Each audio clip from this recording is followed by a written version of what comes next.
Hi everyone, it's Leonore.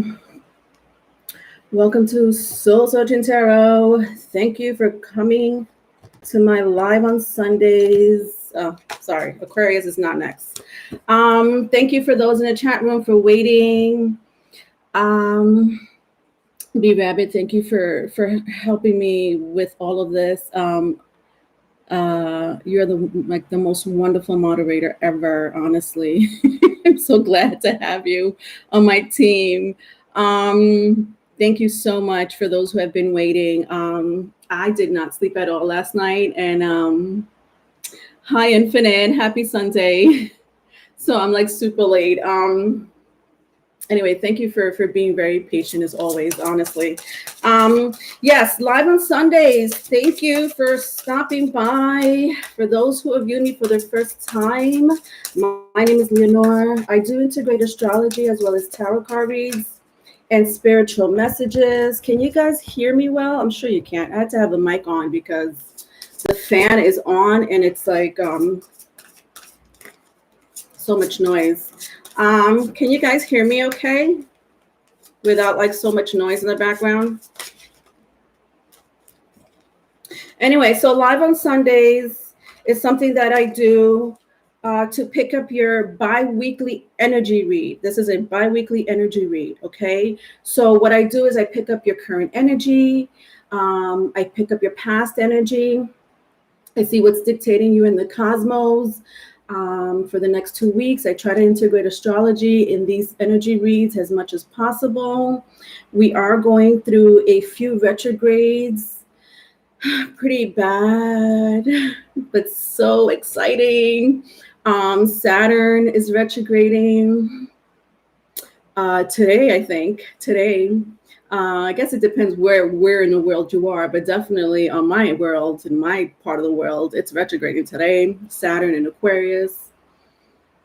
We also have Pluto that's been retrograding for the last week or so, if not more. Mercury is about to go retrograde very soon at the end of the week. Although for me, it's been retrograding for the entire month of May. Hi, Loveth. Thank you so much for coming by. Gemini Sun, hi. 369 Store Line. Wake Up, Valerie, Infinite. Anyway, so so yeah, those are the energies in the cosmos for the next 2 to 4 weeks, folks. Honestly, the Saturn and Pluto retrogrades are going to be longer, but just so you know, the next 2 weeks, you know, there's going to be a lot of mutable energy in the air as well. A lot of mutable energy in the air. Gemini season like crazy. We have Mercury in Gemini, and the Mercury planet will be going retrograde. We have Mercury in the Sun. We're already in the Sun is already in Gemini. So Gemini will be affecting us big time. Venus is going into Gemini. So the Venus is in Gemini, the Sun is in Gemini, Mercury is in Gemini, the North Node has been in Gemini. We have Jupiter in Pisces. We have Neptune in Pisces. We have a super full moon coming up. A lunar eclipse, but it's in a super full moon. A lunar eclipse and a super full moon in Sagittarius. That is a lot of mutable energy. So, you know, mutable meaning adaptability, flexibility, going with the flow. I have a lot of mutable energy in my chart. I have a lot of fixed and mutable energy. Good balance of fixed and mutable energy in my chart.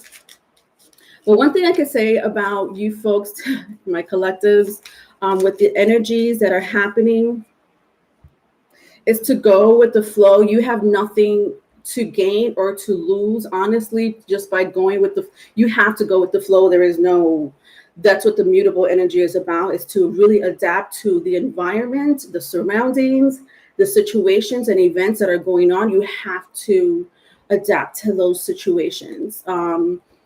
So you have to be flexible. You got to be flexible. With the retrogrades is a different situation because with Saturn, Pluto retrograding, it has a lot to do with karma, folks. So karma is going to play into your birth chart. So know especially for those who have like Pluto, who knows their Pluto placement. I know a lot of you have Pluto in Scorpio or Pluto in Libra. I don't think anyone's listening to me that has Pluto in Sagittarius. You would be under you'd be like 20 years old and under. But I mean, if you are, you are. But just check your Pluto placement because your Pluto and your Saturn, I should say, but mostly your Pluto, because that's a whole generation right there. That's going to circulate back into your life. That karmic, it could be miraculous. This karmic energy could be miraculous for some people, or it could be a real shit place for you. I guess it really depends on how old you are. If you're going through your Saturn's return. And if you are going through your Saturn's return, there's going to be a lot of inner work that you're going to have to do. It's just part of the karma. If you have Gemini, you have Pluto in Scorpio.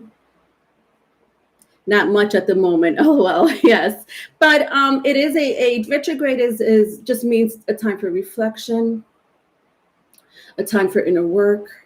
No matter if it's in Mercury, no matter if it's in Saturn, no matter if it's in Pluto, that's what it really means. It's just really to go within. It's a really slow energy. And for Mercury to be in Gemini, for my Geminis out there, or honestly, cardinal signs is going to be affecting like anyone that has Aries, Cancer, Libra, Capricorn, Gemini will be affected by this retrograde because you guys are like go, and with all these retrogrades happening, significant outer planet retrogrades and Mercury retrograding, you're not going to want to sit still. There's no way you're going to want to sit still. You're not going to go for anybody sitting still and reflecting on their life and their karma. Going through their planetary transits in their birth chart, but that's what is going to happen. And that's why there's a lot of mutable energy in the air. So you'll get to you're going to have to be patient. You're going to have to be patient and flexible, most of all, flexible. But to have Pluto in Scorpio, for those guys that do have Pluto in Scorpio, I want you to know that your karma is disempowerment because the 8th house means power. B Rabbit, thank you for the thank you for the super chat. Gemini sun is actually wake up with a costume. Oh my God, Gemini sun is wake up. That's right. I have to add her as a moderator. Thank you for reminding me. That's right. I don't even know what to call you anymore. All right. Thank you for reminding me. All right. You're at it. I totally forgot. Thank you, B Rabbit. Yeah, Phoenix Rising. What were you saying, Phoenix Rising? I'm always in reflection. Sounds right up my alley. Yeah. It's going to be easy for people that have 8th house placements. No, I'm not gonna lie. I have 8th house placements. So wherever you have Scorpio in your chart, wherever you have Pluto in your chart, because Pluto is in retrograde. And honestly, it really depends for those who have Scorpio. And so I was talking about people that have Pluto in Scorpio. So Pluto in Scorpio, your whole life, your karma has been about disempowerment. My Pluto and Scorpio generation, you guys, I give you so much props, man, because you don't stand up for bullshit. You didn't come to this incarnation to put up with, faulty government, faulty systems and faulty education. You guys are very defiant, and I mean that in a very nice way, with it, whether it's within yourself or externally. You guys came here to really be in power. And if it, and you guys are so smart, you come to this incarnation to be to honestly, you're, a lot of you are geniuses, um in your own way. And you're the eighth house represents control, the eighth house represents power, the eighth house represents income, sex. Um so your karma, on the in this incarnation, is to be disempowered.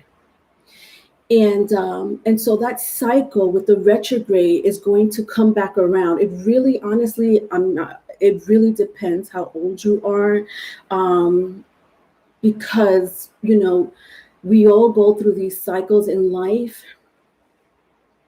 And I guess if you're under 30, I'm just warning you, don't fight the energy. It's just a lesson, because that's what karma is. It's an energy that wants you wants you to learn a lesson about yourself and about the world at large. Because Scorpio is all about asking why. Why? Why do I got to put up with this? Why are the government lying? Why is the government lying to us? If you look around the world, these people that are protesting and stirring up the streets because the government has failed them, or the education system has failed them, the health system has failed them, you name it, they're out there fighting. My Pluto and Scorpio people are the ones that's protesting in this world. No matter where you go, they're the ones that are uprising. That is my Pluto and Scorpio generation. Yeah, y'all not standing for bullshit. Um, and that's a form of disempowerment. You guys go to college, you guys go to school to learn because you're so smart, and you have to end up working at a job that really is not, bringing out the best in you. That's a form of disempowerment. You have to live in a system, in a government that's not really benefiting you or helping you in any way. That's a form of disempowerment. That's what you came in this, my Pluto and Scorpio generation. You're here to experience that karma. And my Pluto and Scorpio are the ones that are taking onto the streets, Colombia, Hong Kong. I mean, it's countries all over in the United States. You guys are uprising, and you're like, we're not putting up with this shit. And then it really honestly doesn't matter which side you're on. You're just not putting up with bullshit. That's my Pluto and Scorpio generation. My Pluto and Libra generation, it's a whole different situation. My Pluto and Libra generations are people born before 1983, 1984. So between 1971, 1972 to 1984 are my Pluto and Libra people. And you guys have your own freaking karma too. So all that karma is going to circle around and cycle all of us. So that's that.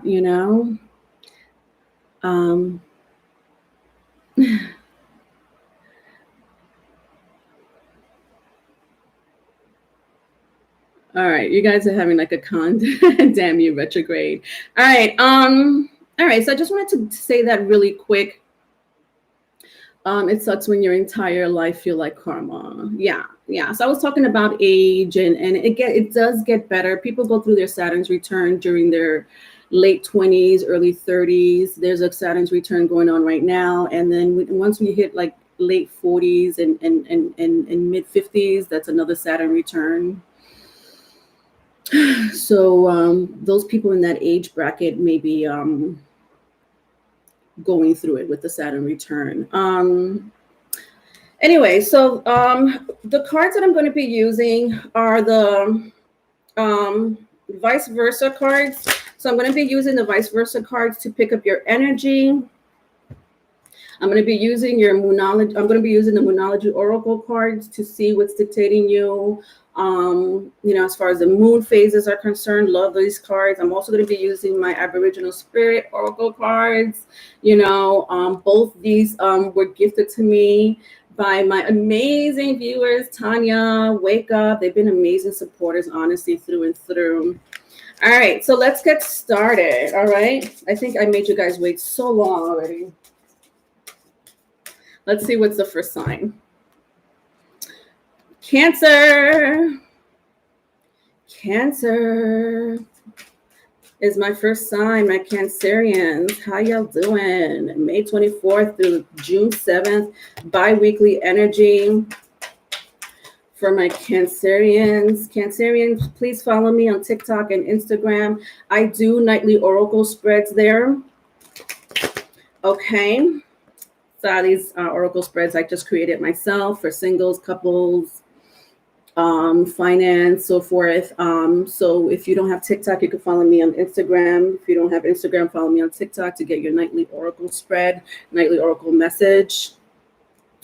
I do it most nights, so just follow me there. All the links will be there. I do have a second channel, Riley and Leonore, so please don't forget to subscribe to this channel if you're new, and to my other channel. And also Patreon will be coming out soon, June 1st, and the love readings will be out June 1st as well. Let's get started. Gemini, I saw Gemini sun, which is Wake Up, and I got confused. Cancerians, what's going on with y'all? All right, so I have 5 of Pentacles, the Star card, and Knight of Swords. May 24th through June 7th. So very strong air placement, if that means anything to you. Gemini, Libra, Aquarius, as well as Earth, Taurus, Virgo, Capricorn.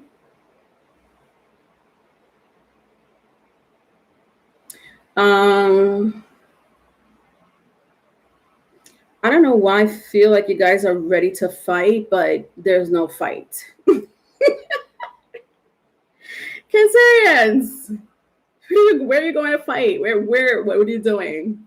It's like you guys are ready to conquer or fight or do something really like, oh, I'm ready. I'm ready for, like, I could be verbal, could be physical. But when I say these things, I don't mean anything in a violent way, obviously. I just feel like you're ready to conquer something, but there's nothing there to conquer. There's nothing there for you to counteract or reboot. And even if there is, it's like on deaf ears. Like no one's gonna listen to you, or no one's listening to you, or you're just like, what? I sense some type of confusion with the 5 of Pentacles here. But you know what? This is exactly what I was just talking about. The retrogrades. This is a time for reflection, my Cancerians.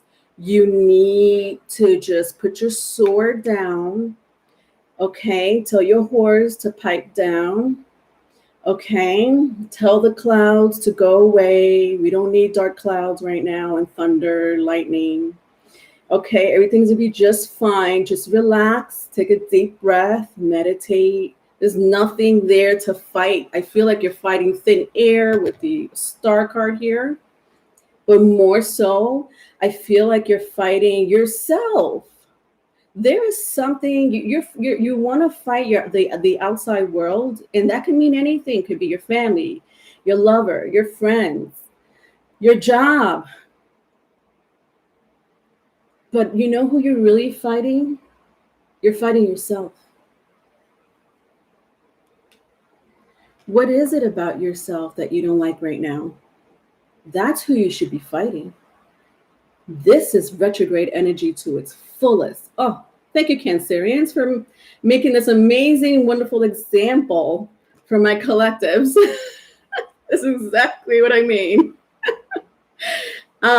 Phoenix Rising, huh? Why is it the low-key mood, though? I always be like, bitch, fight me. Oh yes, there's a list. That's right. Thank you, B Rabbit. Hold on a second. I'm sorry. All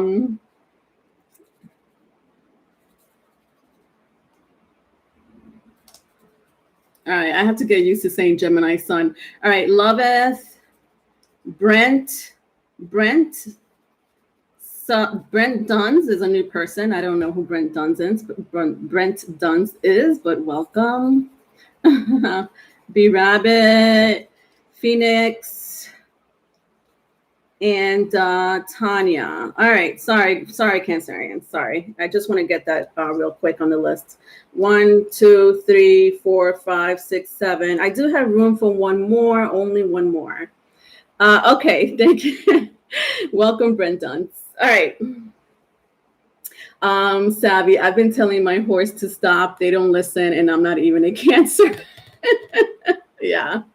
It is a very collective energy, Savvy. It is. It was. That's why I wanted to open up with that speech, because this is going to affect a lot of my signs. So, what happened in the past, my Cancerians?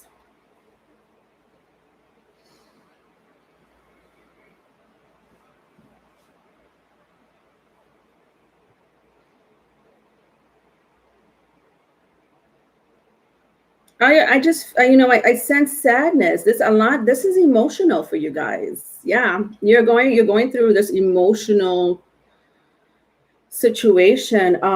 Some of you have been going through it for quite some time. Some of you may be going through it in the next couple of weeks.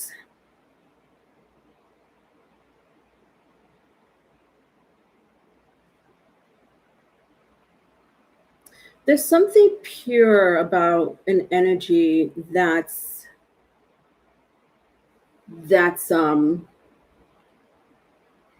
it's, I don't know if it's you. I feel like it's not. There is a pure energy around you, like a light. There's a light energy around you. This could be your own children, honestly. With the star card here, this could be some type of wish fulfillment. That's actually meant for you. You may not know it at the time, but there's a wish that you have that has so much light radiating from it. For some of you, it could be honestly your own child. For some of you, it's your partner or a family member, a loved one. That you have someone that is radiating pure light, or you have a wish fulfillment that's meant for you, that's radiating pure white light, which means it's meant for you. You guys don't know that. I feel like you honestly I honestly feel you guys have been fighting a battle. Wow. It continues. It really continues with you guys, even in the past, with the Five of Pentacles and the Knight of Swords.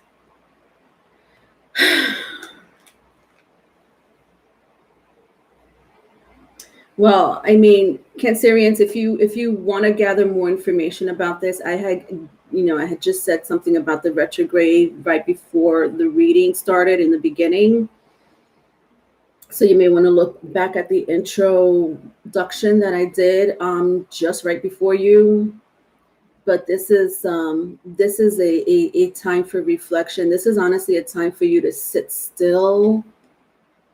Sit really still within yourself. For your advice is the Page of Pentacles. Yeah, see, I love this energy. This is a solid foundation. It's small, but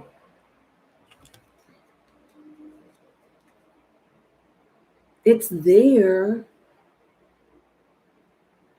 So Cancerians, I don't know what you want in life.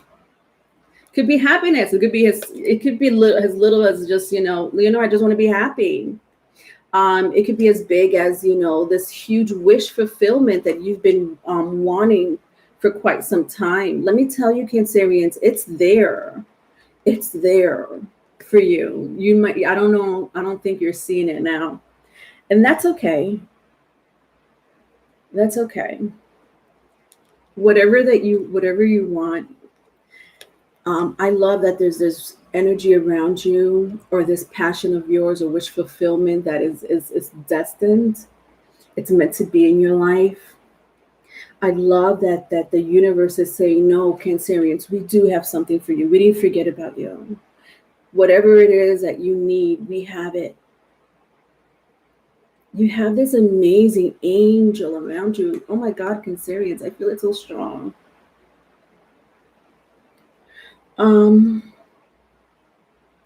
It could honestly even be your spirit guides, your ancestors. All right, let's see what's going on in the Moonology card, what's affecting you, or what will be affecting you in the next couple of weeks.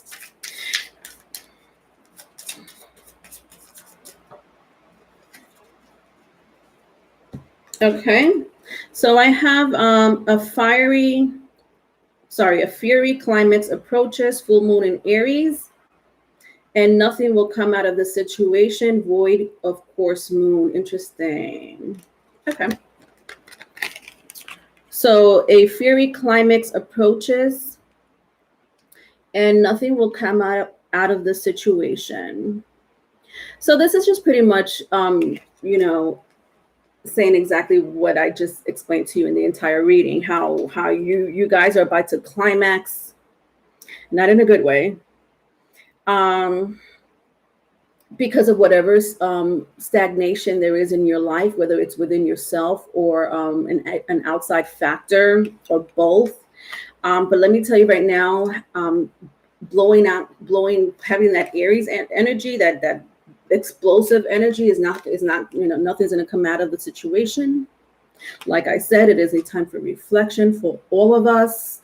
At the bottom of the deck, I have adjustments are required. Adjustments are required, which kind of tells me, again, I hate repeating myself, but the retrograde is really going to affect you. That's what your whole reading is telling me. Adjustments need to be required. What is it that needs to be adjusted in your life, within yourself?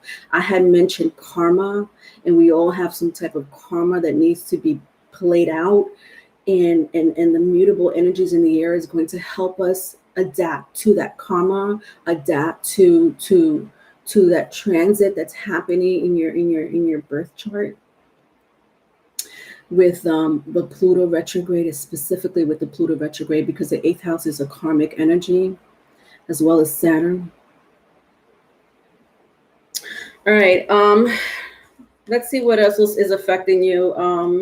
One card for the Aboriginal Oracle card.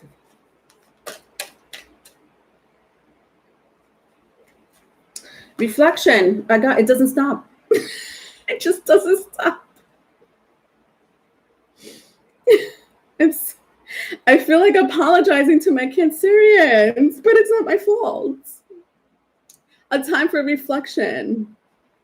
I can't with I'm not going to repeat. You could tell me what that means.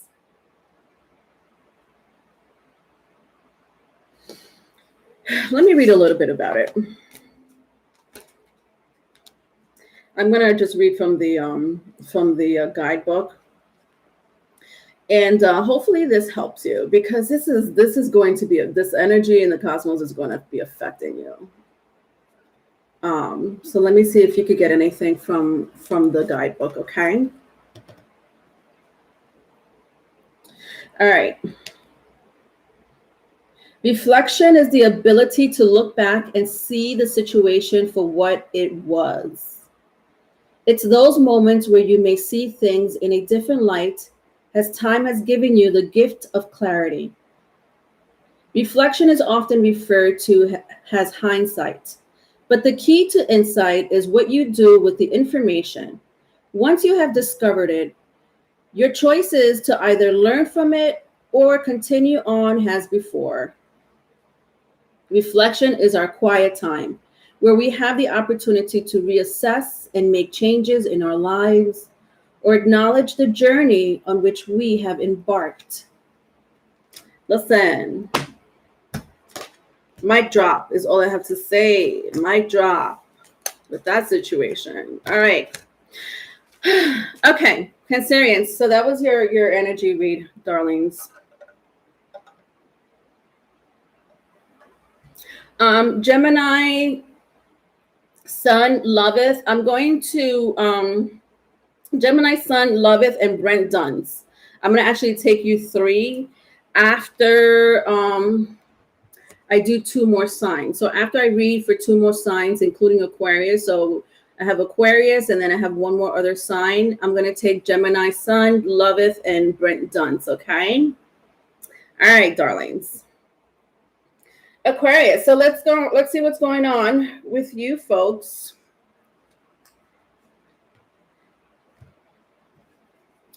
May 24th through June 7th.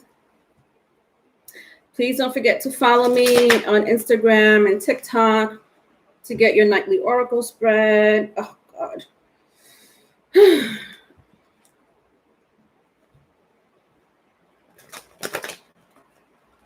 Also, please don't forget to like, share, and subscribe. I do have a second channel, Riley and Leonore. We will be bringing out more content. Trust me, we have been working on it. So it's going to be out. Patreon will be open on the 1st of June. And all the love readings will be out on the 1st of June for all 12 zodiac signs. Okay. So look out for that. Hit the notification bell. Gemini Sun, it's your birthday. That's right. Your birthday's, is it today? I know you say your birthday was like on May 20 something. Happy birthday, my love. The 31st. Oh, yes. Happy birthday. All right.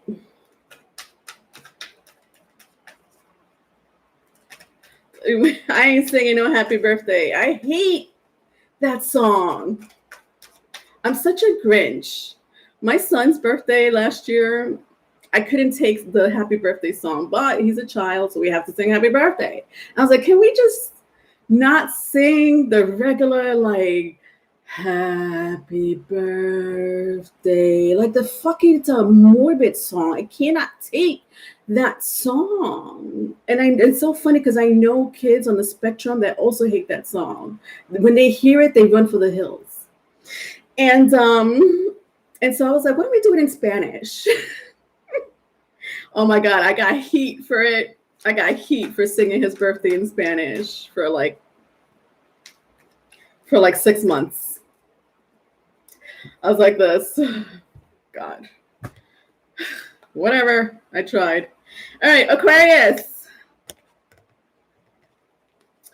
So I also have the Knight of Swords for you.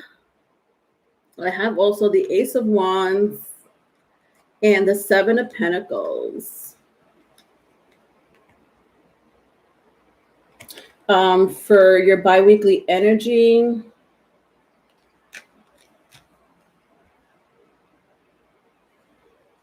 All right, so let's see what's currently going to be happening to my lovely Aquas. Aquas, Saturn is retrograding in your house, by the way. What does that mean? Listen, if you got dreams, especially in the career sector, could be family, it could also be for family, go for it, because Saturn's on your side. Saturn represents, it rules that it rules career, legacy, recognition. If you are trying to go into business, entrepreneurship, career, basically just change your life, when it comes to the career sector, or for some of you, family. Right now is the time to do it. That Saturn retrograde is on your side. Saturn retrograde is on your side. So don't sit there and do nothing during the retrograde, because I'm telling you, Saturn has gifts for you by the end of the year, during Libra season, specifically Libra season. So if you're trying to start a career, business. Right now is the time to do it so that by the time Libra season comes around, it will flourish.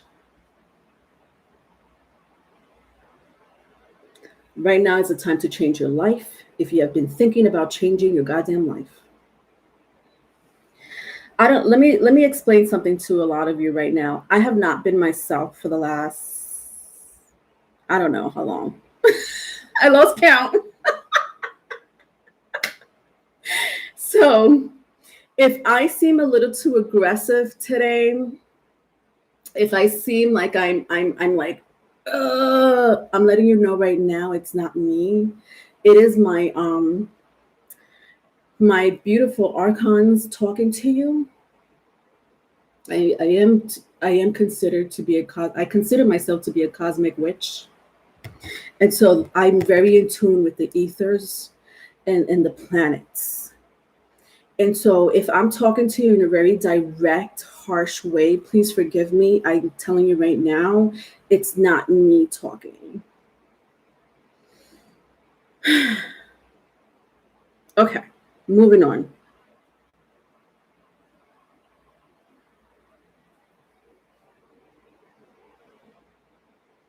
Somebody is trying to communicate with you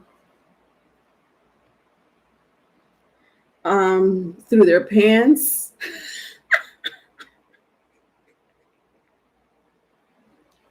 Vice versa, if it's vice versa, somebody's trying to communicate with you sexually. I just feel like with the Knight of Swords and the Ace of Wands, you guys haven't had sex.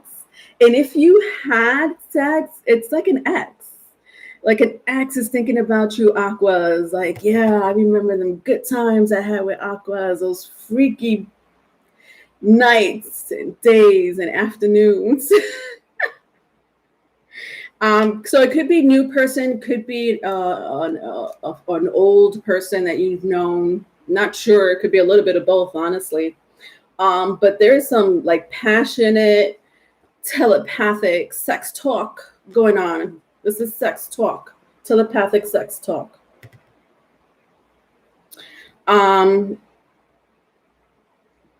Yeah. When I look at my Seven of Pentacles, listen, whoever is waiting for you, listen, I don't know, Aquas, you're going to make this person wait. Looks like you're going to make them wait. Look how they're waiting for them little coins to flourish in that dead bush.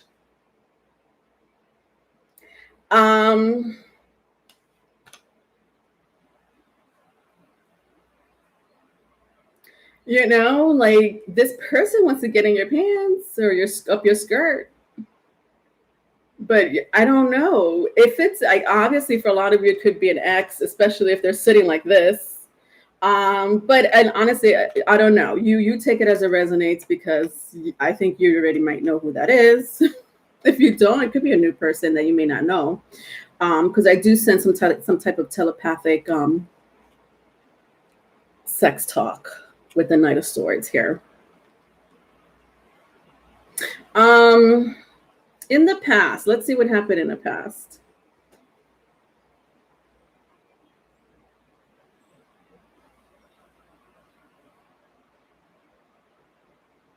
Yeah, a lot of you might have had sex with this person already anyways. So I do sense it's someone coming back for more.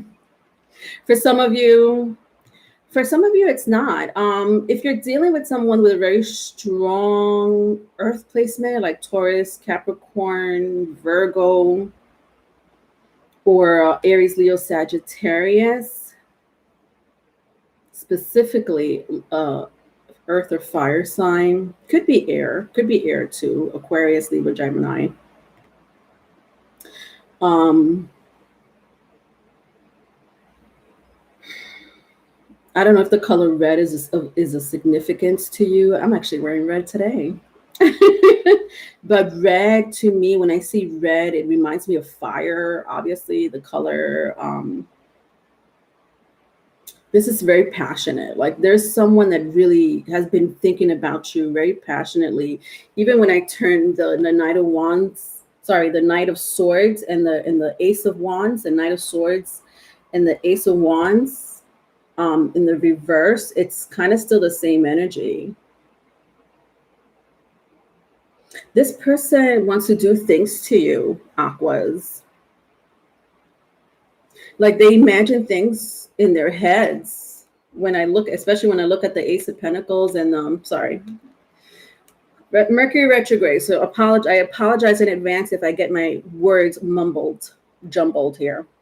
Ace of Wands and the Seven of Pentacles here. Even when I turn it this way, it's very much so an energy of fantasy in their heads.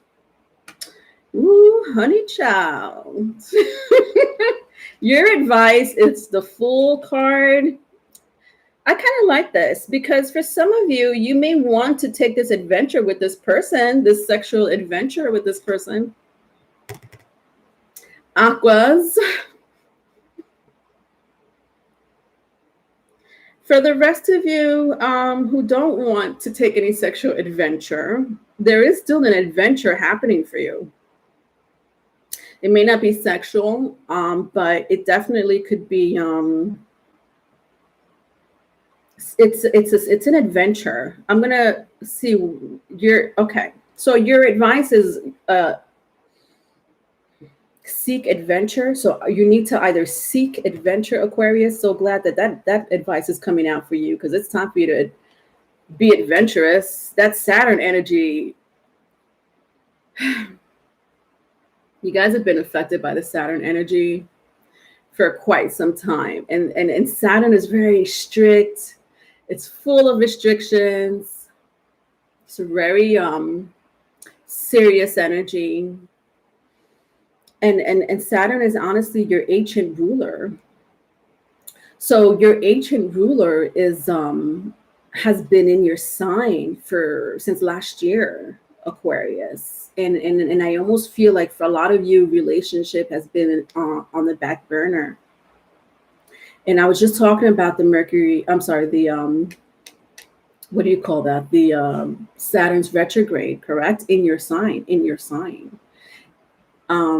There's adventure coming towards you. So some of you, I was talking about career earlier and how you need to seek some type of a career. If you need to start something new, do so.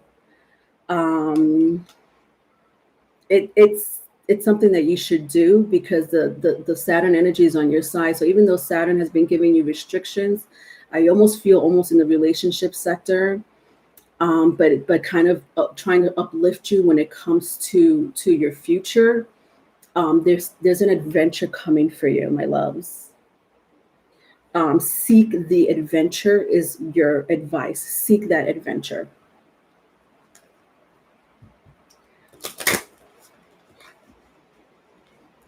Let's see what's going on in your Moonology card. What's going to affect you in the cosmos, my darling Aquas? All right, so I have conclusions are within reach.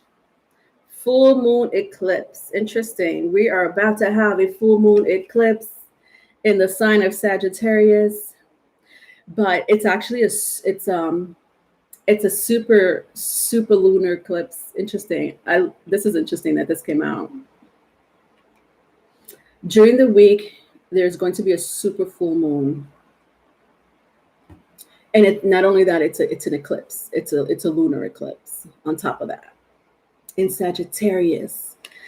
Jesus, do you know how many moons Jupiter have? I forgot. I think it's like 70 something moons. For those who have strong Sagittarius placements, Aquas, if you do have Sagittarius placements, I feel like the super full moon is going to affect you. The super full moon, along with the super full moon with the lunar eclipse, is going to affect you. If you have strong ninth house placements in your chart.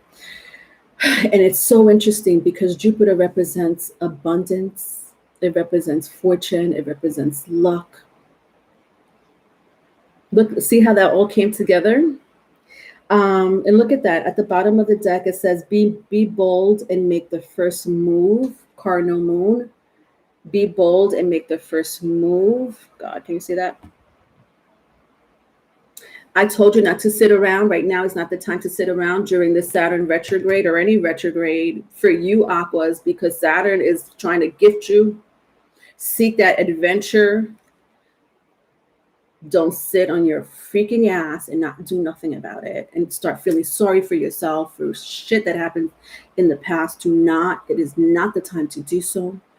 Aquas, you are represented by the future. You guys are my innovators. You guys are the out of the box thinkers. The future freaking needs you. It is not a time to sit and contemplate on a fucked up relationship that you might have been in for quite some time that probably is no longer there. And if it is there, you need to get the hell out of there because the future is calling you. All right, let's go to your Aboriginal. Take out one card. See what else I could get for you, my Aquas.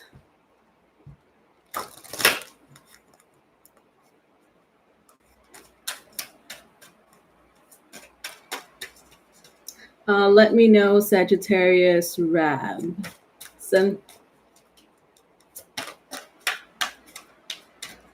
All right. Every time there's a full moon in a fire sign, I lose my freaking shit. I have to stay away. The fuck away from everybody. Oh my God, I can't. All right. I can't. All right, so let's see. Oh, look at this. Accomplishments. Look at that. Look at that trophy. Aquas. Come on now. Accomplishments. And honestly, this could pertain to any aspect in your life, Aquas. It could pertain, maybe you're a parent, and it could pertain, the future. Your children are your future, so it could pertain to that. It could pertain to your career, your business, your passion, your wish. It could be a relationship. Whatever it is, it's going to be an accomplishment. I told you I'm not feeling myself, so I'm not talking today. I'll be in and out. Leonore's gonna be in and out of the room. If I offend anyone, so be it. There are messages that you need to hear. All right, Leo. All right, Leo. I'm gonna do Leo and then Gemini Sun, Loveth and Brent Duns. I will be taking your questions, okay? I think there was one more. Wasn't there one more? After Tanya, there was one more. Who was it? I feel like I saw B Rabbit. You put the list as closed. Who's after Tanya?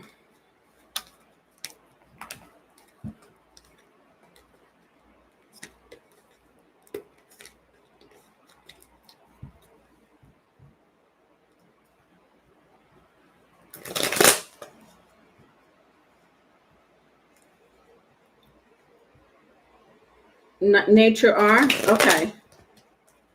Okay.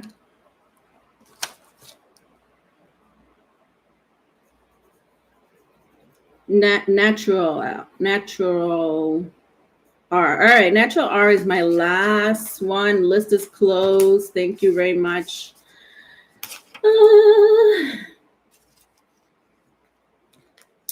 I have the mic on, so I hope I'm not that loud.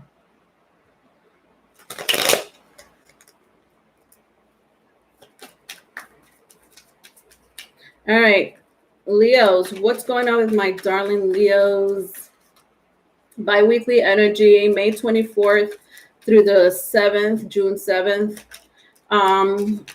Leos, I want to really thank you for being great supporters. I love my Leos viewers. You guys have been there, especially my old supporters. Like, y'all go way back. I don't know why I wanted to say that. You guys are very loyal. I guess that's why. Leos could be pretty loyal in that way. Leos, don't forget to like, share, and subscribe.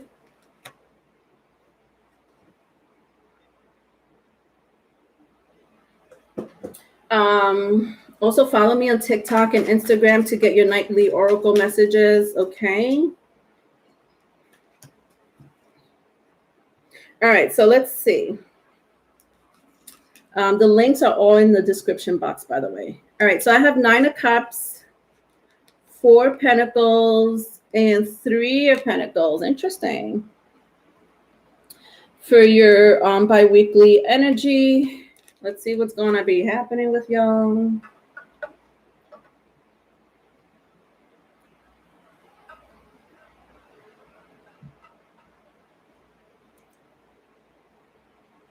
So something in your life is making you very happy, Leos, but I almost feel it's like there's some sort of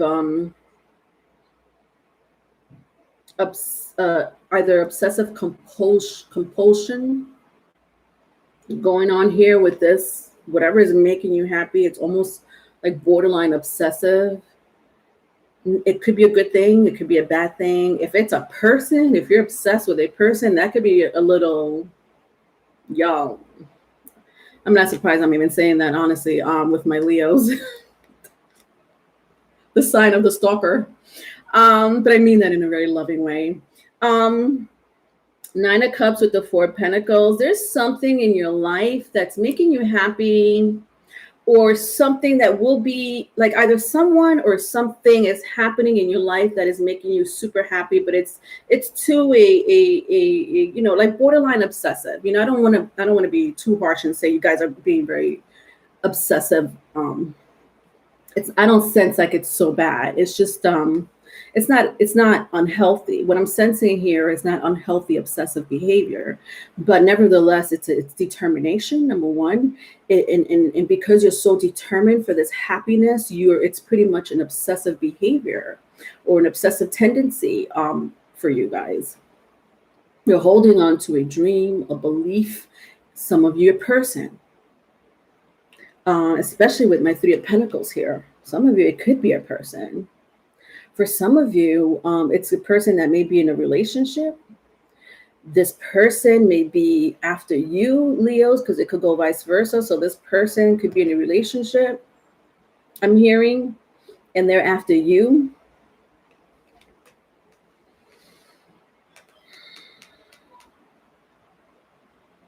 That's where it kind of gets a little like, not good, no? And some of you have been waiting, or they've been waiting to hear from you.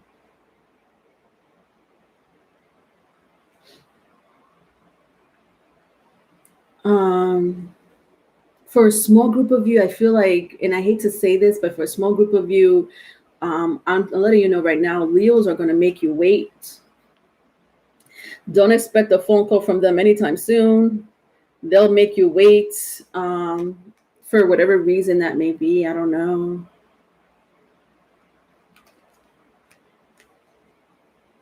Let's see what happened in the past. Yeah, look, I'm sensing the obsessive behavior again. I don't like that. There's someone here very determined to be in a relationship with someone else. And I feel like this person's already attached to someone else. That's the thing. Like, I feel like whoever's after you, Leo, already is either committed to someone else with the 3 of Pentacles when I turn it around. You may be in a relationship and they're after you and you're not even single.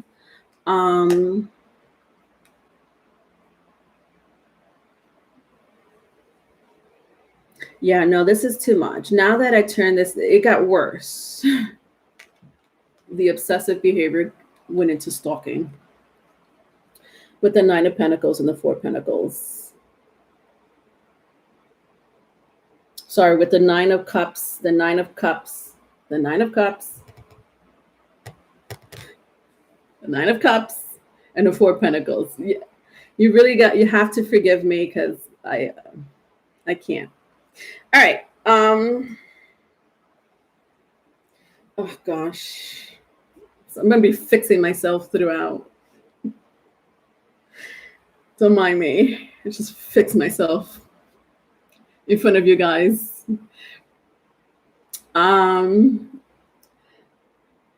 Phoenix Rising. I thought the sign of the stalker would be Scorpio, Taurus.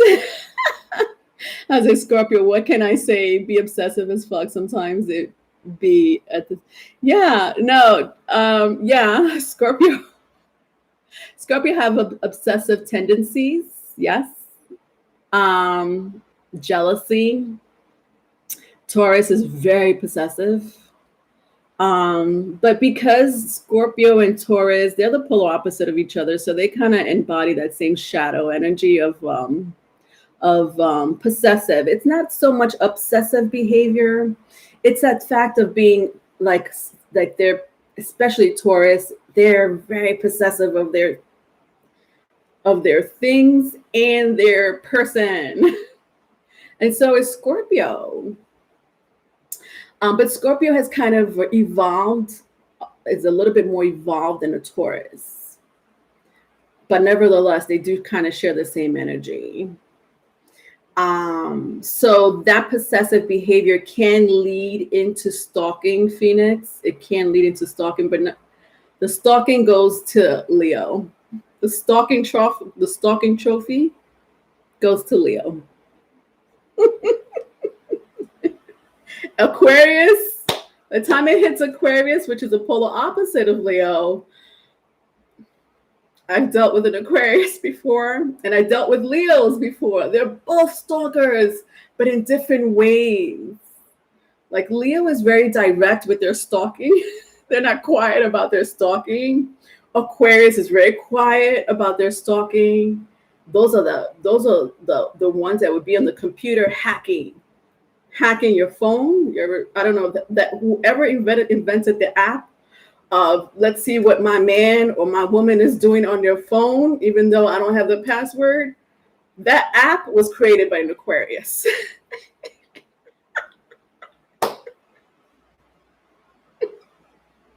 So, yeah. It's crazy. I have Taurus in my chart, so maybe it's different for me. Yeah, it's insane. I've never stalked. I'm half Leo and half Scorpio. Yeah, it really depends. Honestly, I feel like it depends honestly on your placement, because I'm not saying every Scorpio, every Taurus, every Leo, every Aquarius is like that, honestly. But nevertheless, that energy is still there. All right, yeah, okay. So your advice, Leo, is the Empress. I love this energy. Okay. Yeah, some of you are dealing with somebody from the past that wants to get back with you. For a lot of you, it could be the parent of your child.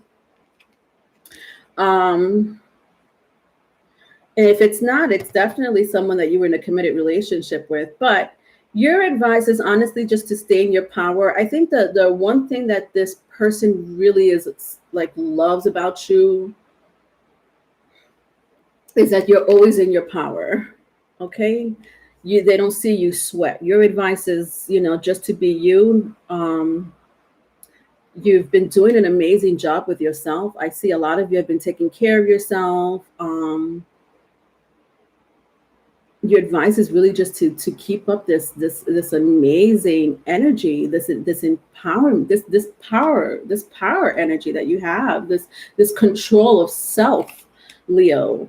You're very in control of yourself. And I feel like a lot of you, despite what's going on in the inside, people are not going to see it. Like, I feel like whatever it is that you do go through, for my Leos that may be going through some things, they don't see it. They see you in this Empress mode, and this power. this abundance, and they like that about you, but it's too obsessive. All right, let's see what else is going on in your Moonology card.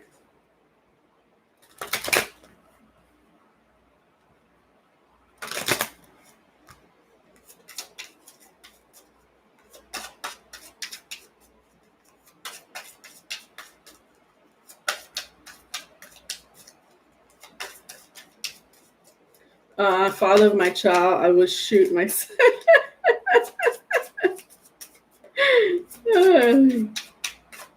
Only when I'm interested, though, but I will act cold.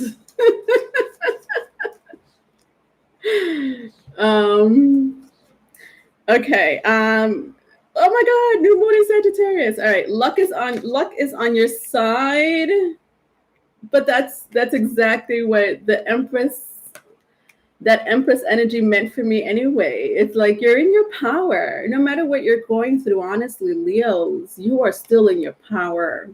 And people are admiring that about you, including this person. At the bottom of the deck, it's a win-win outcome. Sorry, a win-win outcome is forecast, full moon in Libra. Yeah, you guys are in your power. I love this, that this came out for you.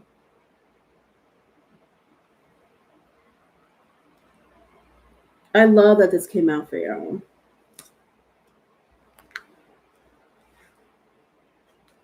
Yeah, your advice is really just to be who you are, stay in your power. Let's see what else comes out for the in the Aboriginal Spirit Oracle card. What else I could get from that? Illusions. Yeah, this person is going through some type of illusion. Vice versa, if it's vice versa. Illusions. But when I see the illusion card, I it kind of reminds me of the Seven of Cups energy. Choices. You have so many choices to choose from in your life, Leos, that you don't have to stick with one option. You don't have to settle. There's no reason with this card coming out that you need to settle for someone you don't want to be with, for a career that you don't see yourself in the long term. Which honestly makes sense with your advice as the Empress card. Does an Empress doesn't settle. And then I have luck is on your side. A win-win outcome is forecast. That doesn't look like you're about to settle. And there's no reason for you to settle. Okay. All right now. Okay, so let's go to the questions.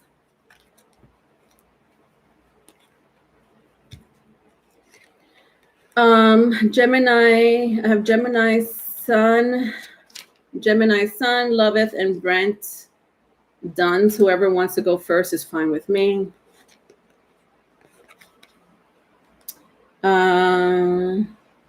Gene XO, one decide to hide and show up when I commit in chat. Another has to.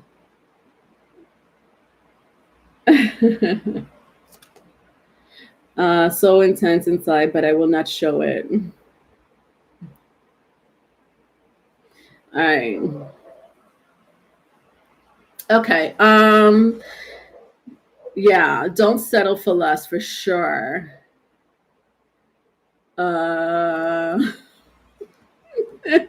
What was the question? All right. Do I owe the Libra anything, or am I free to move on with my life? Saturn is beating my ass, and I'm not sure if I'm being guided to help him or leave him alone for good.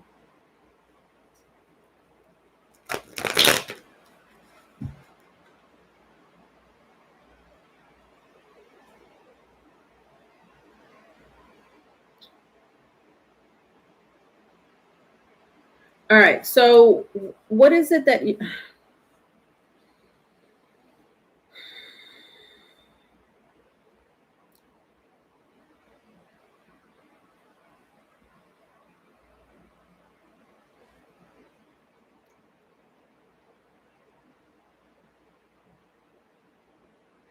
Is it fair to ask, you let me know if this Saturn and retrograde is tech?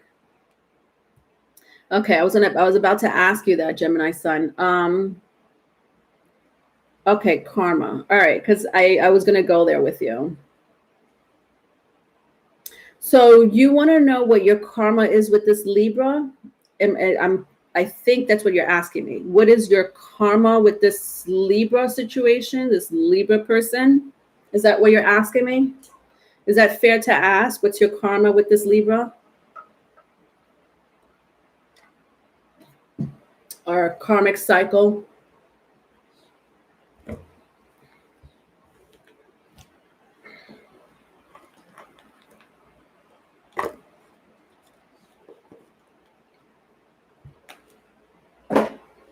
All right, I'm going to use my past life oracle cards with you, Gemini Sun. By the way, Gemini Sun is wake up. You should see how many names my wake up has. She has like 5 emails, 7 accounts. I never knew who. Sometimes I get emails from a random person, and I'm like, I don't know who you are, but it seems like you know me. And then she'll be like, it's wake up. Because if I was supposed to know, it was her. It's wake up. I just forgot my passwords. Forgot all my passwords. Made a new account.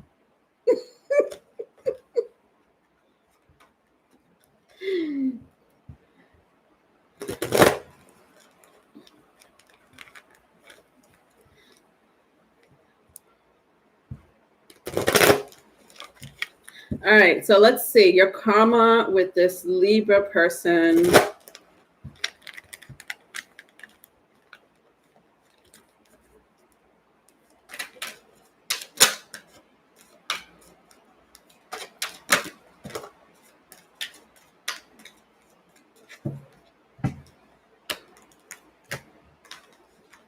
Okay. So I have the arts, and then I have monk or nun. At the bottom of the deck, I have male, female.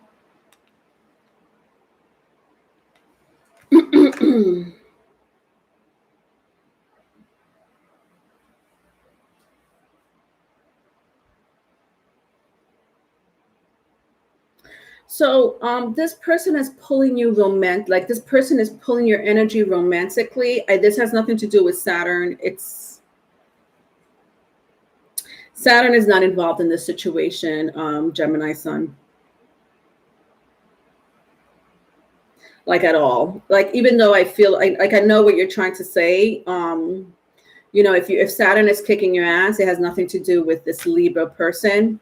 This Libra person is pulling towards you. This is as a matter of fact, this is their Saturn's karma. You are their karma. There's something that this person has to learn through you. If anything, that's what's going on. It's the opposite. This person is pulling you in romantically with the arts card here. With the monk or nun, this person has been praying for you is what I'm hearing. Like praying for you to connect with them. But you're not connecting with them because if you could see that the male and female, they have their back, away from each other. And you're in your own world. This person's, is in another world, and you're not. There's no connection here whatsoever. This karma, Saturn has nothing to do with this Libra situation. But however, unfortunately for this person, this person's journey, their agenda, their karma in his life is you. Ain't that a bitch? Let me clarify that a little bit.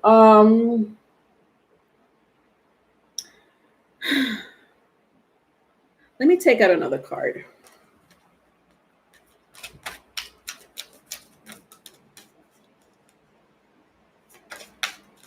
What is their lesson when it comes to you? What is their lesson when it comes to you?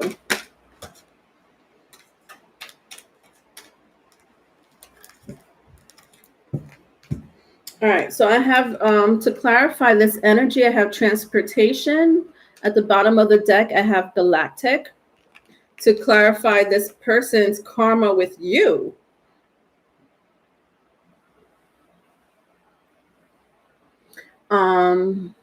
so it's not my job to do anything. I thought it was my fault. All right, let's see. Yeah.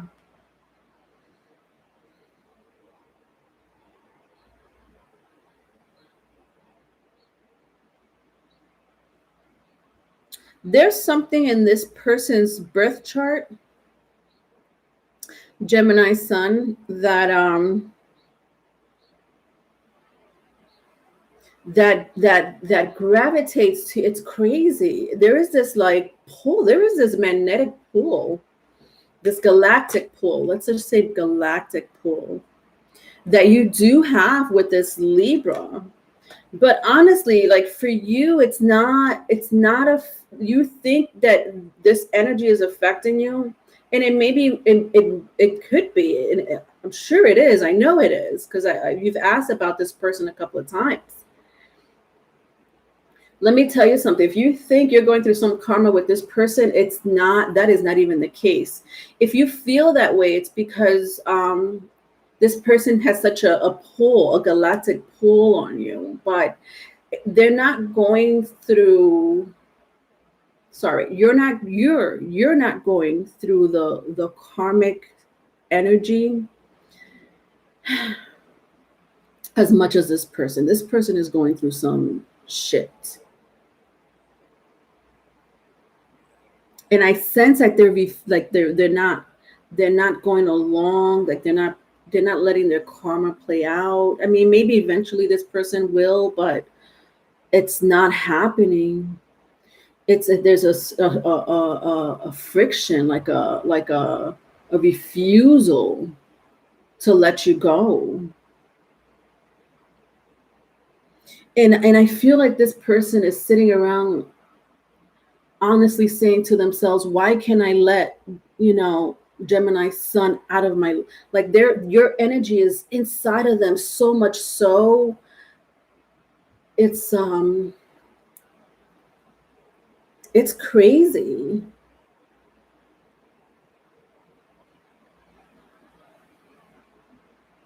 You are in this person's life for a reason, Gemini sun. It's not the other way around whatsoever. Whatever you've been through with this person is whatever you went through with this person. And that's that. Honestly, that's where the story ends. So the karma is on this person, not on you. I thought I was supposed to give my help or blessings to him, and I've been miserable because I'm being punished. No, not at all. No, this person is punishing themselves because they're not. I don't know. This is a very, and I'm not going to go into it anymore. But this is a very strong pull, and unfortunately, the karma, the real like bad karma has to do with this person's soul's contract with you. There is something that you signed up for to help this person along their journey. And maybe by you not talking to this person is probably what you signed up for. Maybe you signed up to make this person's life miserable. And when I say that, I'm saying it because you're not contacting this person. You're not really talking to this person. This person is suffering because of it. And I feel like you may feel sorry. I feel, but that would be you saying that to yourself. You have Cancer in your chart, don't you, Gemini sun? I feel like you say you have Cancer, Pisces in your chart. That would be a Cancer, Pisces trait, to feel like you need to help, other people, no matter what they did to you in the past or who they are. That is such a very surrendering energy. You have Cancer. Okay. Yeah. Cancer specifically are very tied to other people's emotions. And when they don't feel well, you know, it's this nurturing energy that you want to automatically by nature give to this person. But that's not your job. This person is going through their karma. You are in their life for that short period of time, and unfortunately this person can't let go of you. Um, but it's so much more to it. Like this person would have to honestly contact me if this Libra would have to contact me for a private reading because of you. All right. All right. Who's next? Loveth.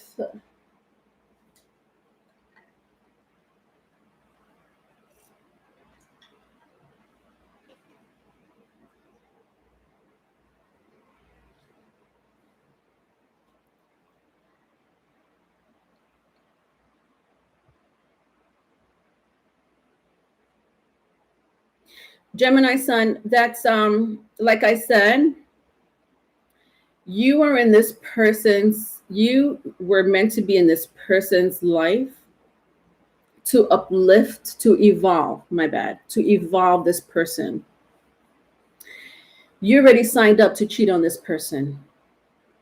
This person agreed in the spirit world that you were going to cheat. And this person said, okay, thank you.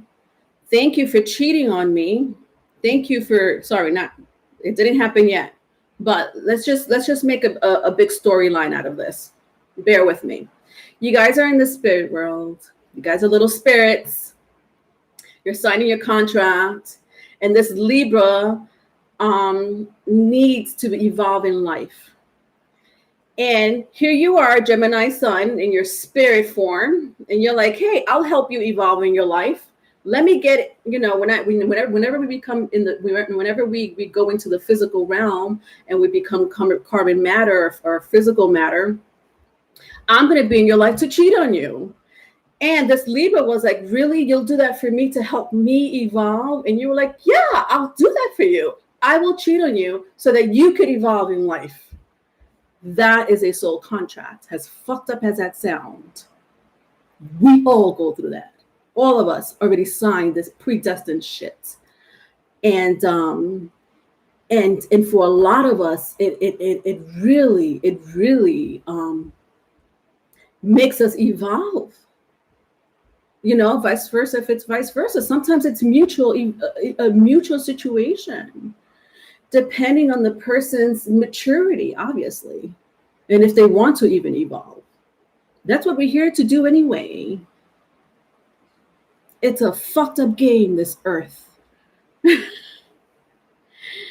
You are in the middle of a movie, my loves. Just roll with it. Just roll with it. All right, Loveth. The new Scorpio guy said he wants me to come visit him in Chicago. He has been telling me he wants to start a family, asking some deep questions about marriage. Please, what are his true intentions?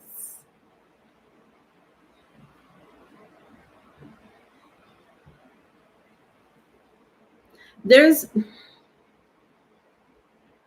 a motive behind that situation.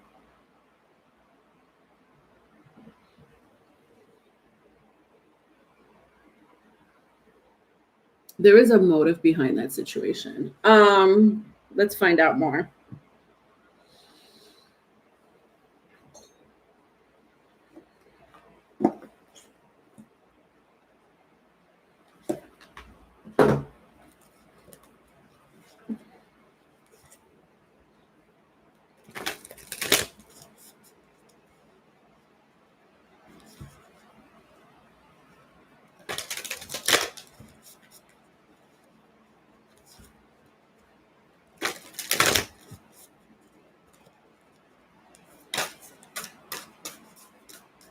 Did I freeze? Am I frozen, guys? Oh, okay.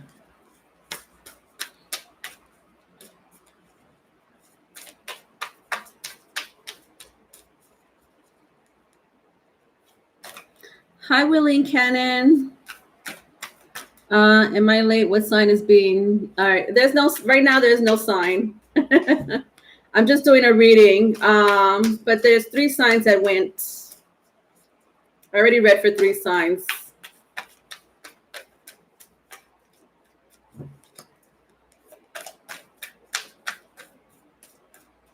I was in the 9 of Swords energy for nothing.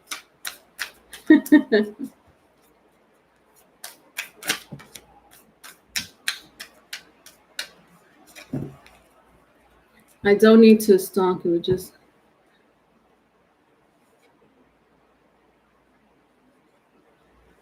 Okay. All right, my love. All right, my love, loveth. My love, loveth. What is his true intentions? To make you his wife? Yes. Yeah. Appearance. Okay, so I knew there was a motive. Something about appearance. So when somebody asks us to be a long-term partner, it's an exciting time. It's like, oh wow, and then you see the future, and you're like, the house, the children, and whatever comes with long-term relationships. This person wants that with you, yes, but for appearance. I don't know what this person does for a living, or maybe it's not what they do for a living, but maybe it's something that has to do with appearance. With the Queen of Rose and the 4 roses, views of the ego. This person does want you in their life, but it's for, so, okay. So bear with me, because I have a very strong Saturn placement. So forgive me if I offend anyone. This is my Capricorn. I got Aqua and Capricorn. If this person loveth, has money, and he needs to keep appearances because of a job situation or some type of recognition, I would go for it. I don't know if you love this person or not, but like I said, forgive me. This is my Aquarius Saturn talking. If this is what you want, if you want to be in a long-term relationship, this is long-term. This is long-term. At the bottom of the deck, I have 2 worlds. So this is exactly what I'm talking about. When I see the 2 worlds, be prepared to be in a long-term relationship with this person. Now, I don't know what again, you know this more than me, loveth. What does this person do? What is his status? Does he make money? Is he going to be there to support you as a wife? And hopefully, a parent, if that's your journey with this person. But be prepared for you to be in 2 different worlds, because, like I said, people get married. I think this is how it goes. I've never gotten married, so I don't know. But I think people get married because of love.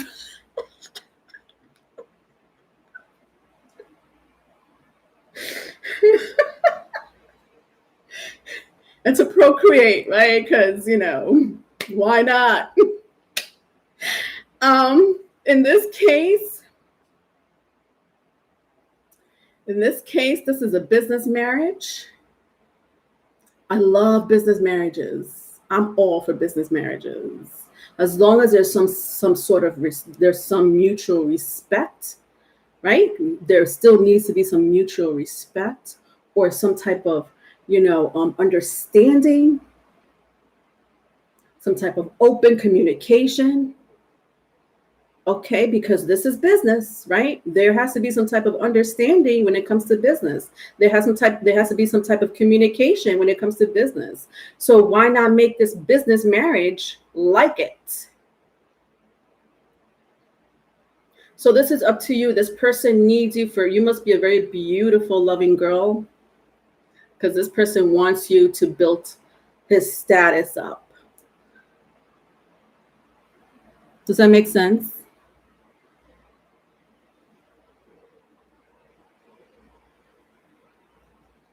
I don't even know if you love this person. This is it. Like, I don't know. Do you even want to be with this person like that?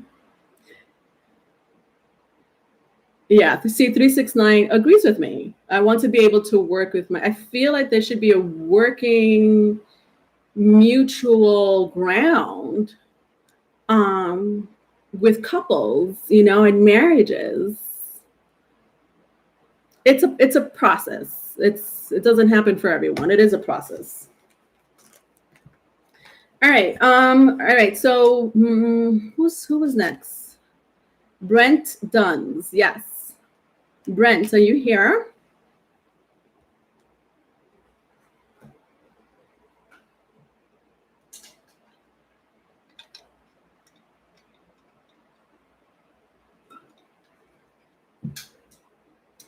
I ran out of my coffee. I'm so angry. All right, I guess I have to drink water.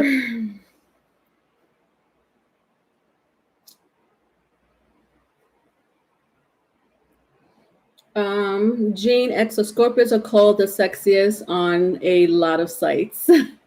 What sites are you on, Gene Exo? What sites are you on?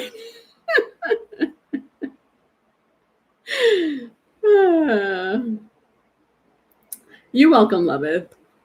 All right, is Brent here? Otherwise, I don't know. Did they leave a question? Because I could just answer their question now. Otherwise, a general reading. Okay, thank you, B Rabbit. Okay, thank you, B Rabbit. Someone DoorDash Leonori coffee. It's okay. I need to drink water anyway. It's like in the 90s here in New York. And so I should be drinking water anyway. You're welcome. All right, so general reading for Brent. All right. Okay, let's do this.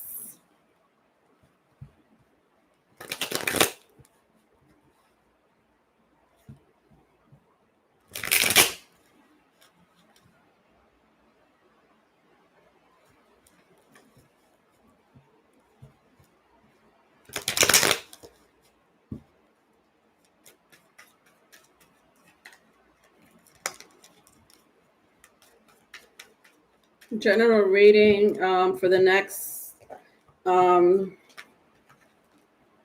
going to say for the next 3 months. I don't know why I like to use the next 3 months. The general reading for the next 3 months.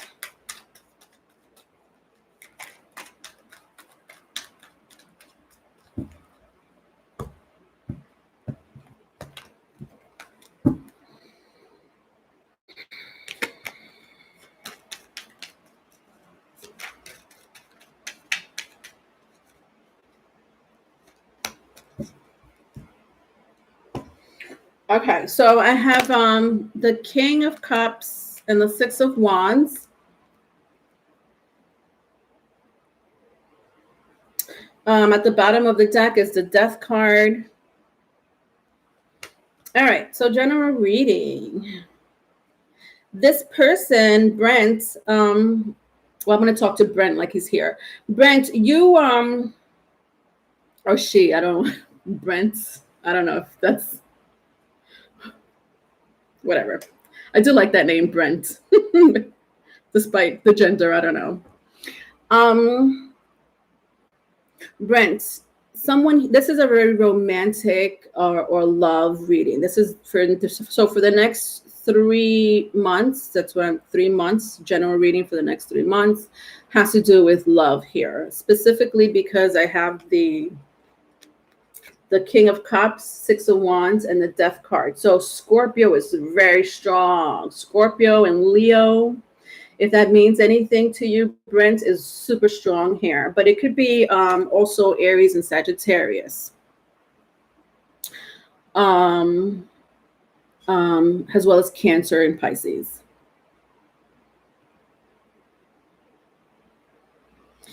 There is someone, either you or someone was turned down in love, like, or defeated. That's the word I want to use. Like something about being defeated in love. This person may feel this way about you. You may feel this way about this person. Nevertheless, I almost feel like it's very mutual, like a very mutual defeat. And honestly, I want to say it had to do with some type of miscommunication. Because I sense there's love between the both of you. There is love. If you're doubting that there isn't love, there is. That something happened, some miscommunication happened, especially if someone here has Leo or Scorpio in their chart. Leo and Scorpio are just prideful people. The relationship works, but it's a lot of trials and tribulation because there's so much pride inside that relationship. Trust me, I was with a Leo for years. And we don't give in. No, there's too much ego. If it wasn't for my other placements, honestly, it's a process. You know what I mean? It doesn't matter which zodiac sign you are. It's just a process. There's pride because of ego. There was miscommunication here, extremely.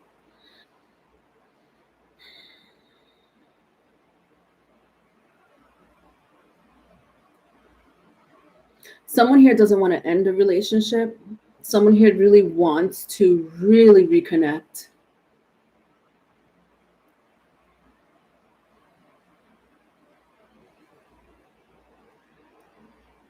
Bye, Jean. You're welcome. It's a male Virgo.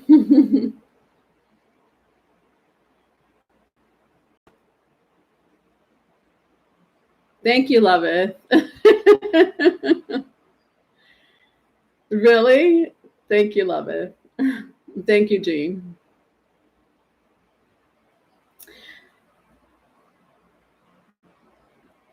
I mean, that's all I'm really getting for you, Brent.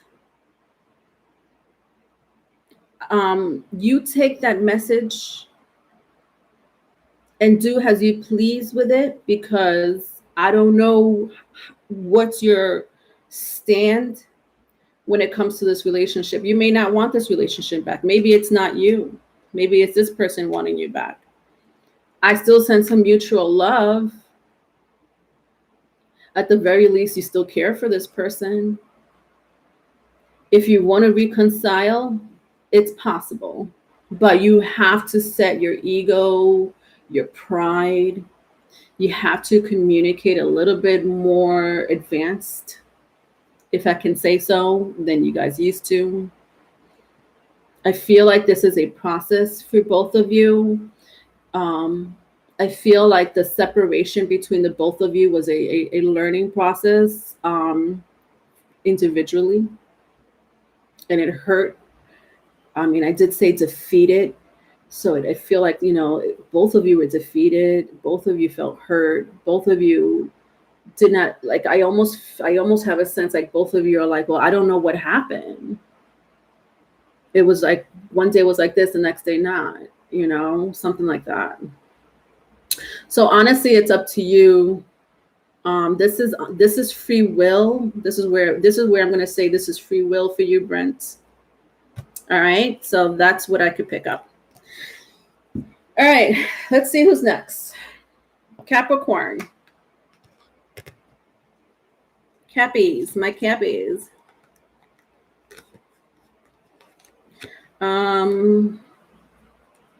I think we need one short occult reading right now.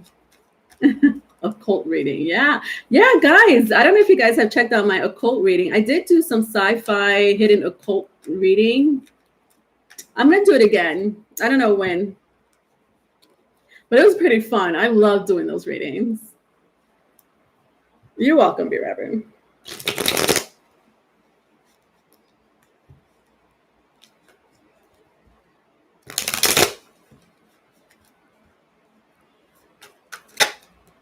All right, Capricorns, bi-weekly energy read May 24th through June 7th. Please don't forget to follow me on Instagram and TikTok. I do have nightly oracle messages there.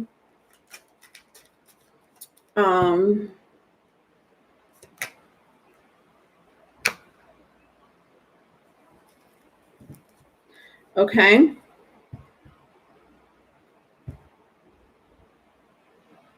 And don't forget to subscribe to my other channel, Riley and Leonore.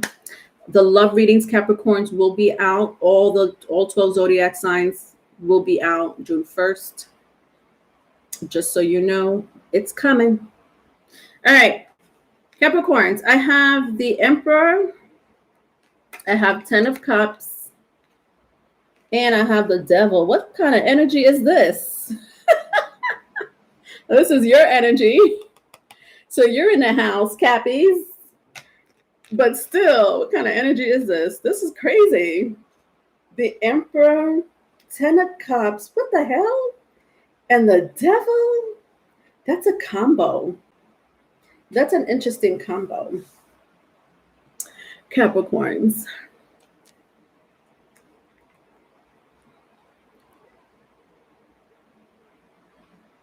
You don't think so?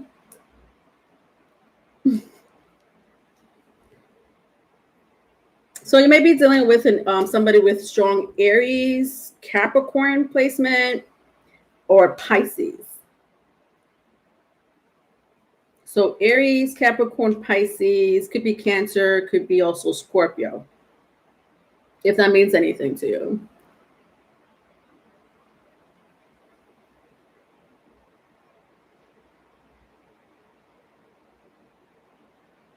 I don't like the Emperor energy though. Is this you, Capricorns? What's wrong with you? You're like mean. You're being mean.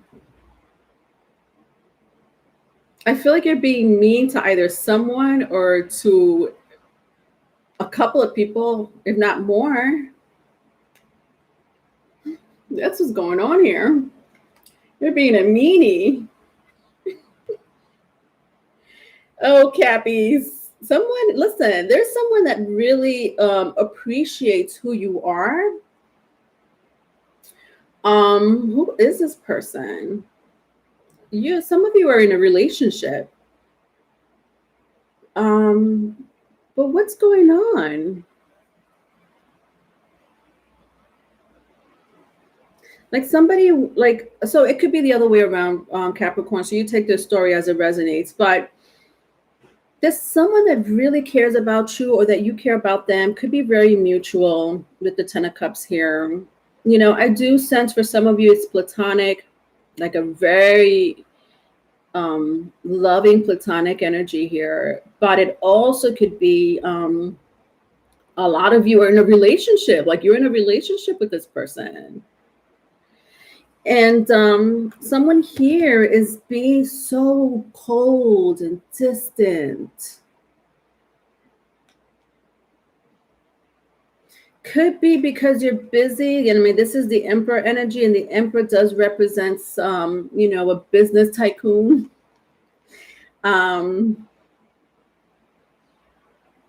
Could be work, maybe, so I hate to say that you're being mean just to be mean, because I don't feel like you're being mean. because that's your personality. I just feel like there's something taking your time. And because the Emperor energy is here, it could be for some of you, your career, your business. A lot of you are business owners.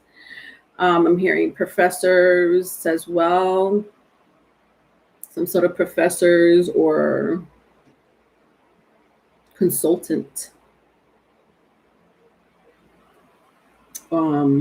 Public, you're in the public eye for some of you.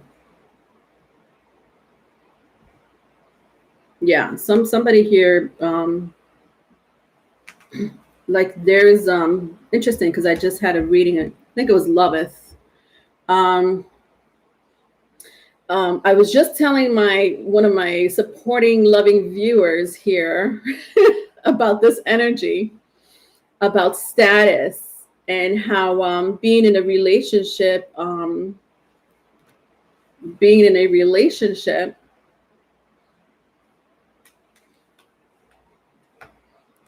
has a lot to do with recognition, legacy, with the Devil card and the Emperor card here. And I feel that this person doesn't get it, or I feel like somebody here is not on the same page as you in this relationship, for whatever reason that may be. It doesn't necessarily have to be because of work or anything like that. It could be honestly anything, because I feel like there's different messages for you. It's not going to apply for all of my Capricorns, but the common denominator here is that there is some distance, either physical distance, emotional distance, verbal distance.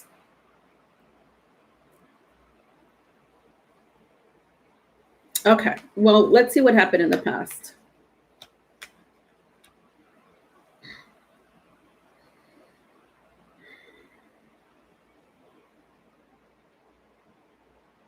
Yeah, somebody's not, oh my God, somebody's not really, okay, let me take this in, because this is a very, to have the Emperor and the Devil card here, like the way I'm looking at it, just please look at these two energies when I turn it around. This is crazy. Look how powerful that is.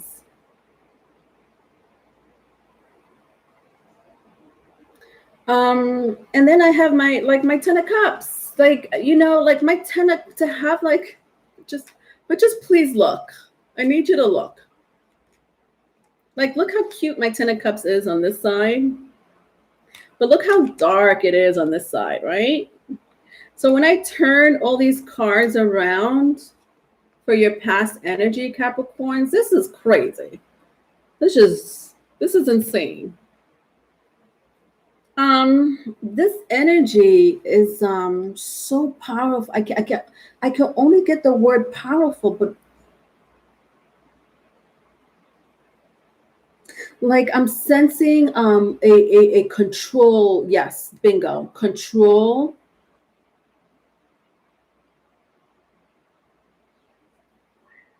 Like somebody wants control either of you, or you want control of that person. For some of you, it does have to do with a career. But if it has to do with a career, business, you work with this person. Because I had mentioned something about being platonic. So if it's platonic, then it's a business partner of yours that wants control of you, or you want control of them. If it's a love relationship, there is some type of controlling energy.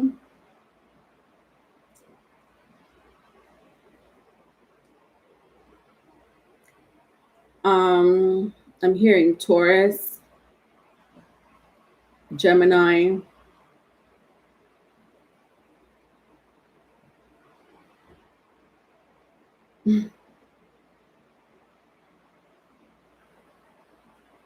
There's someone here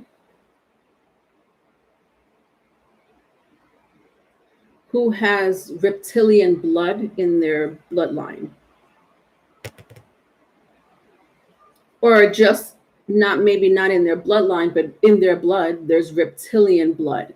So when I look at the devil card here, I don't know, can you see the scales on the devil here? The devil has scales, like lizard scales on the arms.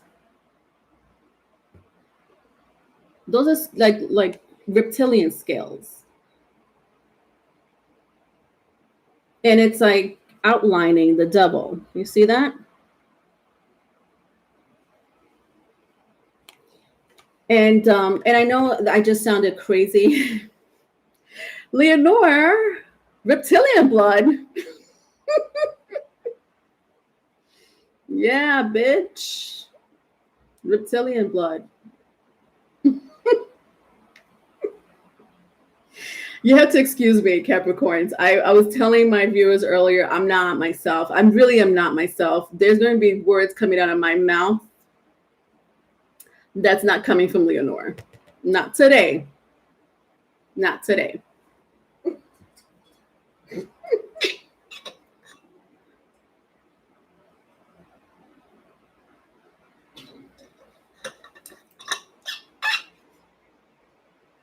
Oh God, I hate the taste of that water. What demon blood? Reptilian blood makes sense. Yeah. Demon blood and reptilian blood are two different things. Demon blood is very earthbound, very Saturn. Capricorn energy is a very Saturn. It's Saturn energy.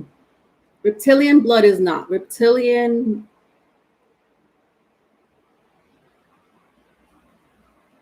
I mean, we could go back to the ancient Egypt era.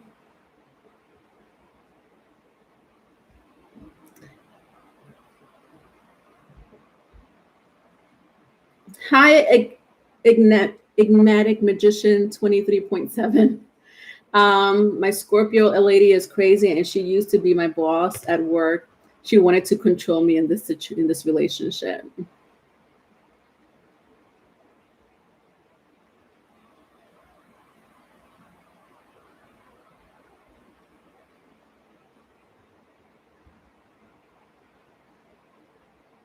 So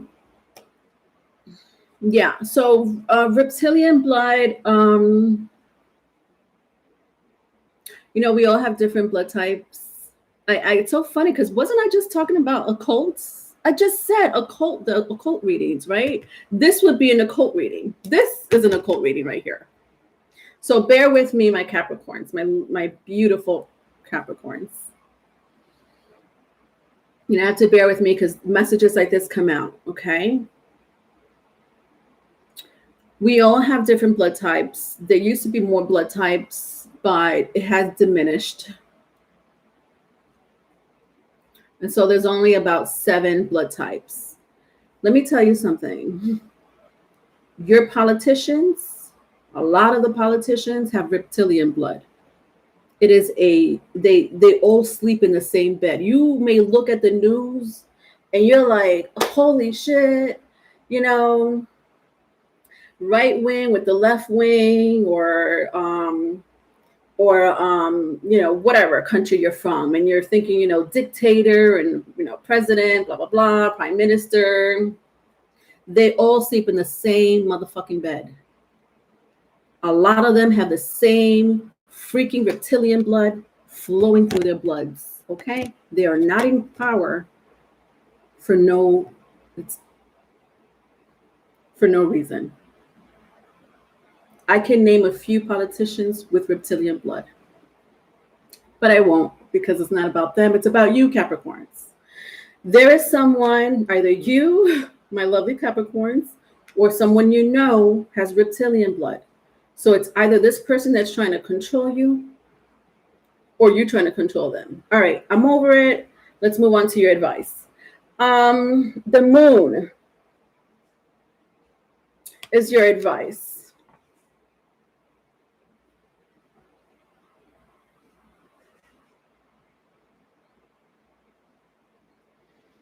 A lot of you have amazing intuition. And you have like these deities, these a lot of you have your own angels, spirit guides, deities.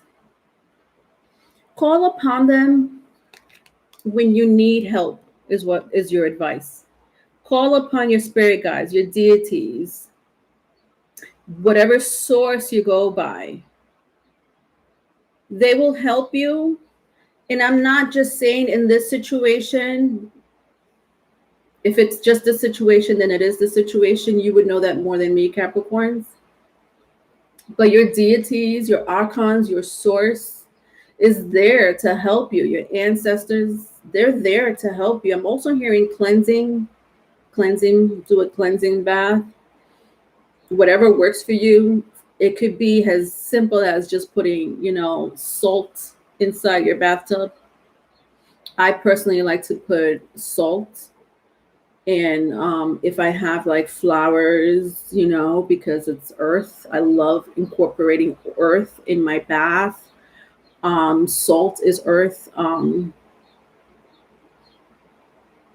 Aromatherapy, just for the hell of it. I like to put Florida water in my bath or rose water in my bath.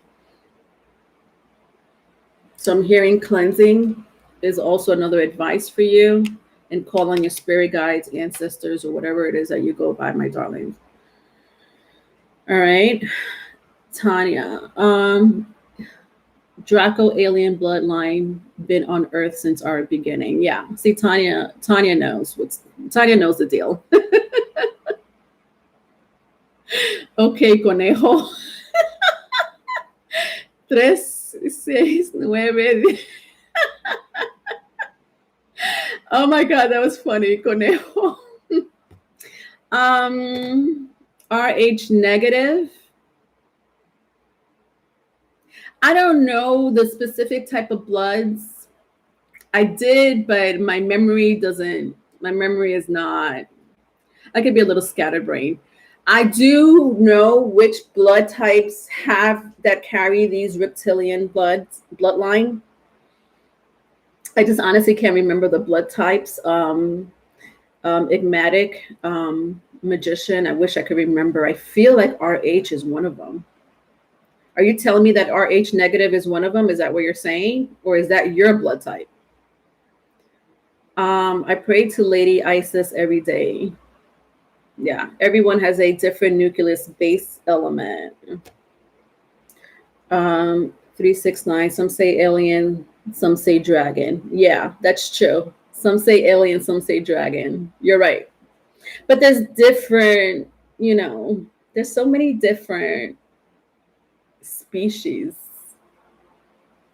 People say reptilian, some people say extraterrestrials, Draco, the Anunnaki. It goes on. Only because you live with one, Tanya. Yeah, there's so many names and the energy, some are friendly and some are freaking not. Nevertheless, they're among us. And some of us have it, some of us, there's people walking around with that situation. Some of them are your leaders, FYI. Your local leaders. Former presidents. All right.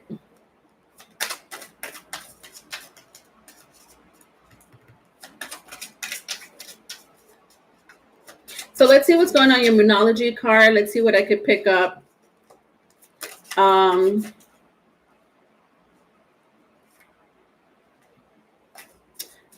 For your what's dictating you in the cosmos for the next couple of weeks. It says the answers you need are coming. Full moon in Gemini. Interesting. At the bottom of the deck, full moon in Virgo. Interesting. You are good enough. Okay.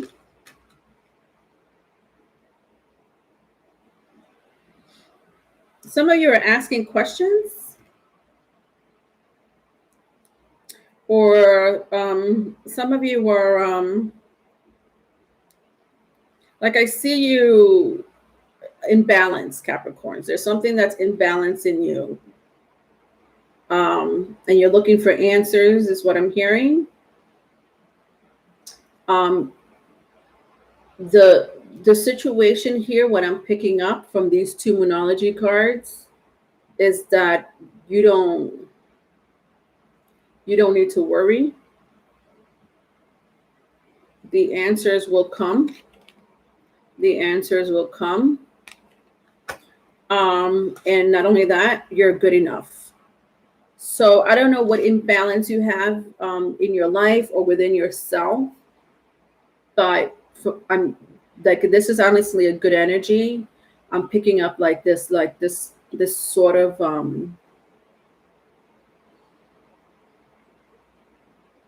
this frequency of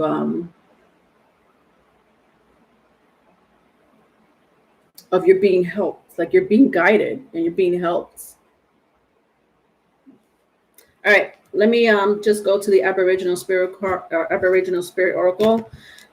Get one card, see what else I could get, and then we'll move on to the next sign.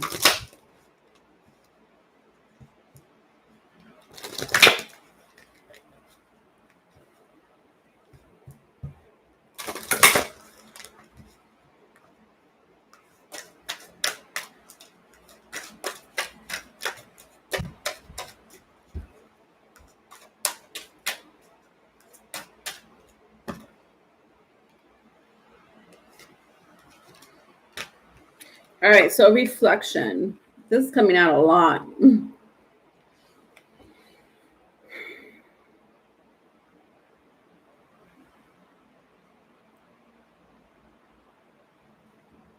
Some of you have these experiences that are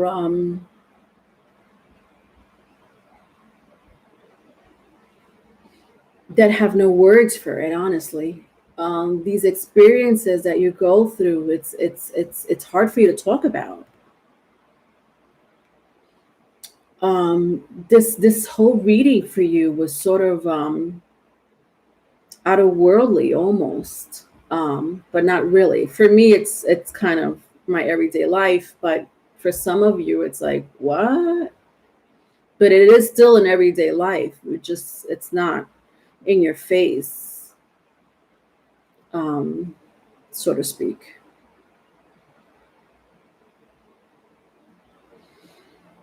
Capricorns, go within yourself to find the answers. That's the reflection. There's something that's in balance in your life and that you need questions, you need answers for. There's something that you need answers for. You're looking for answers. The answers are with your spirit guides, your ancestors. The answers are coming. The answers are coming. And you don't have to worry about who you are, what you are, because you are good enough. And with the reflection card here, go within yourself to find these answers. It's there. All right, I'm over you. Cappies. All right, Taurus. I'm going to do Taurus. I'm going to do one more sign, and then I'm going to take Valerie and B Rabbit. So after Taurus, I'm going to do one more sign, then Valerie, you're next, and then B Rabbit.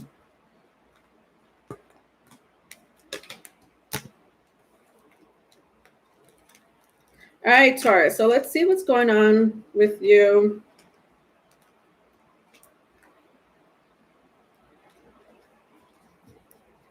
May 24th through the June, through 7th of June. Biweekly energy. Please don't forget to follow me on Instagram. And TikTok to get your nightly oracle messages there. I have these oracle cards that I created myself for my singles, my couples, finance. I added in horror, drama, because why not? Why the hell not? I feel like I should even add like occult in there eventually. Probably will. I'll probably add some type of occult in my oracle cards.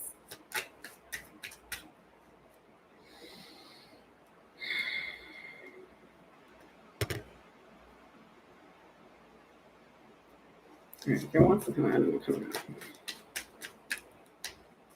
All right, so far I have the Hermit for you. So you may be dealing with somebody with Virgo placement. You may have Virgo in your chart.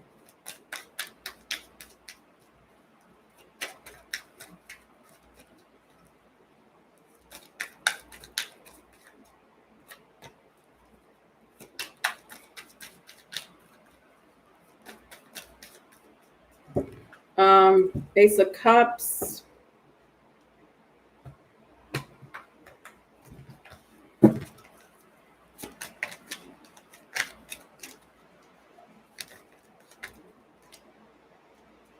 And Five of Wands. All right, so the Hermit, the Ace of Cups, and Five of Wands for your energy for the next 2 weeks. So very strong Virgo placement, like I said. I also have Cancer, Pisces, Scorpio, Aries, Leo, Sagittarius, if that means anything to you. I'm glad it's someone normal daily life. I feel a bit more normal now. Thanks, Leonore. You're welcome, Tanya. Oh, sorry. This is mostly the first thing you learn. Will it get better?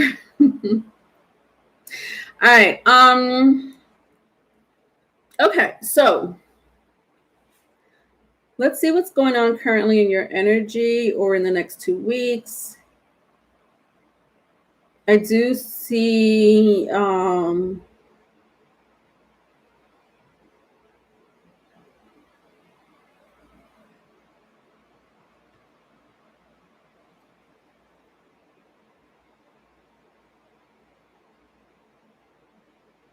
like an enlightenment. Sorry, I was trying to look for the word. There's some type of enlightenment either within yourself or someone you know. But what does that mean? Enlightenment, an awakening. Enlightenment, an awakening. With the Hermit card and the Ace of Cups.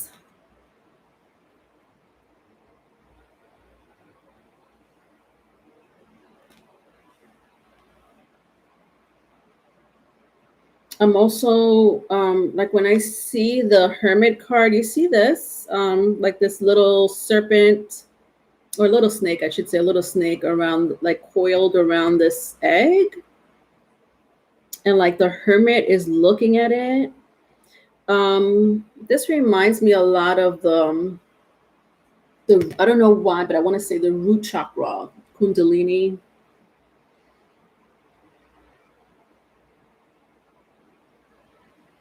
There's something, okay, now I see why I'm hearing the words awakening and enlightenment. There's something about your root chakra, either you or someone you know, that's not aligned, Taurus. And if it's not aligned, then that means the rest of your chakras are not aligned, because, and honestly, it starts with the root chakra. Once you awaken that Kundalini, which is the base of your spine, it's the root chakra. It's almost has everything goes into place. Depends on the individual, but it's very strong here as far as your root chakra. Can somebody tell me in my chat, my amazing smart viewers over here, Can somebody explain the root chakra for me in a quick sentence? Because I just want to really dig into that energy of the root chakra. And you're talking to Leonora, so I got to Google everything, and I don't want to Google. I know that some of you know the essence of the root chakra or the Kundalini.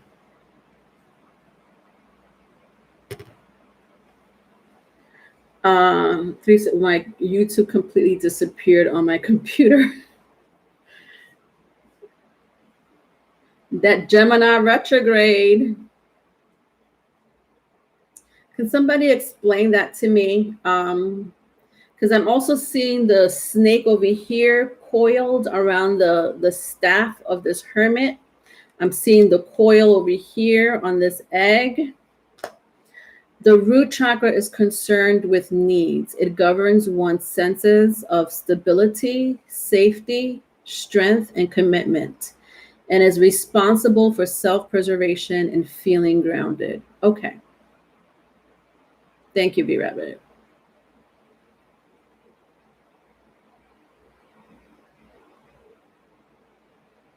Something about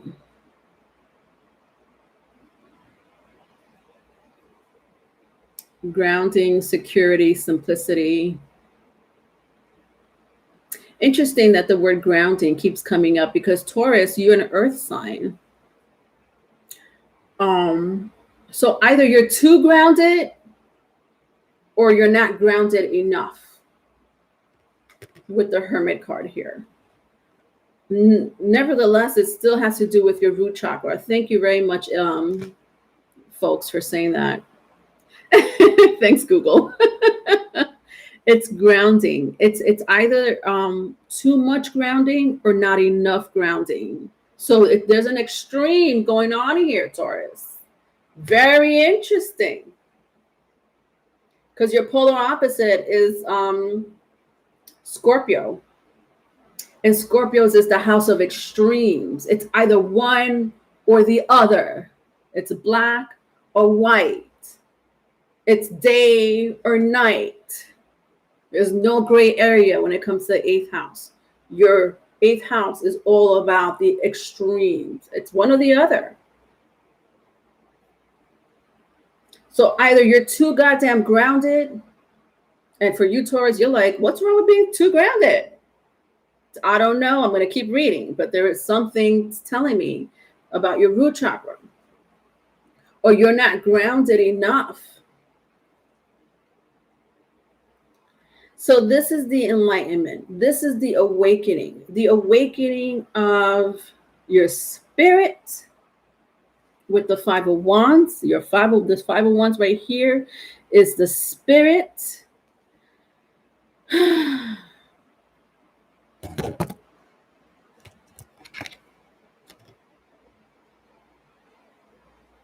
The enlightenment and awakening of your spirit. And it has a lot to do with your root chakra.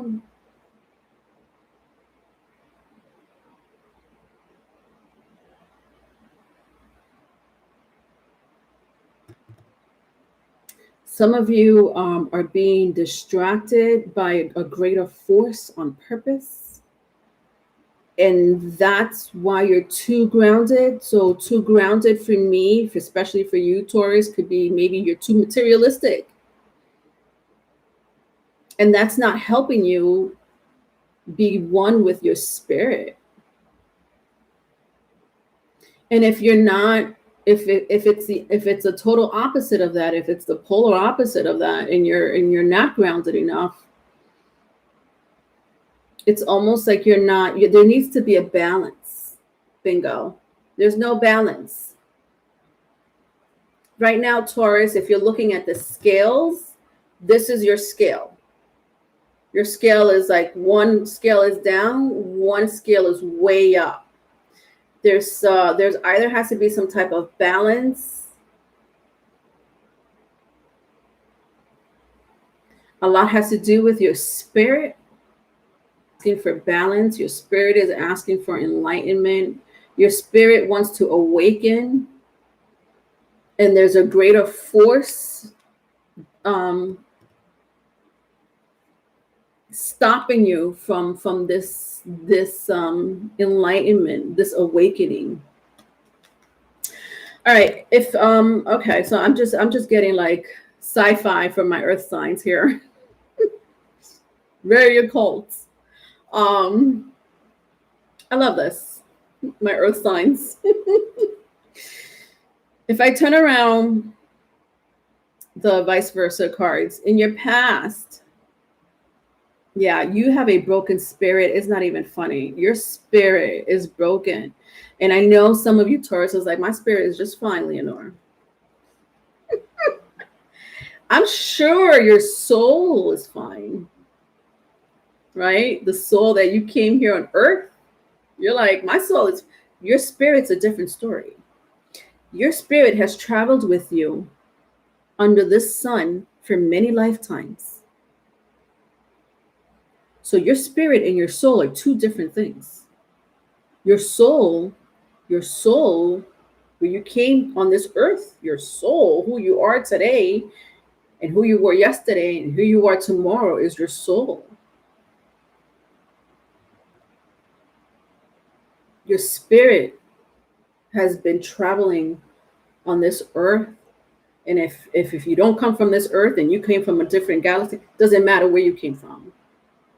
Your spirit has traveled with you.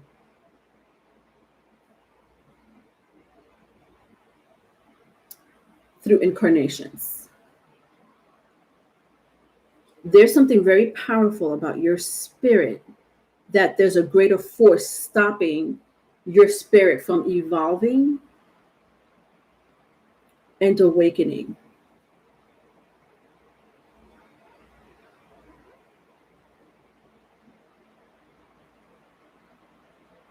I see two demons or two people with that carry demons, and they're sending it to you. Some of you may be under psychic attacks or spiritual attacks, I should say. Some of you don't even know. Some of you could be sexual based. You may be sleeping with someone who is carrying a demon, who's stopping you from your enlightenment and your awakening. If you're having sex with this person and you know who it is, I would seize that situation for a little bit until you find yourself, because you're lost. Your spirit is lost with no matter which way I turn my 5 of Wands, Taurus. There's something about your spirit that's like, I listen.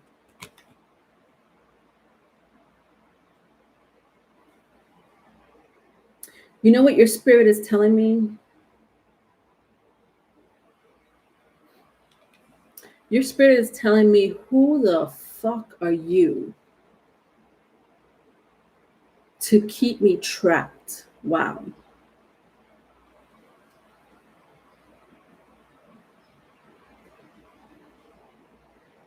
That was powerful. Who the fuck are you to keep me trapped?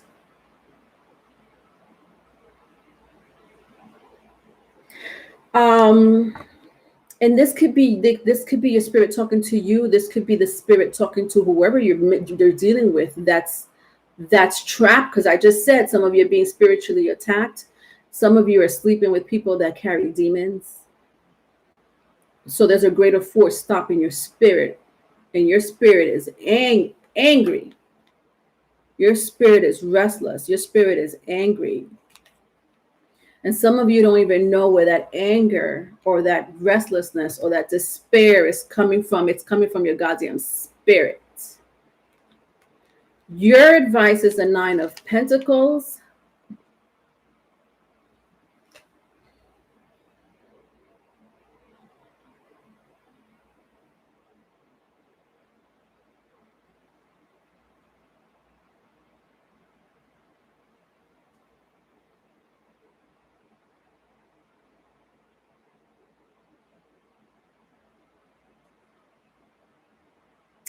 So I started watching this show called The Nevers. Very sci-fi, right up my alley. Um, and this woman in this picture in the Nine of Pentacles reminds me of this character in this show. It's on HBO. And I think her name was Mary. I don't want to spoil it for those who may want to watch it, but she was touched.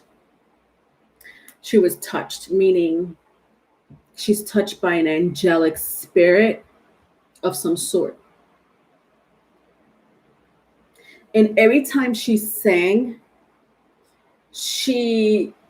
there was one specific song that she would sing that only people that have been touched by a greater force, people that have been touched to evolve the masses because they have special powers, spiritual gifts, supernatural abilities, people that are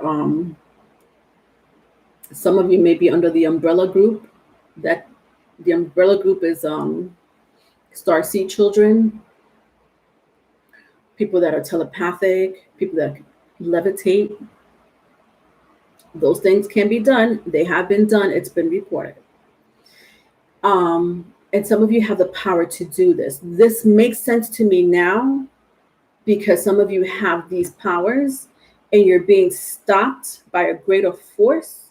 They're sending demons and people to you to distract you, to bring you down, your spirit, to bring your spirit down. Your spirit is ready to fight. That your spirit is ready to fight. And your spirit is not happy with you, Taurus.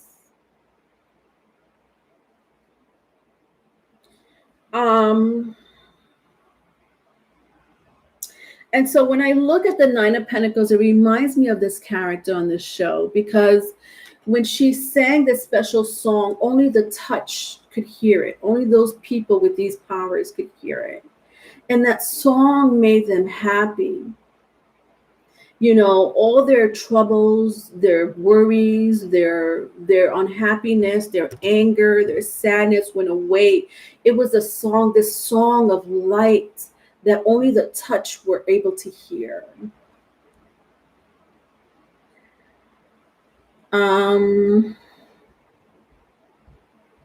I told y'all occult messages were going to come through. Yeah. Reminds me of emerald tablets. Only make sense to those at certain spiritual level. Yeah. Yeah. It's a special type of, I bet Capricorn and Taurus, you guys have had a special type of reading today. And I apologize for those who are looking for something else. But if you know me and you know my channel, these things go through.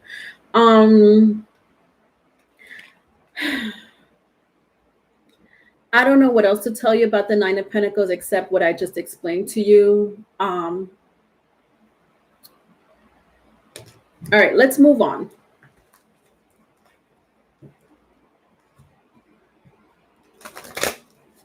To the Numerology. Let's see what else is going to be dictating you in the next couple of weeks.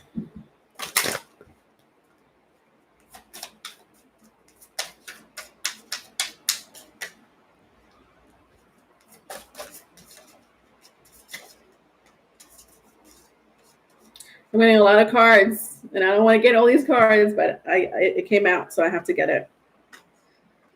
Ay Dios, I have 4 cards. Okay.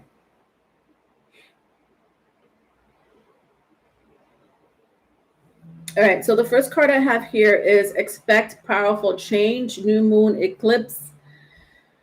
I forgot what sign I said this for, but there is a lunar eclipse in the sign of Sagittarius. What does that mean? Spiritual. The Sagittarius is all about spirituality. To have a super full moon in a lunar eclipse in the sign of Sagittarius is going to be goddamn spiritual. I forgot who I said this for, but it seems like this eclipse is going to be affecting my Taurus. Then I have new moon in Aries. It's time to take action. Okay. Your spirit seems to be agreeing with that situation. If this is not an Aries energy, I don't know what is. It's time to take action. Your spirit's not playing around. Your spirit, I'm telling you right now. Then I have show the world the real you, full moon in Aquarius.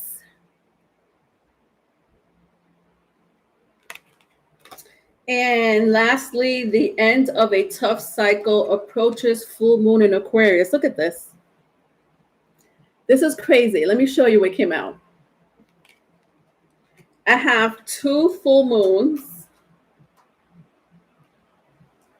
2 full moons.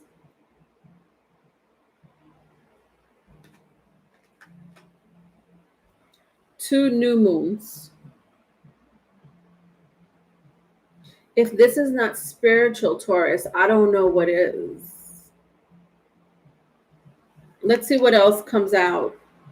This is being grateful. This is being aware. This is accepting who you are, not what other people want you to be.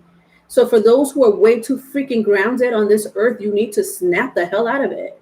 Because Taurus, I know about you. Some of you are very spiritual. But there's other Tauruses that are very, I hate to say the word materialistic, because Taurus, you're not the only one that's materialistic, obviously. But you could be very possessive with your material items. And so items or people, both. And so, and that's okay. There's nothing wrong with that. I'm not saying that because I'm saying there's something wrong with you, Taurus. I'm not saying that at all. Your spirit wants you to break out of something. And I had mentioned the root chakra for a reason. So you may want to really look into that.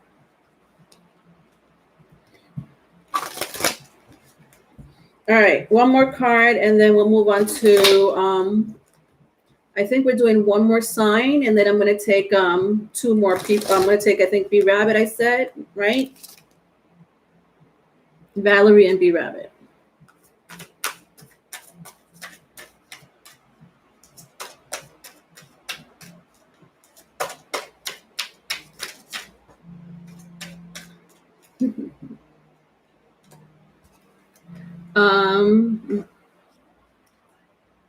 I don't know if the world could handle real me. Challenges. Jesus, I love these Aboriginal spirit cards. My Aboriginal spirit oracle cards, I love them. I love them. My Tanya, who's a fellow Taurus, gifted this to me. There's so much energy. It's like, it kind of like my Aboriginal spirit card is that last sprinkle of salt or spice in your food. Like, this is the message, but let's sprinkle a little bit more. It may need a little bit more salt or a little bit more spice. Challenges. This is going to be a huge challenge for you.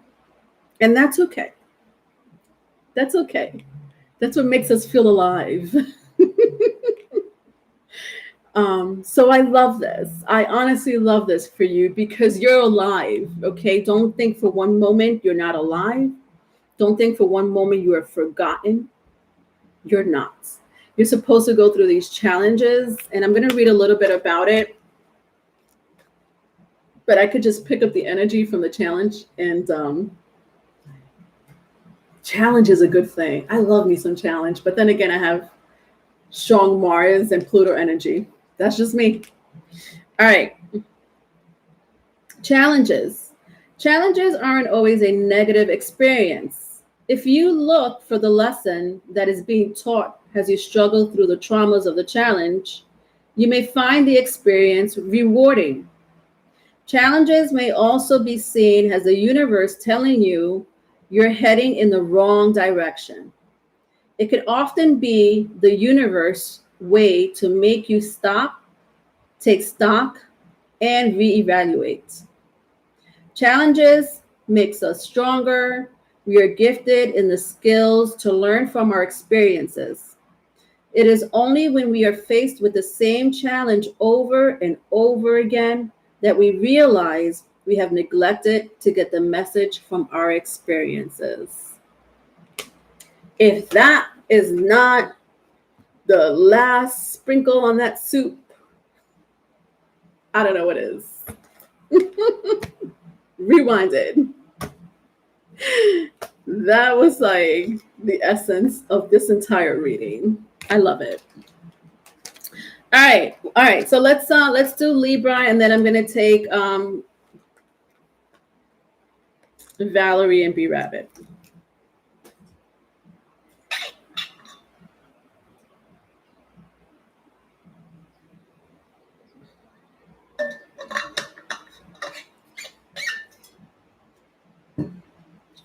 Okay.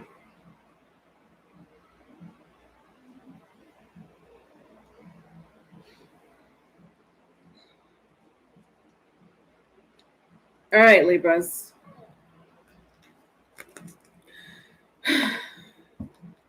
May 24th through June 7th. Libras, don't forget to follow me on Instagram or TikTok for your nightly oracle spread. Love readings will be out June 1st for all zodiac signs. Please hit the notification bell so that you can catch it. My Patreon page will also start on that same day for those who want to join my page and support me.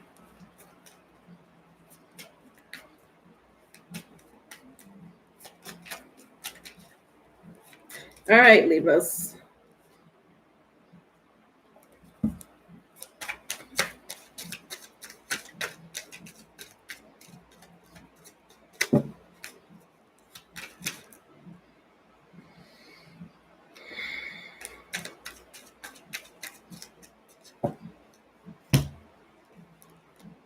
All right, I have 4 cards for you. All right, so I have the King of Swords, the 8 of Swords, the King of Cups, and the 5 of Cups. This is crazy. So very strong air and water placement here, if that means anything to you. Aries, Leo, I'm sorry, Aquarius, Libra, Gemini, Cancer, Pisces, Scorpio, if that means anything to you.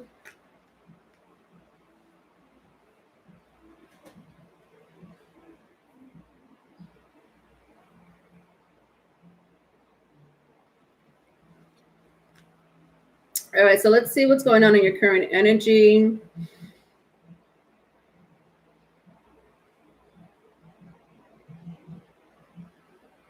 You're not paying, there's something you're not paying attention to, Libra.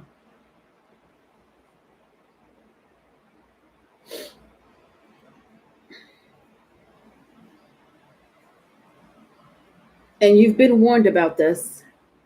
I'm hearing you've been warned about this. You've been warned about this. With the King of Swords and the 8 of Swords. And like, this is kind of you, like not paying attention to it or ignoring it, or you don't have time to deal with it for whatever reason that may be. This King of Swords is saying, I've warned you. I already warned you. I've made my peace with you, and I'm gonna like, I feel like this King of Swords is telling me, like this King of Swords is talking to me. King of Swords is talking to me, and the King of Swords is saying, Leonore, you could read for them, but I've already warned them in many different ways. So you could tell them what's going on, but I'm letting you know that if they keep staying in this position, I'm walking away.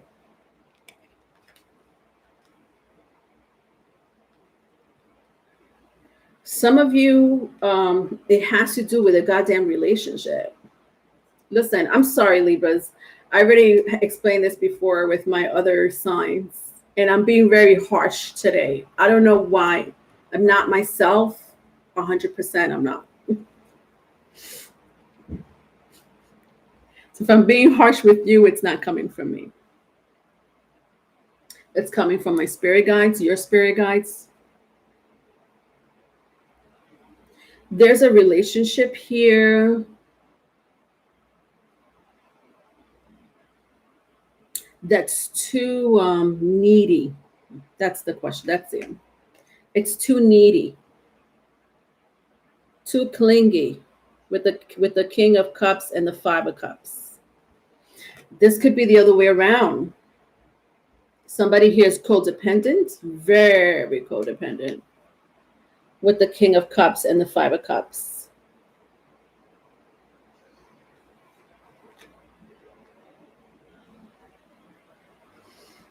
There's reasons why people get codependent. There's so many reasons, you know. People have codependent issues or abandonment issues. Sometimes it's a blend of both, honestly. So you may be dealing with someone who's like this.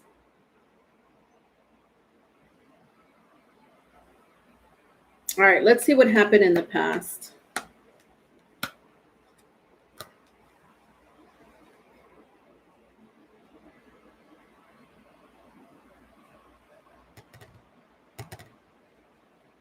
See, like when I turn around my Eight of Swords,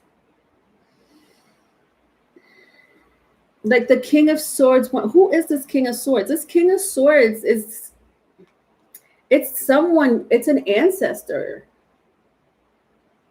some type of father figure, some type of spirit guide. Listen, this spirit guide, this ancestor has been in your ear, has been in your life for a reason, because some of you have been put in situations that hasn't been the best.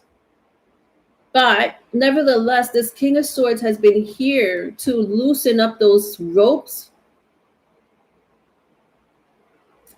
A lot of you are arguing with people you don't need to be arguing with. When I see the Eight of Swords, meaning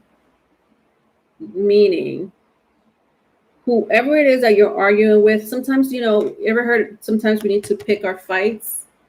Sometimes we need to walk away from conflict because the person's not reasonable enough, or they're just so low vibe. It's not even worth, you know, it's kind of like, you know, going back and forth with a 6-year-old. Like when I see sometimes adults going back and forth with a young child or a teenager, I'm like, who does that? Children are so forgiving, and they like, they honestly, like, you, they could be mad at you one day, but honestly the next day a lot of these children will come up to you like nothing happened. And when I see an adult, because I used to work with children, I used to see this a lot. When I see an adult get upset because of what that child said to them, maybe it was something disrespectful that came out their mouth, and the adult is really angry that, you know, the child said that to them in the first place, and then they stop talking to that kid, or they argue back and forth, like it's a back and forth situation, and you're an adult. Like, this is a type of vibe, you know, I'm kind of talking about. Like, there is just some fights you just walk away from because it's not worth it.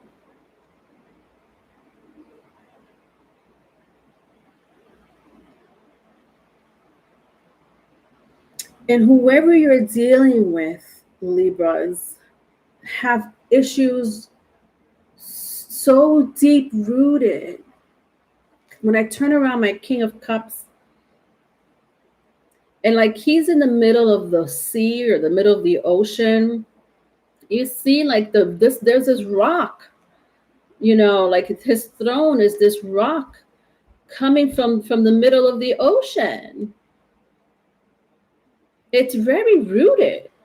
That rock is its own island. It's not going anywhere. So this person's grief, trauma, hangups, codependency I had mentioned, maybe even abandonment issues are so deep rooted that this is what I'm talking about. You're like exchanging this negative energy, this back and forth. Oh my God. Oh, like I'm picturing like the aura of this person, and the aura of this person is not good.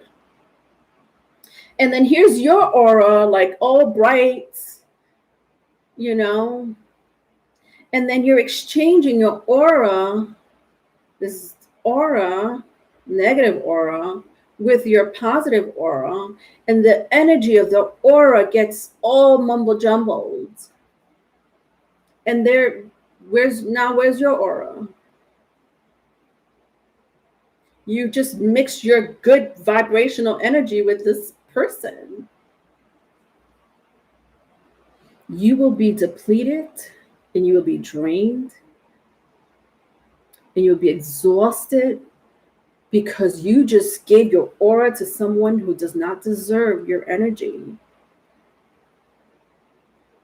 With the Five of Cups here, this person's, and again, vice versa, if it's vice versa, this person's energy is dark. Is dark.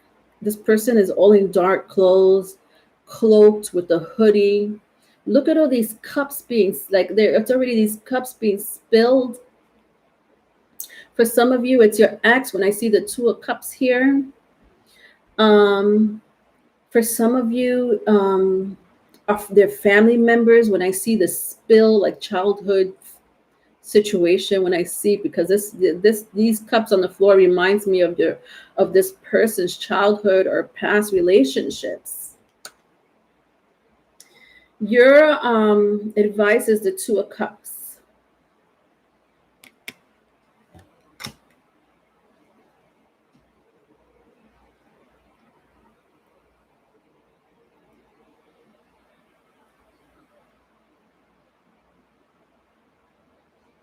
When I look at the Two of Cups, I sense a new relationship for you, Libras, honestly.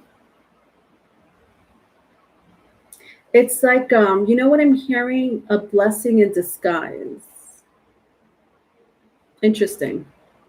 The Two of Cups. It's a blessing in disguise.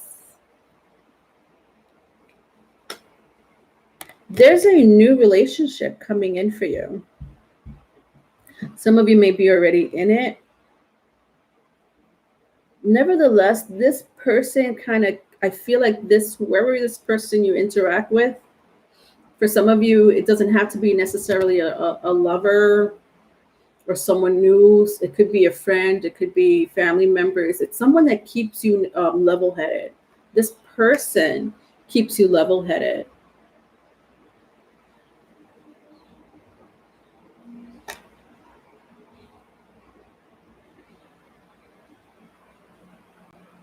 I love this energy for you. So either you're going to meet someone that's very level-headed in the midst of all this darkness. You see all this darkness around these two people. But even though it's dark, there's this beautiful shining star, like this star, oh God, there's still so much beauty, under, like, and even though they're surrounded by darkness, there's so much beauty here, with the night sky. And like, if you look at their clothes, like they're both in this aura of light. And this person it's like this person is equal to you.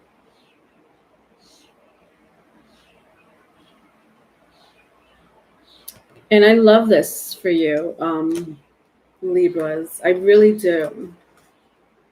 I have here, could be a water sign. So Cancer, Pisces, Scorpio, if that means anything to you.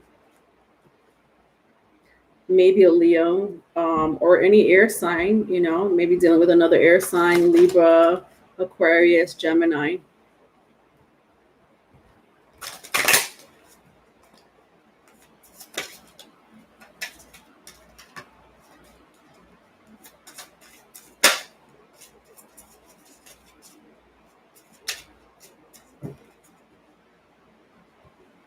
All right. So I have it's time to release negativity, full moon in Scorpio.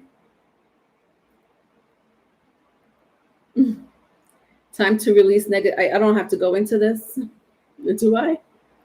Time to release negativity. And look at this. The end of a tough cycle approaches. I had said that. There is someone around you or somebody that you will meet, Libras, that's going to change your world. Could be a Scorpio, could be a Capricorn, could be an Aquarius. All right, let's see. Doesn't have to be those signs. Let's see one more card for you, and then we'll move on to Valerie. Valerie, if you're still here, and B Rabbit.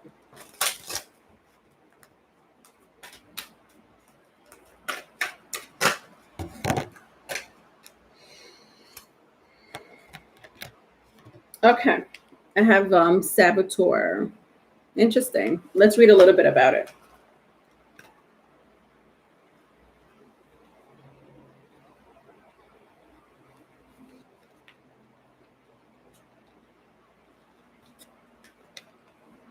You ready for this?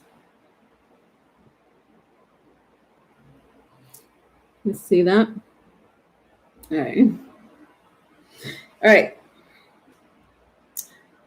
Stop blaming others. Stop feeling sorry for yourself. Stop waiting for the next bad thing to happen. You are manifesting negative events into your life simply because that is what you expect to happen. The power of suggestion is so powerful. You need to now turn the tides and begin to believe in the power of positive thoughts and actions. Your life will do such a quick turnaround, you will be hard pressed to remember the stress you are feeling at the moment. Right now, think of something good that has happened to you in the past few days, and tomorrow do the same, and the day after that too. Think happy and positive thoughts, as that is exactly what you will manifest in your life.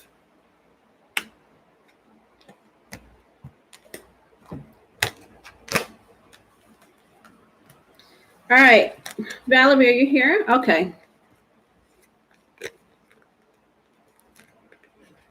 Leonore says X. Me every time.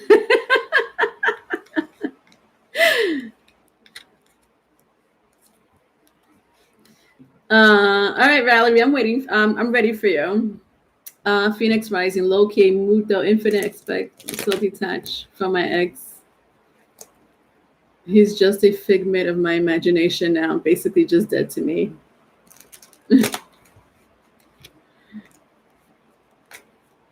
All right.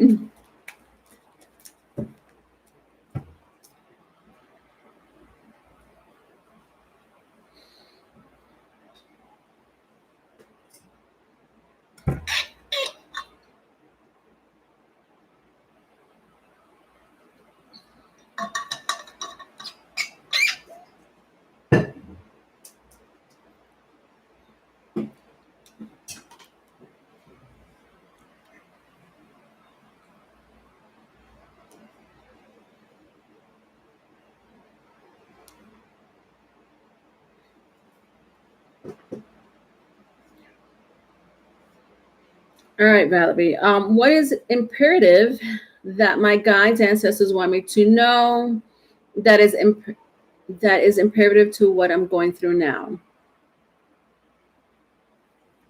Okay.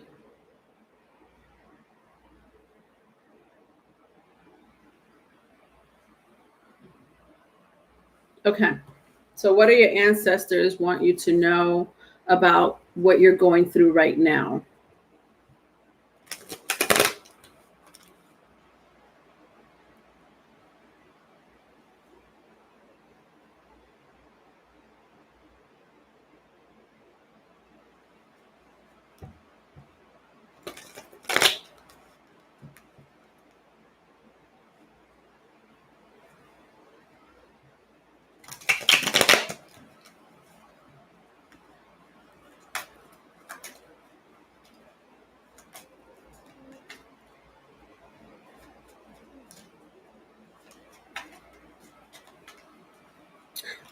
Valerie, the Libra, I just did a Libra reading, Valerie. That message will resonate with you. So I don't know if you have Libra in your chart or if you were listening to the Libra reading I just did. Your one of your spirit guides are saying to listen to that reading. Maybe there's something there for you.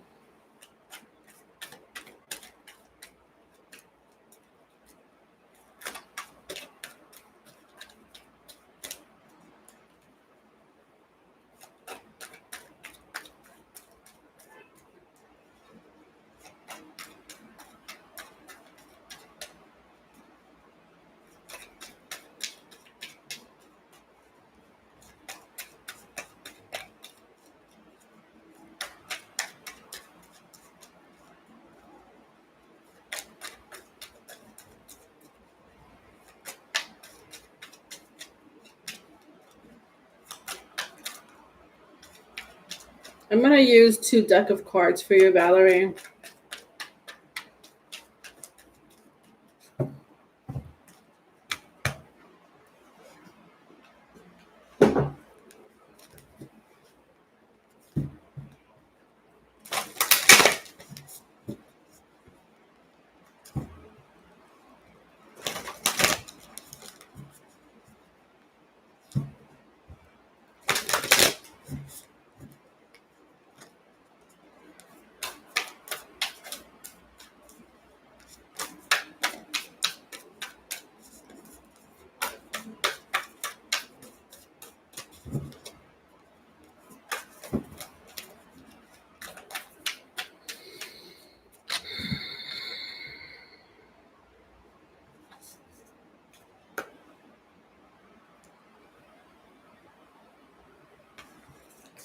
Okay.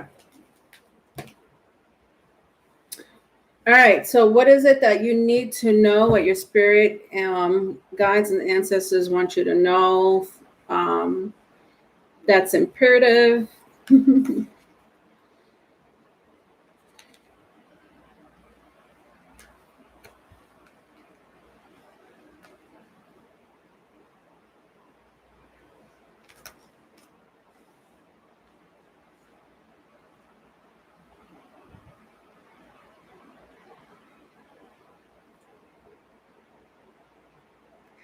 um, with the summer winter 3 of Scrolls setting your course here.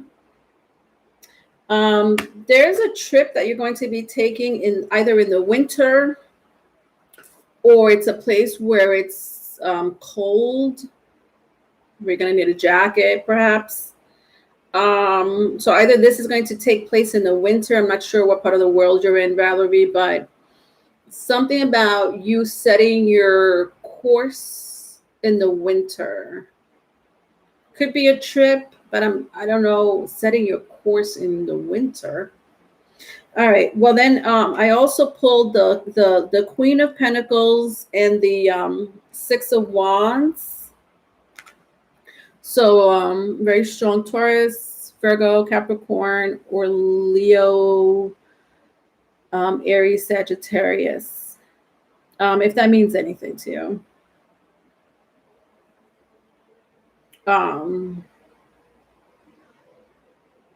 This has to do with your career.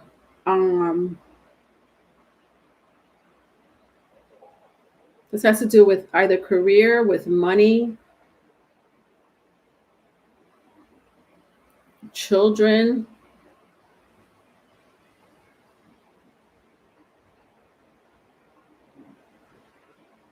strength,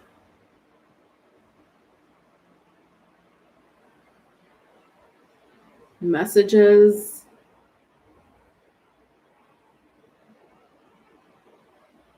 ancestors.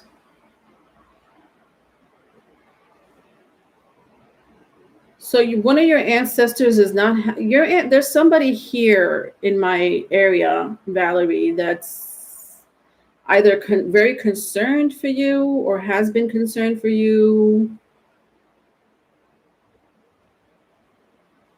but more so disappointed.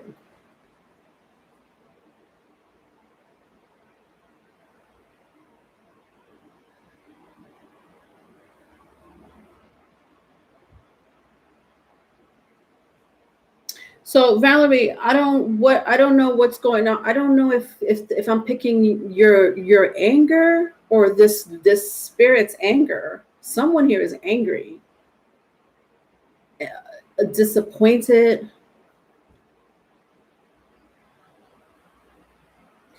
Either that or you just went through like this. All right, I make sense of it. Because I don't know if it's you or this spirit guide or this ancestor. So there's like some type of fight, argument, anger, disappointment, either coming from your energy and this spirit guide is feeling this from you, or it's coming from the spirit guide or ancestor who's been through kind of the same thing you're going. Okay, that's what it is. This ancestor went through the same situation you're going through right now. Okay, bingo.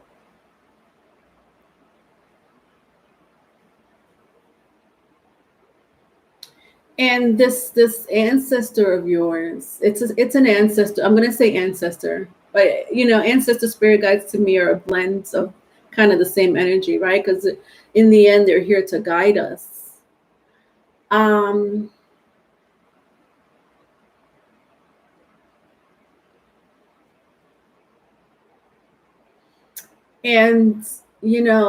they don't like that you've been in this like this down energy, because it reminds them of their situation, what they've been through.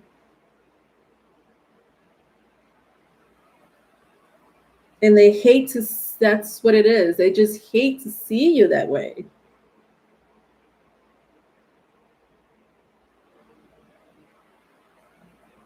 And so this spirit guide has plans for you.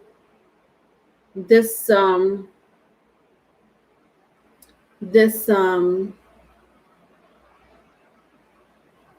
spirit guide is going to help you, which is why I see these two cards, setting your course, and then I see the winter card here.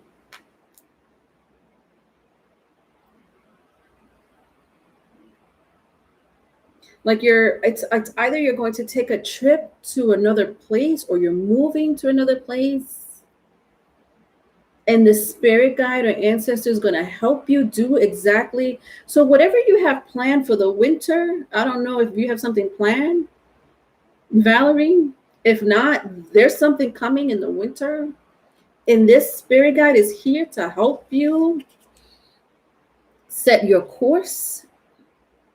Almost as if, you know what this energy is, Valerie? This energy is a new chapter in your life. This is what this is.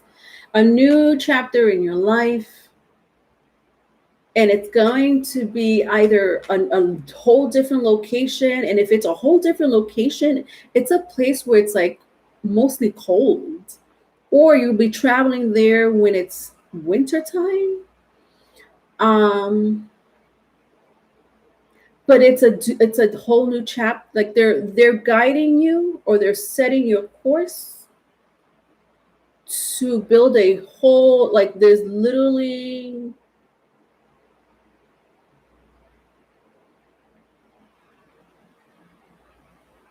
Are you in the food business? Are you in like catering or food business, Valerie? Um, Restaurant, food and beverage business? Great grandmother who showed me my daughter's face years before I had her. Your grandmother? Oh, my grandmother walked with the face of my child years before. What? So it's your grandmother. Okay. Hi, Valeria. Anyway, I see something about food and beverage business, catering, even large events. There's literally like a whole new chapter for you happening for you, Valerie. Okay, that's the message.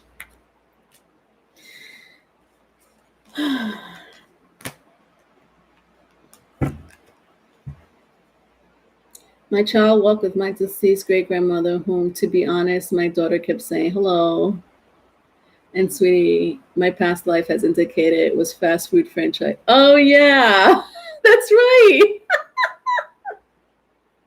That's so true. I forgot about that. Yeah. I don't know if I'm it's so weird, Valerie, because I feel like you're going to be revisiting that line of business again. I don't know. But that's what I'm seeing. Like big events, like weddings, bar mitzvahs, or just the food and beverage industry in a whole different location, I'm going to say. Yeah, not where you are. All right, B Rabbit, are you here?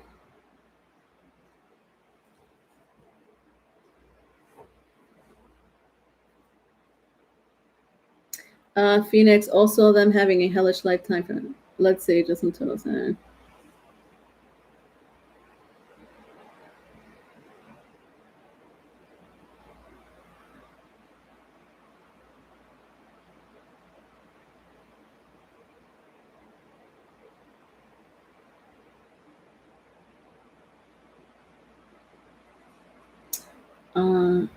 My decisions no one likes. Why? Because my great grandmother was what everyone says. Family curse. You're welcome, Valerie.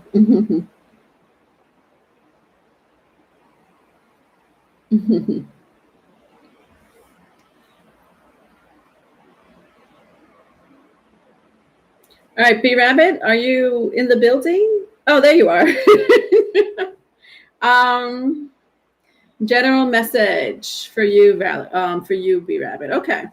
General message. Okay.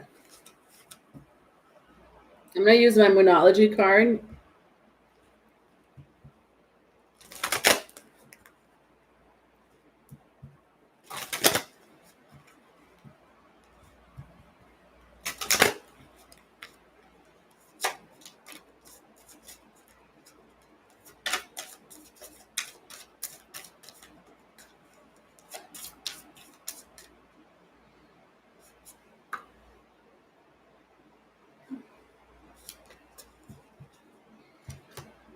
All right, general message.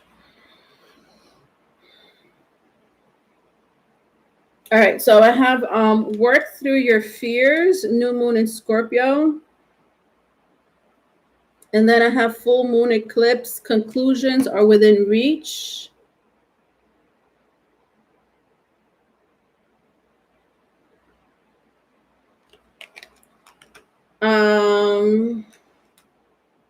And then at the bottom of the deck, a time to give rather than take.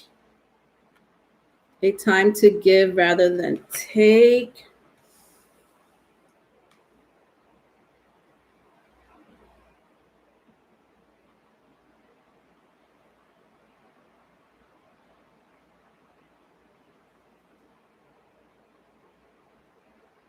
Okay, so something happened during the Virgo moon. Are we in the Virgo moon now? We just got out of the Virgo moon. Something happened within the last few days, B Rabbit.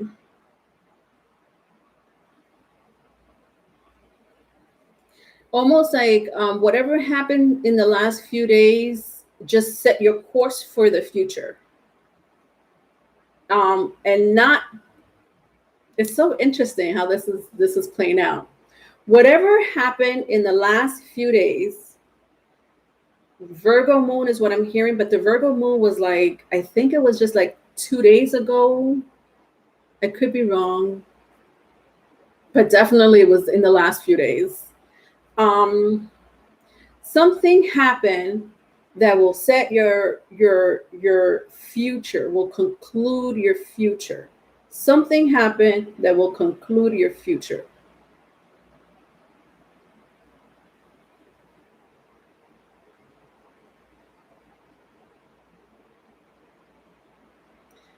Interesting. So when I see work through your fears, new moon in Scorpio,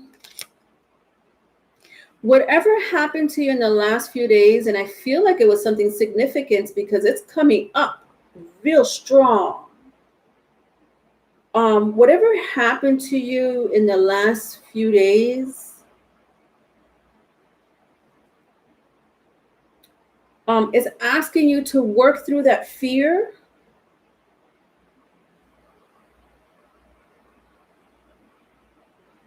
I'm hearing power, something about now you have the power. Bingo. Now you have the power to conclude your future. This is interesting. Let's clarify that a little bit, shall we?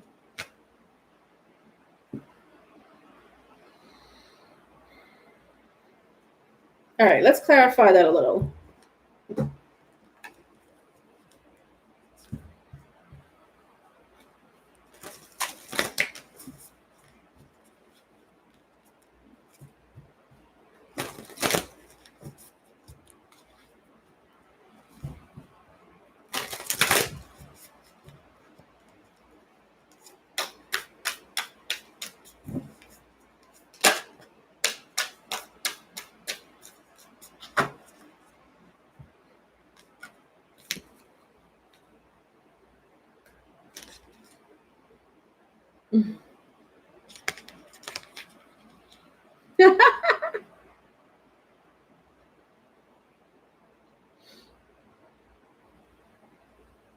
Wow. There's a karmic cycle that just broke for you.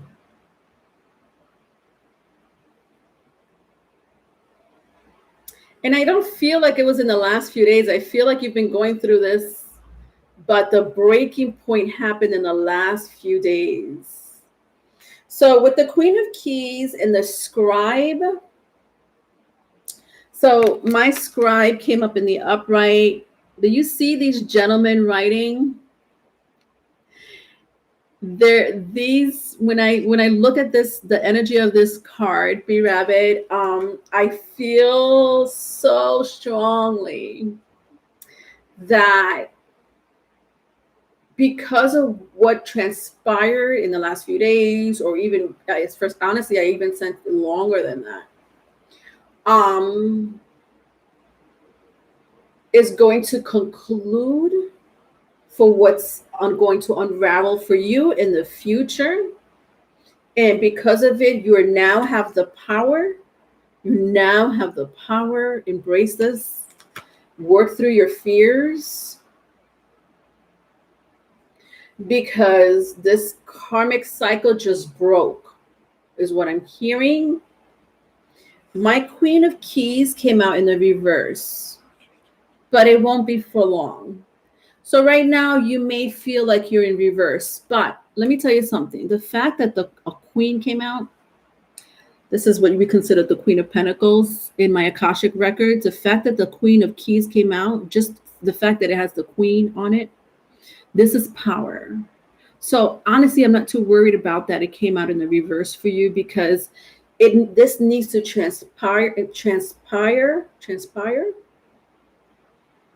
because they're working on it. This karmic cycle that just broke is being worked on, and it will conclude.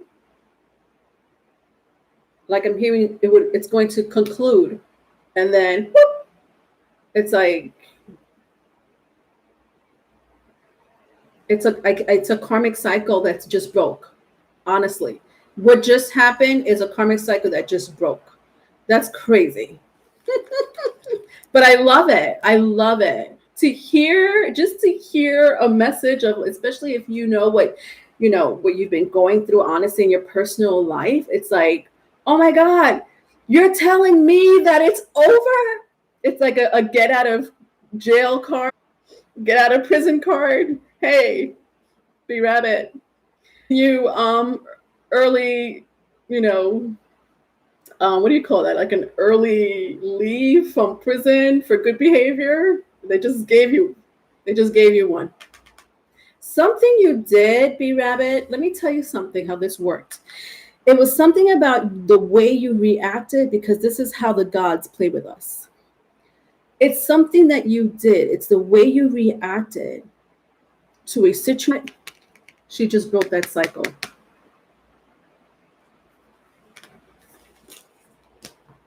Good for you. Congratulations.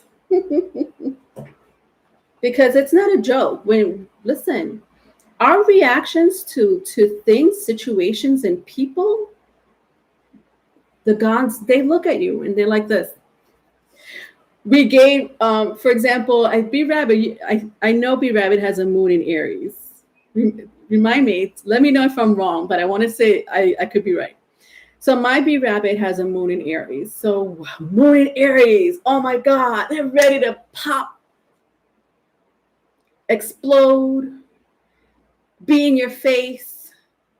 Whether they're wrong or right, it doesn't matter. Most of the time, they're right, but they're going to come. They're going to come at you. So, from what I understand, from what from what I understand, because her moon is her ego. Our moon placement is how we react to things and situations. And because she did not play into the energy of that Aries, ready to pop off, fight, react in a very negative way where it's not going to help you.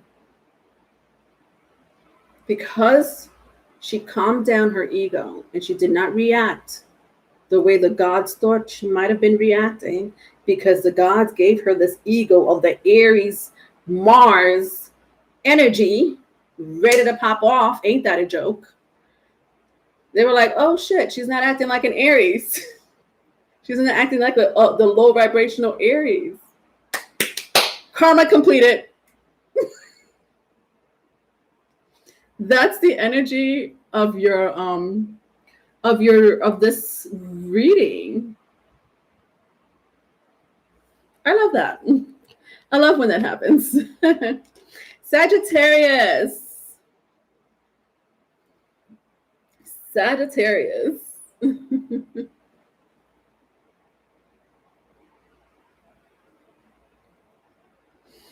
Okay. You would probably say it in your kindest voice ever, and they would be like, thank you so much. You usually cry and lose your shit. The last conversation was different. Yeah. Isn't that how? Okay. My Saggies. May 24th through June 7th. What is going on with my Sagittarius? Sagittarius, there is a super full moon in your house, the 9th house. I think I was talking to Aquarius. I could be wrong. Don't quote me. But to have 9th house placement around this time is good. Not just, I mean, for the collectives, check your 9th house placements, wherever your 9th house sits, basically your Jupiter. So if you know where your Jupiter is, because Jupiter rules Sagittarius, so wherever you have 9th house placements, so if you have Jupiter in Leo or Jupiter in Cancer, or for myself, I have Jupiter in Pisces, and Jupiter actually is in Pisces. It just went into Pisces. So wherever your Jupiter is, that's your 9th house placement.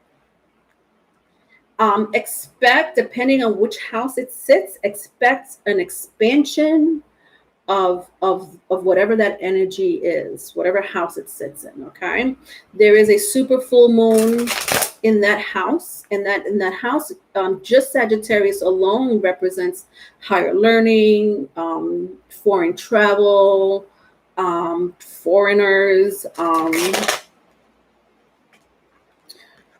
spirituality. Jupiter and Leo in the 10th house. Yeah, Jupiter and Leo. So for you, your ego, something about your ego, confidence. Your confidence is going to boost. If you have Jupiter and Leo, there's something about the Leo placement, that Leo placement. There's something about, okay, so your confidence will boost because Leo represents identity. So you'll feel better in your skin. You'll be more confident in your skin, and Leos already represent that.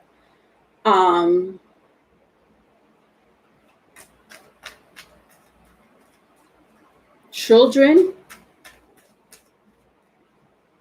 if you're trying to have more children. Fame as well. Thank you, B Rabbit, for the super chat. Thank you so much for the $19.99. Oh, I love you too, B Rabbit. 369, you have Jupiter and Taurus. Ooh, that's a good one. I love them, Jupiter and Taurus. Ooh, that's a lucky placement. That's money. That's money. Income, home.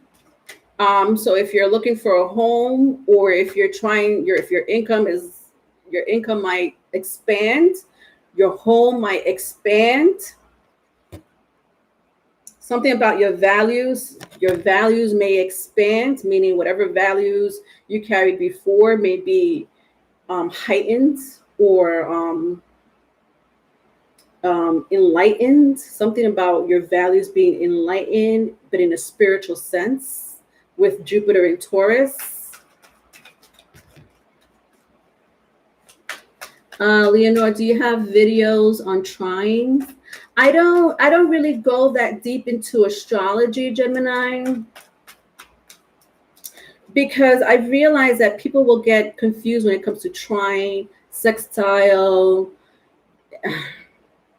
It's geometry. I don't do math that easily, but I could do a video on trine and sextile and stuff like that, but those things change.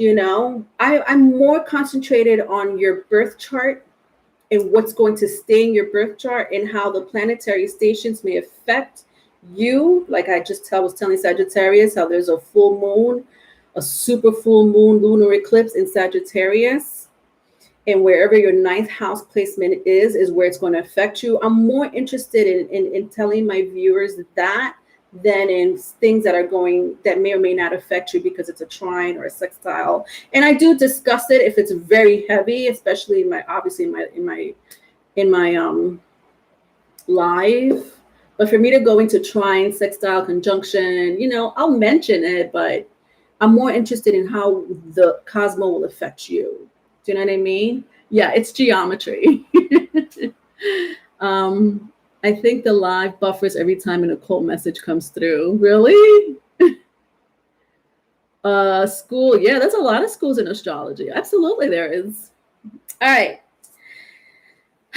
May 24th through June 7th, Sagittarius. Sorry about that little delay, but it was very important that I mention that, obviously, because this is important for my Saggies. That moon will affect you. That lunar eclipse will affect you in the next 2 to 3 weeks. So I have the Sun card, the 5 of Cups, and the 8 of Swords.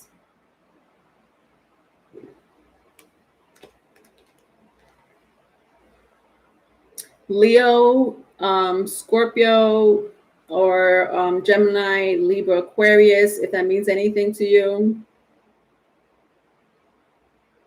I do see like two people. Is it people? Yeah, there's like two people upset or crying. I don't want to say, it could be. Maybe someone is crying for you. Vice versa, if it's vice versa. Like there's some type of like when I see my sun card here, do you see these two guards by the wall? So I don't know if you even know that these people feel this way. It could be one person, it could be two people. But then I look at the eye here in the obelisk. It sort of looks like the eye is crying, but it's not. It's just the image. That's how it's drawn anyway. It's an Egyptian drawing, but I'm picking up, honestly, tears from someone here. For some of you, it's two. For some of you, it's also mutual. Like you may be crying for this person and this person is crying over you. But if it's not tears, I mean, it's nevertheless, it's some type of regret, sadness, disappointment. For some of you may share a child in common with this person. You don't have to. Or even a pet. I'm hearing like you shared a pet or you have a pet in common.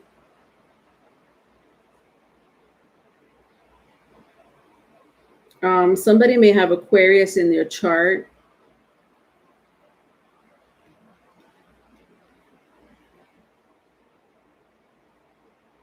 Yeah. Yeah, this is this person with the 5 of Cups and the 8 of Swords. Really sad. This is sad. This is someone that daydreams about you constantly with the 8 of Swords. Interesting because the 8 of Swords is like a daydream word, like a day worry. And the 9 of Swords is like a night worry. So like 9 of Swords is considered to be the energy of someone not sleeping at night or having trouble sleeping because of worry or anxiety or whatever, depression, sadness. But the 8 of Swords is not so harsh, but nevertheless, it's sort of the same energy. But I see it like a day worry instead of a night worry. I don't know, whatever. But this person thinks about you during the day. Vice versa if it's vice versa.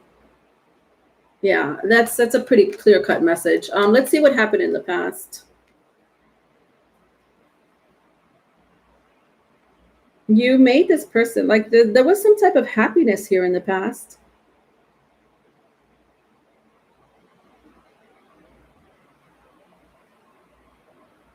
Yeah, you know why this person wants you? Either this person wants you back, someone's thinking about you and they're very sad. You made this person very happy with the Sun card here in the past. There's something about your relationship with this person that you made very happy. They can't get that anymore.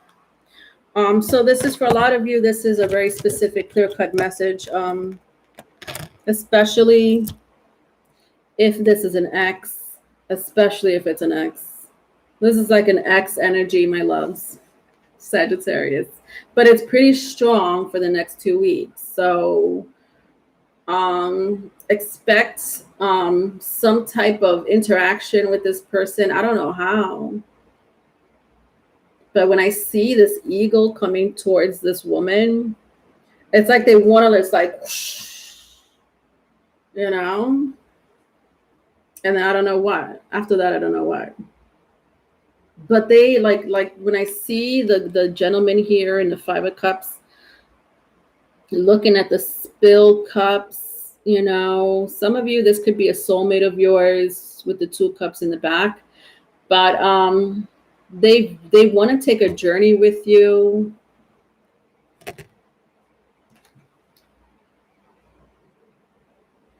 They want to cross the bridge.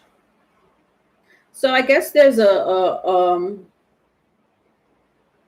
interesting, because I'm hearing they want to cross the bridge when I see that bridge in the back. So obviously, Sagittarius, you may be on the other side of this bridge. This person is on this side, you're on the other side. So they want to cross the bridge towards you, but I don't. It reminds me of that story, that grade school story. That troll underneath the bridge. I forgot the name of that story. The troll underneath the bridge, and like, you can't not cross the bridge without paying me. I forgot how the story goes. God, that's so long ago. That's your energy.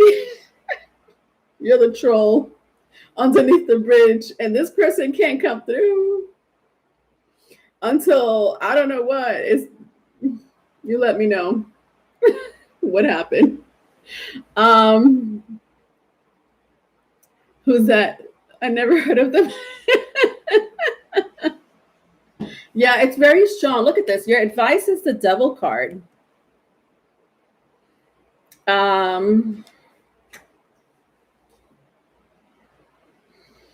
Listen, the thoughts of this person is very sexually based.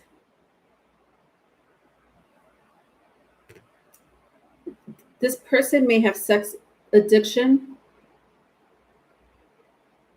like sex addiction or porn addiction, serial cheater.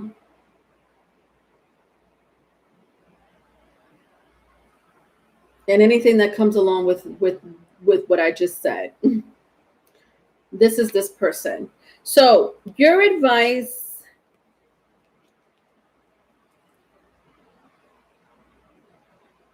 interesting, because I'm seeing someone else too, Sagittarius. There's someone else also. But I did mention two people. Didn't I say two people in the beginning? I did. I was like, there's one person. So one person may be sad and crying over you, but there was another lingering energy for some of you, not all. But now I'm seeing it in the Devil card. There is two people.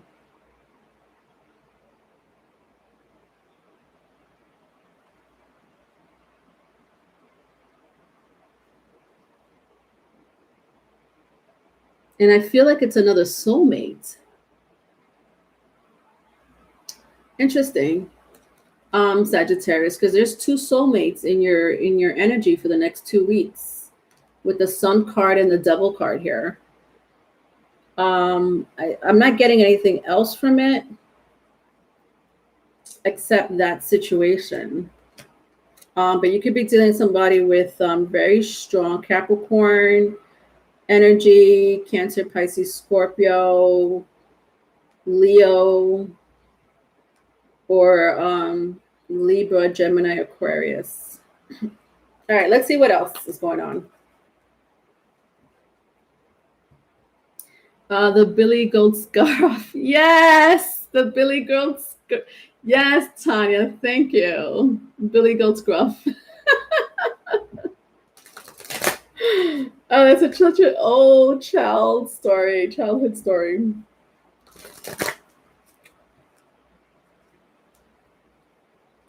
Yes, that one is welcomed. All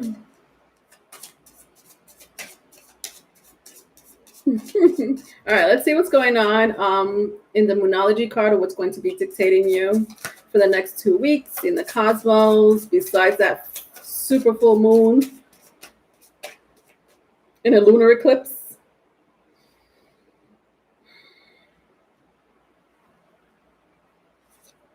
Okay. All right, so I have step out of your comfort zone, North Node.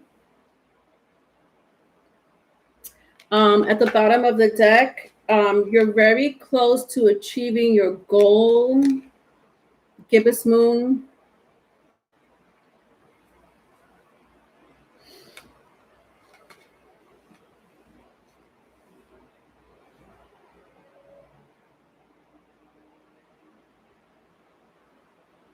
You know what I'm hearing? I'm hearing some of you going to need to step out of your comfort zone. Meaning, you may be in a position where you may be in a position emotionally. You may be in a position emotionally where it's going to make you feel uncomfortable, Sagittarius.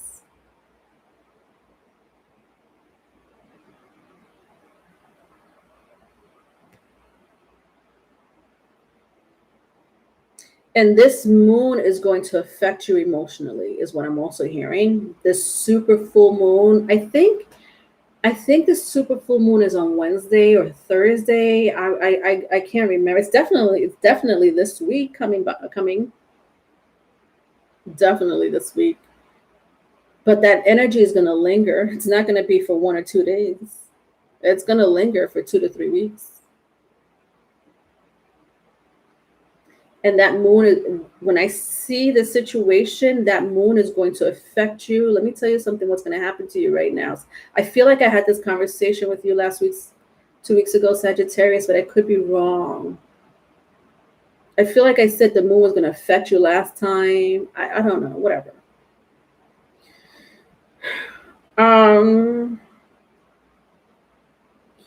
Your emotions is going to be in the forefront for the next 2 to 3 weeks.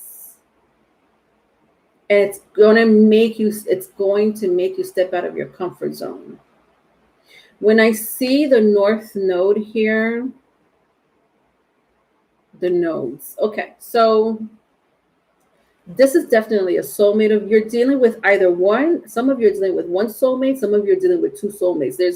For some of you, you have two people. There's two people, and they're both soulmates of some sort. Maybe for some of you, a twin flame with the devil card here.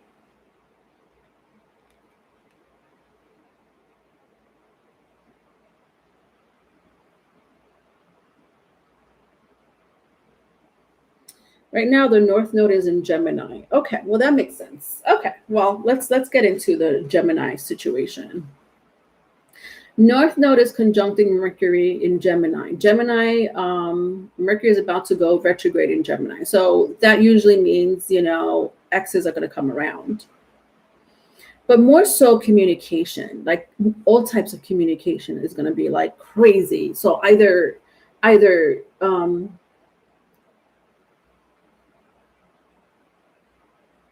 okay, be very careful with your conversations with people. It doesn't matter whether you're at odds with them or not.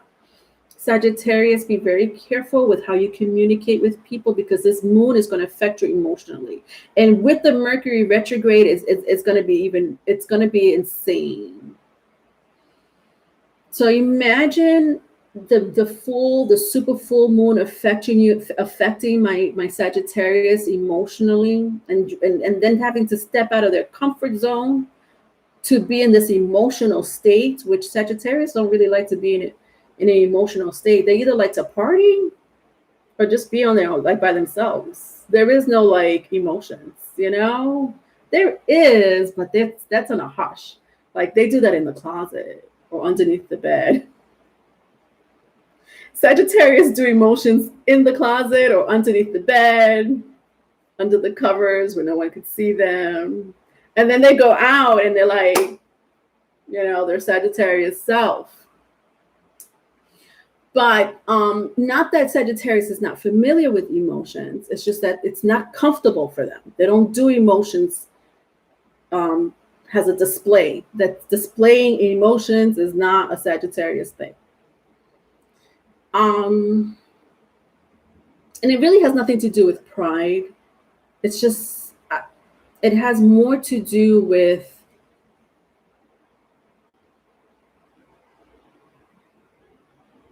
the way they're evolved. Sagittarius being the last fire sign of the zodiac, the way they handle their emotions is very evolved, more so than the other two fire signs that come before them. And so they don't like to display emotions like that. They like to keep it under control. They're coming from from Scorpio. So the energy of Scorpio of wanting to control everything, they carry that energy. That eighth house carries into the ninth house energy. So controlling emotions is a Sagittarius trait. Um,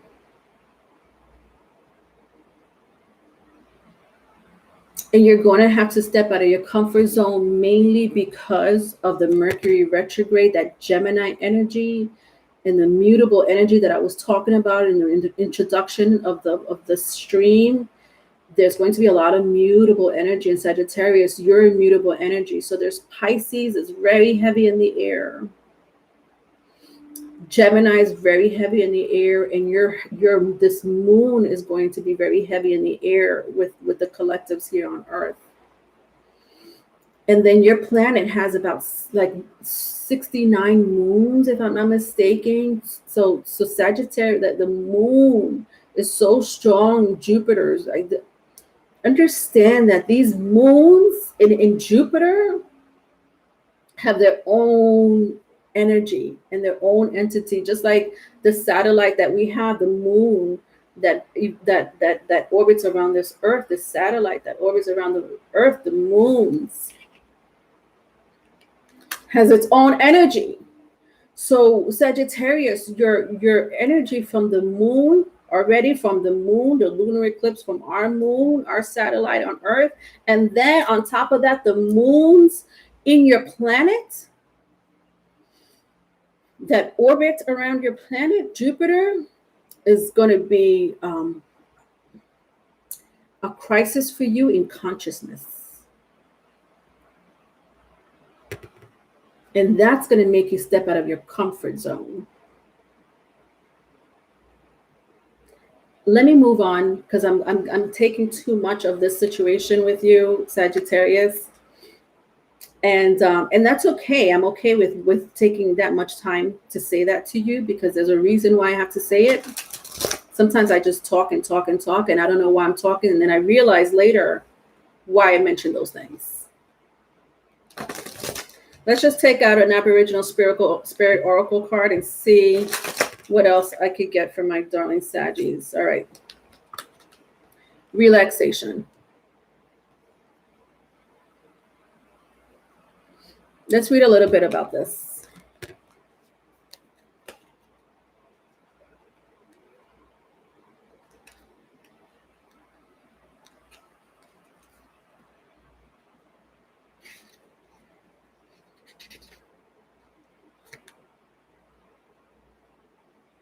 All right.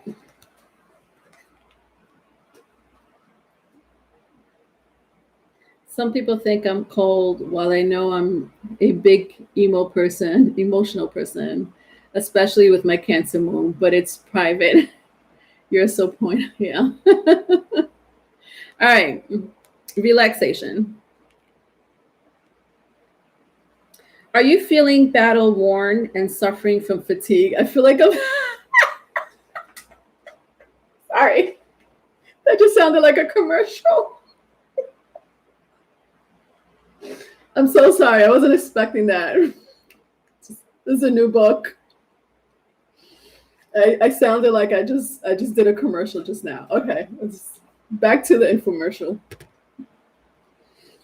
Are you feeling battle worn, and suffering from fatigue? You have been so busy lately that you haven't had time to relax. And when those rare moments have presented themselves, you find yourself restless and looking for things to do because you are so used to occupying every second of your life. Even at night, your head is still racing with things that have to be completed tomorrow. I also suspect your sleep patterns may be disrupted as a result of your constant head chatter, only adding to your exhaustion and fatigue. You must find time for yourself before this becomes a health issue. You will find support from those close to you as they can see that you are in urgent need of time out. When you stop, you will find the much needed time to reevaluate your situation and to recharge your batteries in preparation for the next round. Yeah. Take the energy of the retrogrades, Pluto retrograde, Saturn retrograde, especially the Saturn and especially the Saturn and Mercury retrograde. Sorry. The Saturn and the Pluto retrograde Sagittarius to take advantage of exactly what this card just meant, the relaxation, the to work on your inner self if you are in need of working on your inner self. But more importantly, what I got from that message is taking time out from the world. Something about you needing to take time out from the world that's going to benefit you at this moment. Of course, that energy will change in the future, but there was a warning. I feel like that was a warning for you. Like, take time out, work on your inner self right now, just right now. And then whatever it is that you have to worry about tomorrow, it'll get there. It'll get there. But there's something about that. It was like I literally heard a warning. Like, you need to go like this to people right now. Ever seen that? Cooties. You got the cootie, especially if it's an X. My word. What is with this X? I can't. I really can't. All right. I'm going to do Gemini. Do one more sign. I'm going to do Gemini, one more sign. And then I'm going to take Phoenix Rising, Tanya. Yeah, Phoenix Rising and Tanya. And then Natural R, if you're still here, I'm going to still take you, of course, obviously. But just give me a little bit more time. Just give me, if you could give me, let's see, because I want to get these signs. All right. So Gemini, one more sign. Then I'm going to take Phoenix Rising and Tanya. Then I'm going to do probably one or two more signs, Natural R, and take you, okay? Valerie, I did Valerie. Valerie was, I did Valerie before you, B-Rabbit.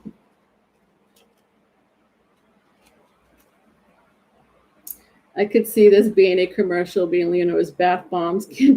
Like that. That sounded like such a commercial. All right. Gemini. Oh my God, Gemmies. It is Gemini season. If it's not Gemini season, I don't know what is. Okay, I got North Node Gemini. The Sun's in Gemini. Mercury's in Gemini. Venus. How can I forget about Venus? Venus is about to hit Gemini. I feel like it's already there, but I could be wrong. Nevertheless, it will be there for Gemini season. That's a lot of Gemmies in the cosmos. All right, so let's see what's going on with my Geminis. I honestly feel like I'm almost being prompted to say this. Even if you don't have Gemini in your chart, because there's so much Gemini in the energy, everybody should be listening to the Gemini read. Yeah.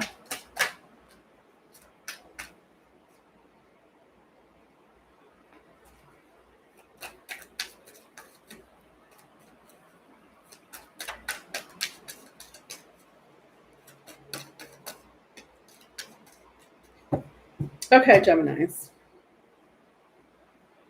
Let's see what's going on with you.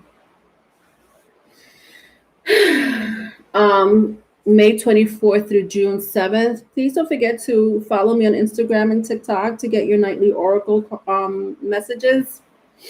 The links are in the description box. Also, the love reads are going to be out June 1st. All right, so all 12 zodiac signs, all the love reads for all 12 zodiac signs will be out June 1st.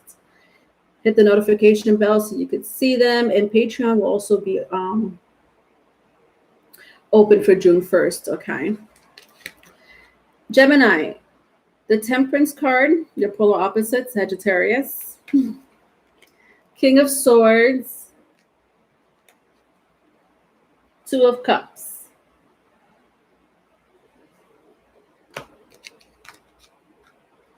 All right, so let's see what's going on currently in your energy or in the next 2 weeks.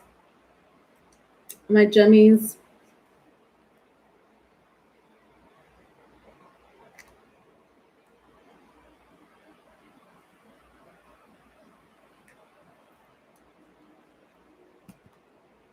Sorry, Gemini, something. Don't know why I had to put my lip gloss with your reading, but I do. All right.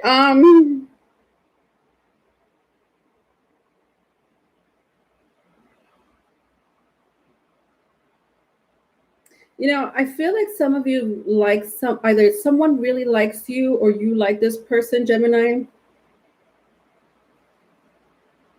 Could be somebody with a very strong air or water placement. So either Gemini, Libra, Aquarius, or Cancer, Pisces, Scorpio, or a Sagittarius. Doesn't have to be. But those are coming in very strongly anyways. But there's like this person, either you or this person. I almost sense it's kind of mutual, honestly. You guys like each other. And I don't know why I want to say the word like just like. I think because it's because of the King of Swords. That's why. The King of Swords, they really don't show emotions. They're more logical. So I want to say the word like with the King of Swords and the Two of Cups. Okay, I like this because also the Temperance is here. So it's guided. I almost feel like this energy is guided. For some of you to progress you. Am I saying that right? To like progress in life?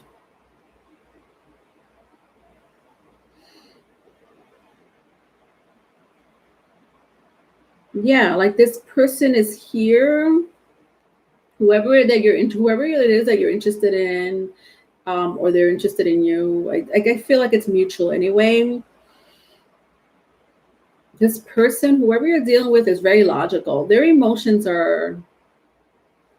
it's not out there. You know what I mean? It's not a display of emotions.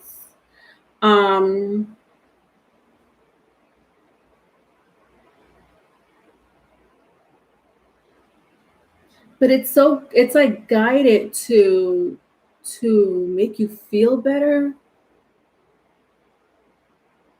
to progress you. God, I know I'm using it in the wrong content.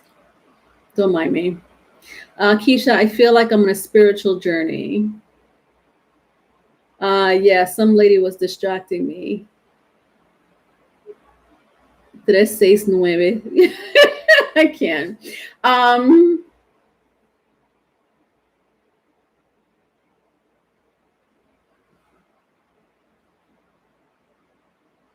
It's guided. That's what I keep hearing. Like it's guided by with the Temperance card here. That's amazing. In the past, let's see what happened in the past.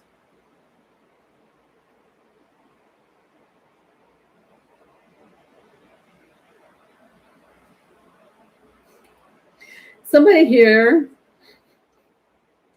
not for all of you, but someone here is always ready to fight.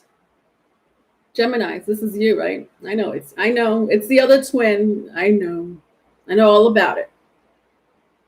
Someone here is always ready to fight, meaning, you're ready to always stick up for yourself, it's like someone here is the type of person who will fight, like will and I don't really mean like physically. God, I hope it's not physical, but someone here, it's more like verbal. It's like verbal, like a tongue slash, the tongue lashing. Like fight now, ask questions later. I'm gonna fight you now, and then I'll ask the questions later. And if I'm wrong, I'm wrong. This is this person, either you or this person. Um, but there's such a peaceful surrounding. When I turn around my Temperance card, the King of Swords and the Two of Cups, like there is like a circle, like this circle of peacefulness. This Temperance card is so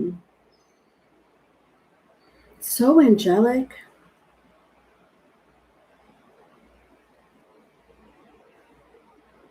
Geminis, you know,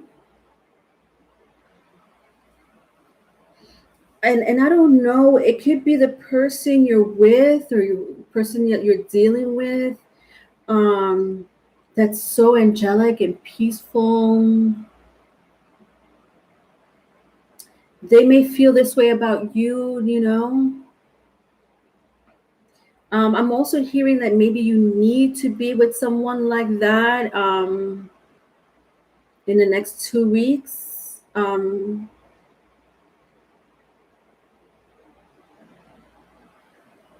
Yeah, I'm just getting like peace, like a very still, peaceful energy, and like the angels are coming in.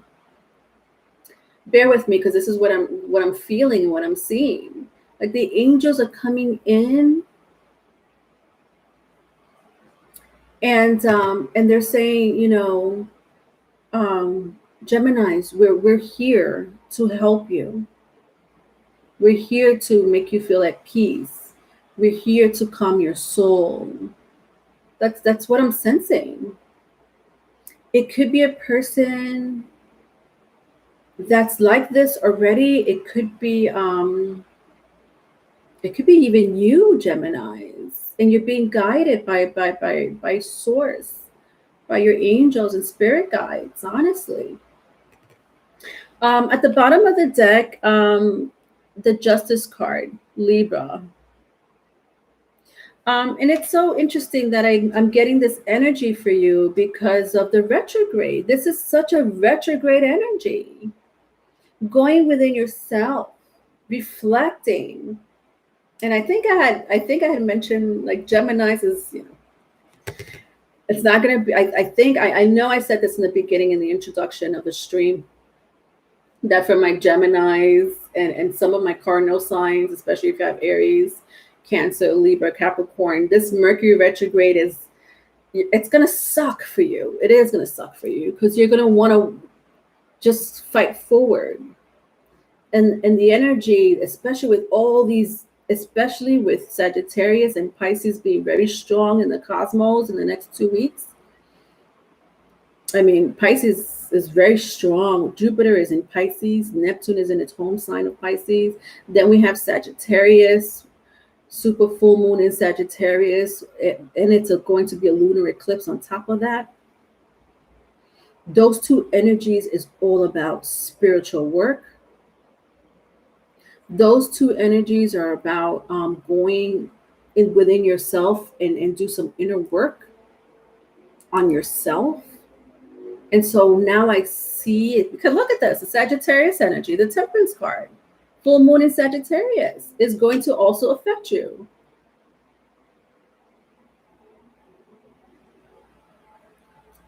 But I have mentioned that my Geminis, Aries, Cancer, Capricorn energies, like it's not going to be fun, you know. You don't want to sit still, but you're going to have to. Don't fight that energy is what I'm hearing with the Justice card. Don't fight that energy of being in a place of peace. My God, hold on to that peace in any way you can. Even if you feel like you haven't gotten something done, like even if you're like, oh my God, I have shit to do. But then you have this sense of like calmness around you, and your body's like, no. We're going in through a Zen moment, Geminis. This is a time to go lotus style. This is going to be your energy in the next 2 to 3 weeks. Like my legs are crossed right now, lotus style.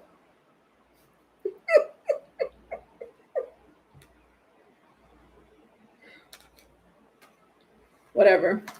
You take that information, do whatever you want with it, Geminis. Let's see what's happening in your Moonology card.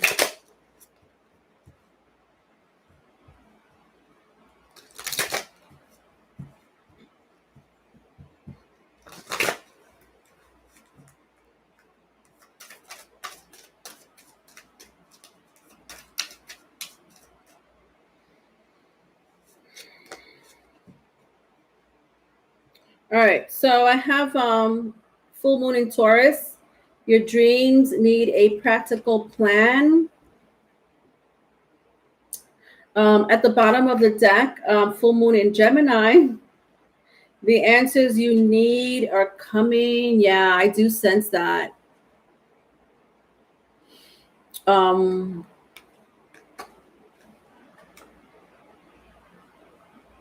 Yeah.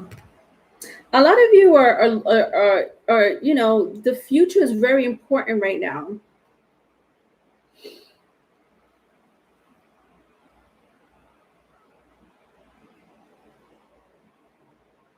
For you, the future is very, like right now, a lot of my Geminis, people with Gemini placement, cardinal energy,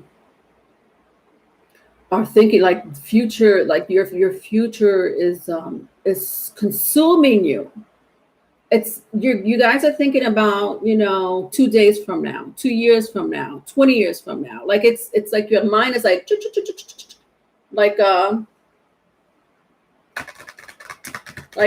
I mean, I'm not a Gemini. I do have a South Node in Gemini, but thank God that was my past life. But your mind is like this. You ever seen the old typewriter?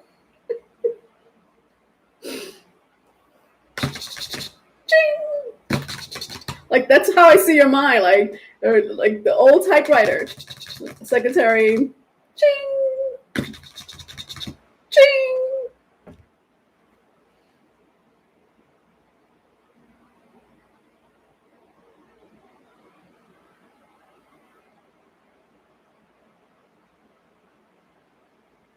And you see how I am right now?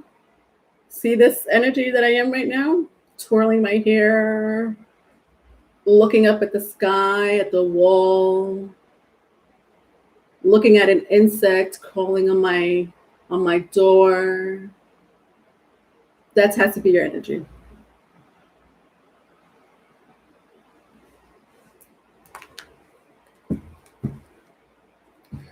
All right.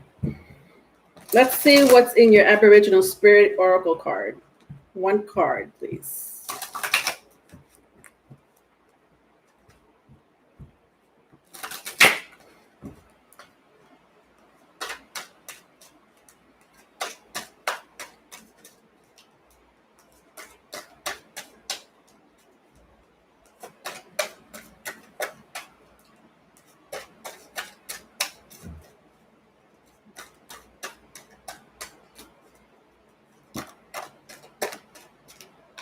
All right, so I have Return to Country. Interesting. I never gotten this card. Return to Country. Yeah.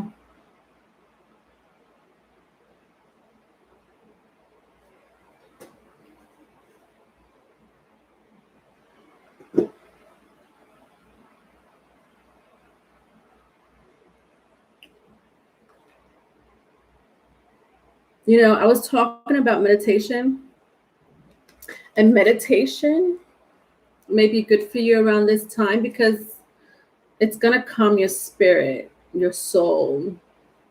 You don't have to take my advice, but I'm sensing that very strongly. It's going to help you with your anxiety, Geminis. And it's going to most of all meditation. Some people are not into meditation. Just take a cat nap. Take a cat nap if you can, sleep in a little bit longer, you know. It's going to help you refocus your thoughts. All right, let's just read a little bit about this and then we'll go to the next sign, and then I'll take Phoenix and Tanya. All right, return to country. Returning to country is when Aboriginal people return to where they were born and where their family spiritual links are. It is often a wondrous event filled with joy, love, and friendship from family. However, for those who return to a country in which they have had limited or no connection, it can be a difficult journey to undertake. Return to country is a journey that exceeds the limits of time, and it is a spiritual journey, returning our people to their dreaming. Wow, I love this. Searching for who you are. Inner work. I said the retrogrades were going to do that to you. Inner work, searching for who you are. Going back to your roots. Wow. All right. Scorpio, and then I'm going to take, I'll probably take, as a matter of fact, after Scorpio, I'm going to take Phoenix Rising, Tanya, and Natural R. I'll finish all three of you. I was going to take Natural R later, but I'm almost done anyway. After Scorpio, I have three more signs. So I'm going to take Phoenix Rising, Tanya, and Natural R after Scorpio. Okay? Scorpio, May 24th through June 7th. Let's see what's going on with your energy. Please like, share, and subscribe. Follow me on Instagram and TikTok. I do have nightly oracle spreads for you. For my couples, for my singles, finance, so forth.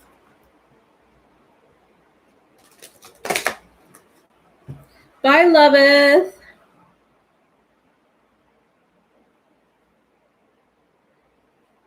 Good night.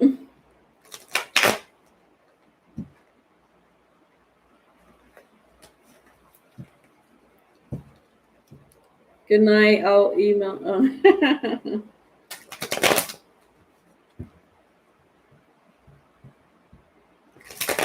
I gotta make a vegetable run to the store. All right. Vegetable run. Vegetable run.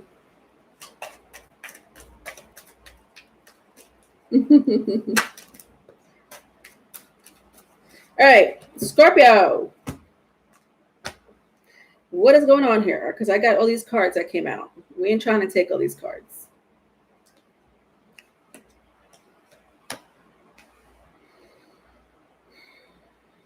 Okay. All right, Scorpio. So I have 7 of Swords, 10 of Wands, 6 of Cups. 7 of Swords, 10 of Wands, 6 of Cups. Okay. All right, so Aquarius, Libra, Gemini, if that means anything to you. Scorpio, Cancer, Pisces, Aries, Leo, Sagittarius.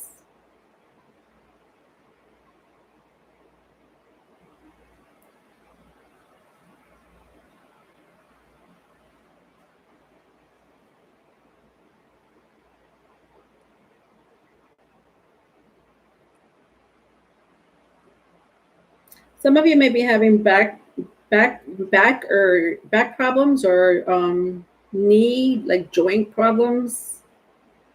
Maybe for some of you, even ankle, the wrist. With the Ten of Wands here, definitely your bones. Not sure if you want to seek medical advice, but maybe eat food or supplements that are good for your bones. I don't know what to say about that. I mean, old age will do that to you anyways.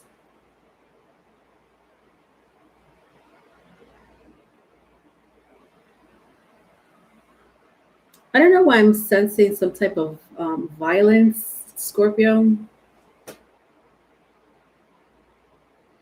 But I almost feel like it could be a past energy too, even though I'm reading for the next 2 weeks.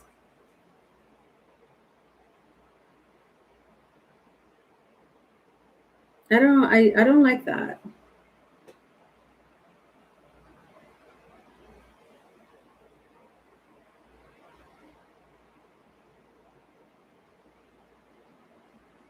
And this person's very quiet. Like, I almost feel like you have this person around you, Scorpio, vice versa, if it's vice versa, that wants to do you harm, but in a physical way, because they're either jealous of you, or they may find out something they don't like and may become a little aggressive. I hate to say the word violent, but maybe aggressive is the word I'm looking for. With the Seven of Swords and the Ten of Wands.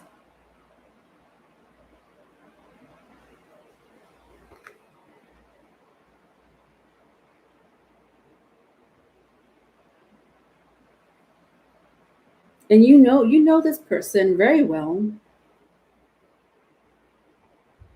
but you've distanced yourself from this person with the Six of Cups. Like, you see how she's down here and she's like very far high. She's like high, but a very far. And the guy's coming close to her, and she's like, no, you can stay right where you are. I could see you I could see you. I could hear you. I could see your hands, your gestures from exactly where you don't need to come into this water. Like,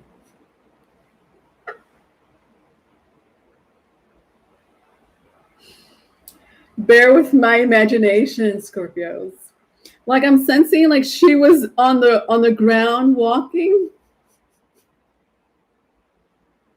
She was on the ground and she's minding her business walking, and then this dude just comes and she's like, oh shit, I'm getting in the water. I don't want this person next to me. And she's in the water, but she's still trying to be nice and friendly.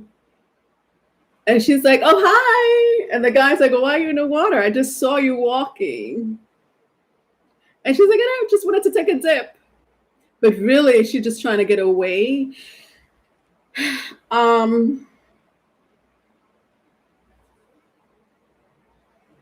right, let's see what happened in the past.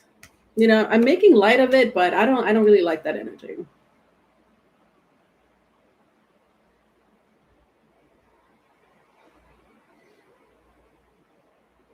Yeah, like this person is not going to leave you alone. When I turn, like, this person hasn't left you alone. There's two sides to this person. When I look at my Ten of Wands this way, you come into this one, it was not no, Infinite, it was not a dirty remark.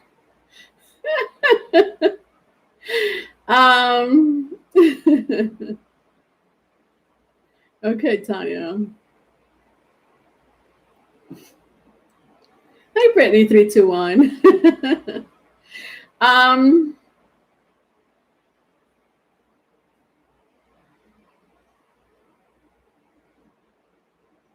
This person is either jealous of you, or there's something that you're doing or will be doing in the next 2 weeks that's going to upset this person. that you don't even deal with.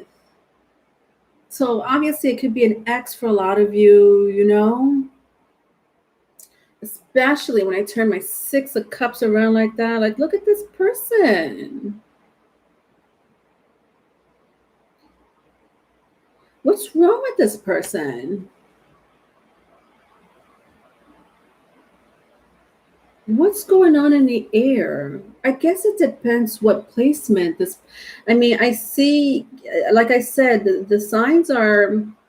The signs here are Libra, Aquarius, Gemini, Aries, Leo, Sagittarius, and Cancer, Pisces, Scorpio. I know that's a lot of signs, but it's what's here. So I don't know if you know anybody with those placements, but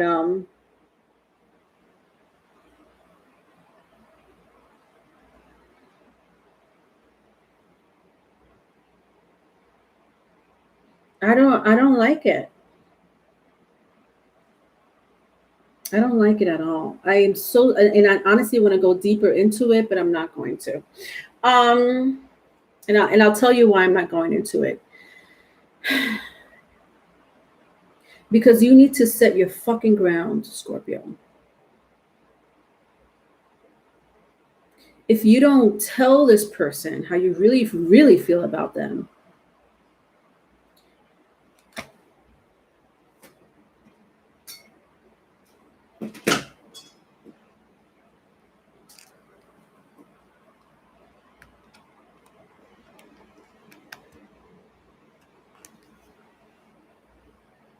if you don't tell this person how you really feel about them, instead of jumping in the water and avoiding them just to be nice,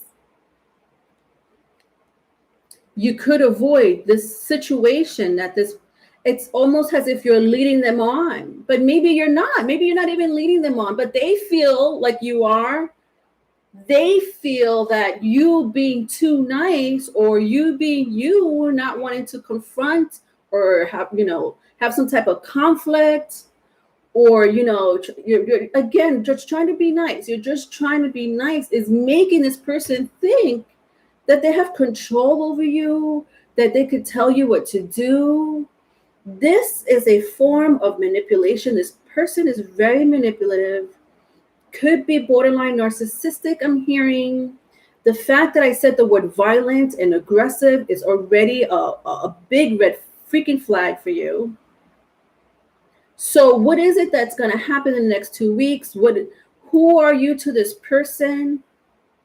If you're not trying to be with this person, are you leading them on? Are you, again, not being forthright with what you really, your boundaries, with what your boundaries are? Your advice is the 8 of Cups. And that's why I flipped out like that, because I felt like my archons came out for you. Because this situation could be avoided if you set your freaking boundaries, Scorpio. Vice versa if it's vice versa. When I look at this person here in the 8 of Cups, I look at the sun. The sun, with the gold and the silver is very yin and yang, masculine, feminine.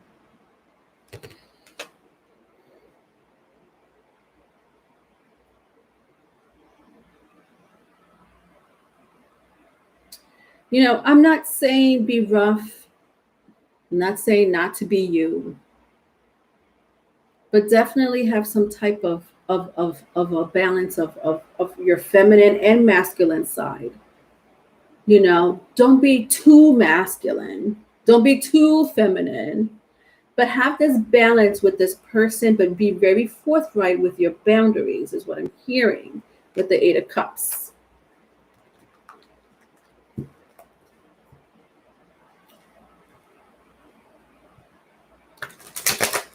Hi, Riley. What's up?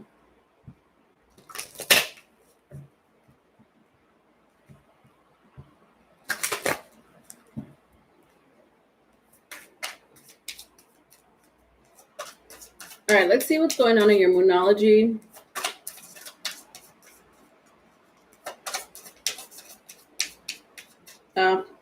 See what else I could pick up as far as messages.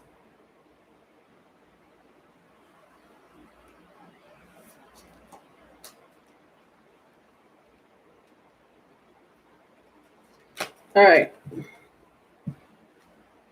Look at this. Look at the bigger picture. Full moon in Sagittarius. I've been talking about the full moon, the super full moon actually in Sagittarius throughout the stream, because it's going to be a full moon in Sagittarius, lunar eclipse to be specific. So I have here, look at the bigger picture. And at the bottom of the deck, well, actually, there was 2 cards for you. A start is coming. A new start. My bad. A new start is coming with the new moon. And at the bottom of the deck, your dreams need a practical plan. Full moon in Taurus. Wow. So I got new moon and 2 full moons here for you, Scorpio.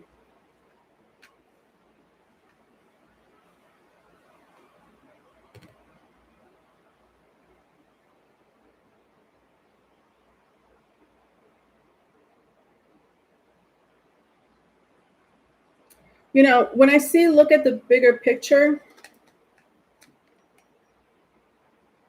don't let people get in the way. Don't let people, circumstances get in the way of what you really are set here to do. Sagittarius, you are here.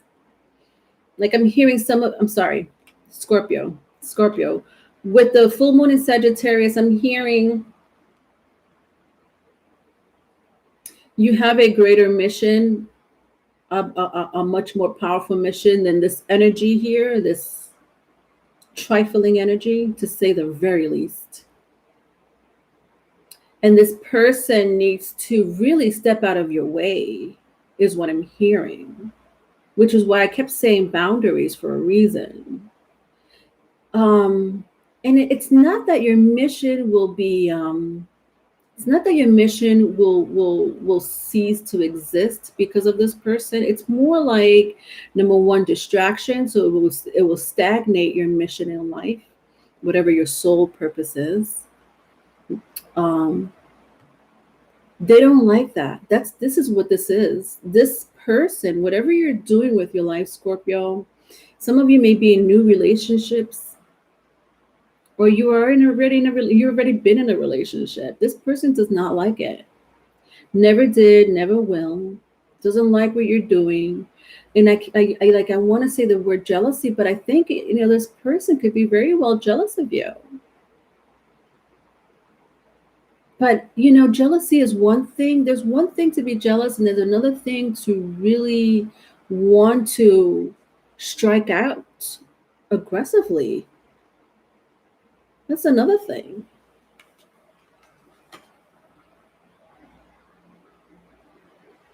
Nevertheless, Scorpio, like I'm seeing you have like this amazing, you have plans, you have dreams, and you have a new start.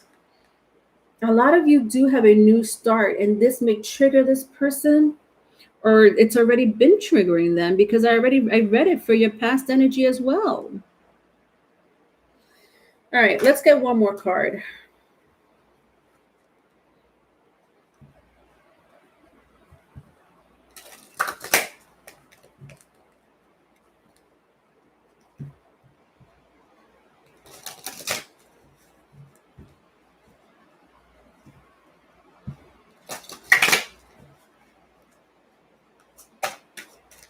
All right.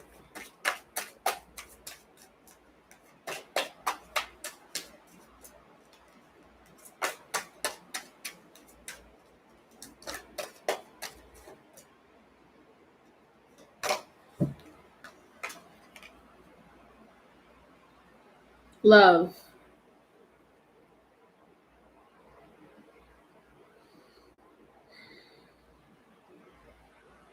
A lot of you Scorpios are in such a peaceful place, and this person hates that you're in such a in this peace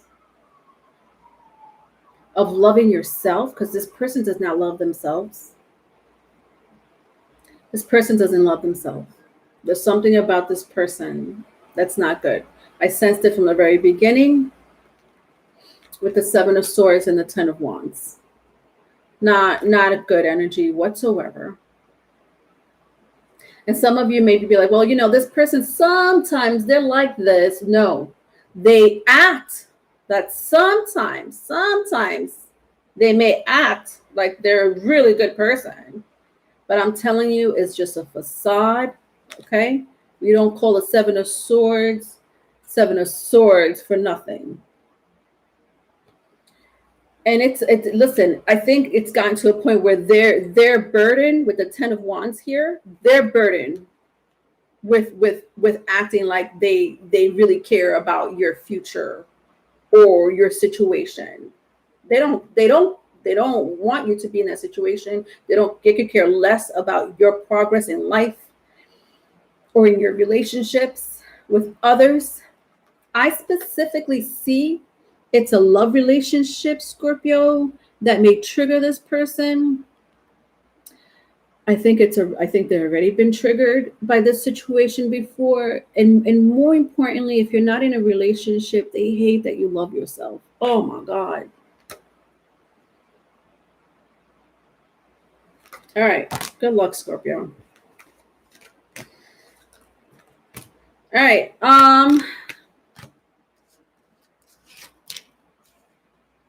Phoenix Rising, are you here?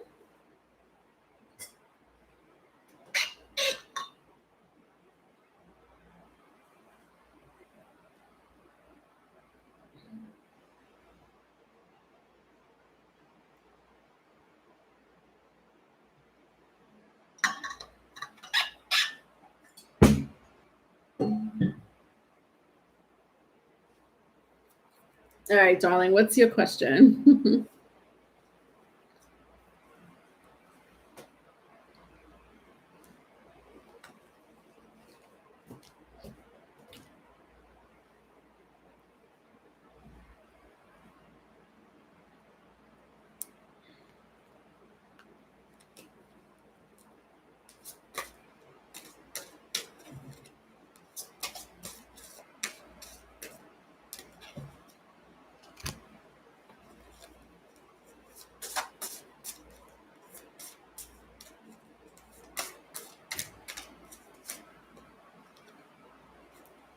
All right, so Phoenix Rising, I have you. I have also Tanya. And Natural R, I'm going to take you. If you're still here, I'm going to take you right after Tanya, and then that's it. I'm going to finish the last three signs.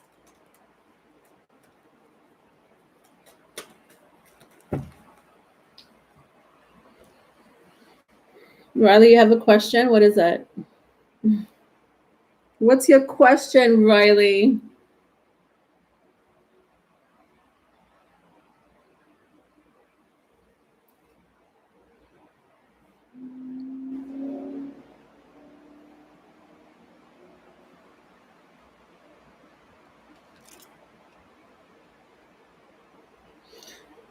Phoenix Rising, I'm only kidding about Riley. Oh, there you are. I don't want you to think that I am going to take his question. You could call me privately for that situation.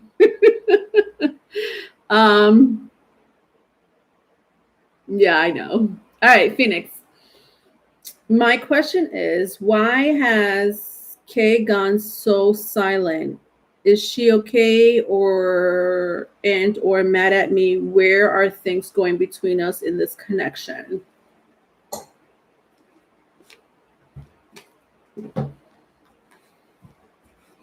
All right, Phoenix.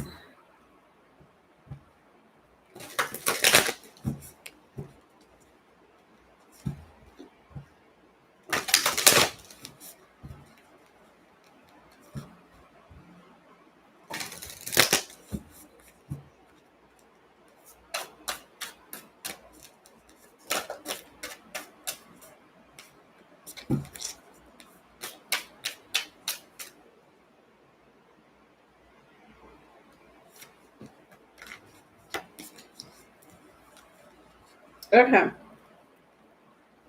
All right. So you want to know if this person is okay? Are they still mad at you, or what's up? Like, or you know.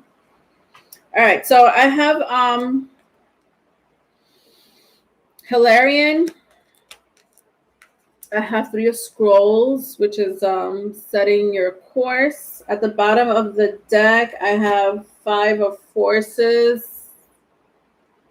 Okay.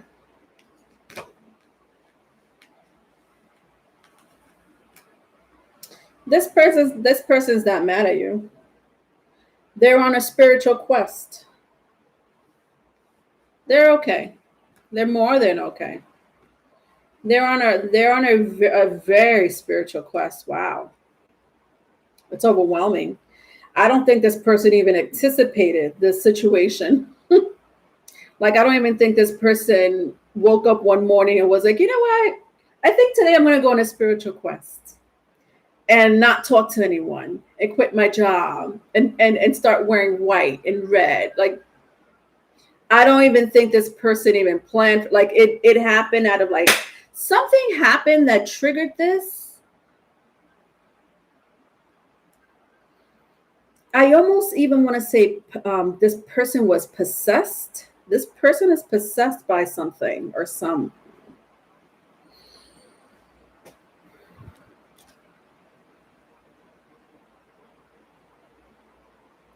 This person is possessed, but by not a malefic spirit. It's not a malefic. You know, when people say possessed, I surely don't want you to think, Phoenix, that it's a malefic spirit. It's not a malefic spirit. When I pick up my Hilarion card, you see all these transparent figures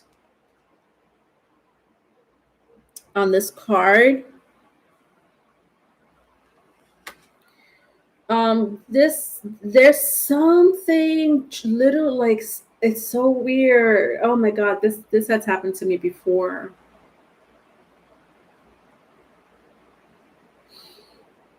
Where you like and I'm just gonna go a little personal because I want you to understand where this energy is coming from, Phoenix. Um there might have been days where this person wasn't feeling themselves. So it started with them not feeling themselves, right? And they kind of lost their way, became seclusive, um, almost like almost like their mind became blank. That's how it starts. Their mind becomes blank, and you ask them what's wrong or whatever, and they can't even explain to you what's wrong. That's how the possession starts. Then it accelerates, especially if that person is at a very weak state in their life. The possession of their body um, accelerates depending on their weaknesses. And I don't sense this person is weak,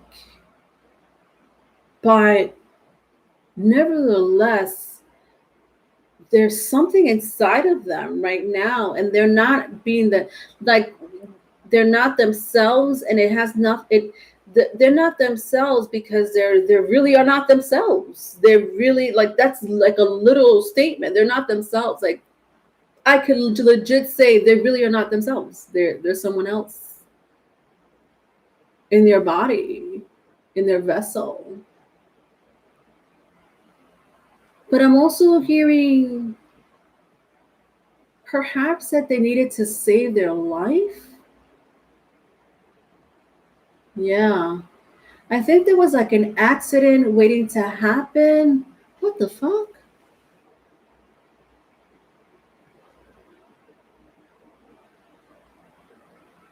Like maybe either somewhere where they work, where they live, who they hang out with, And so they were possessed by an ancestor or some type of spirit to keep them from, like, oh, they almost like they're saved their life, or they're about to save their life. And so they have to be reclusive from society or from their friends and family.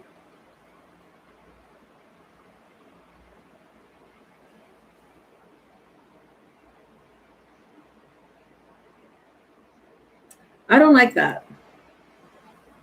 Like, I could see the intentions of the spirit possessing this person. You haven't been really fleeing yourself either. I could see the intention of the spirit trying to save this person's life. But it's the weirdest thing, and I'll tell you why. Because it's almost as if this spirit is rewriting this person's destiny.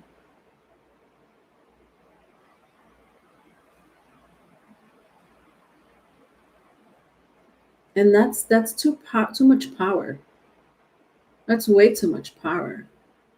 This spirit has a lot of power.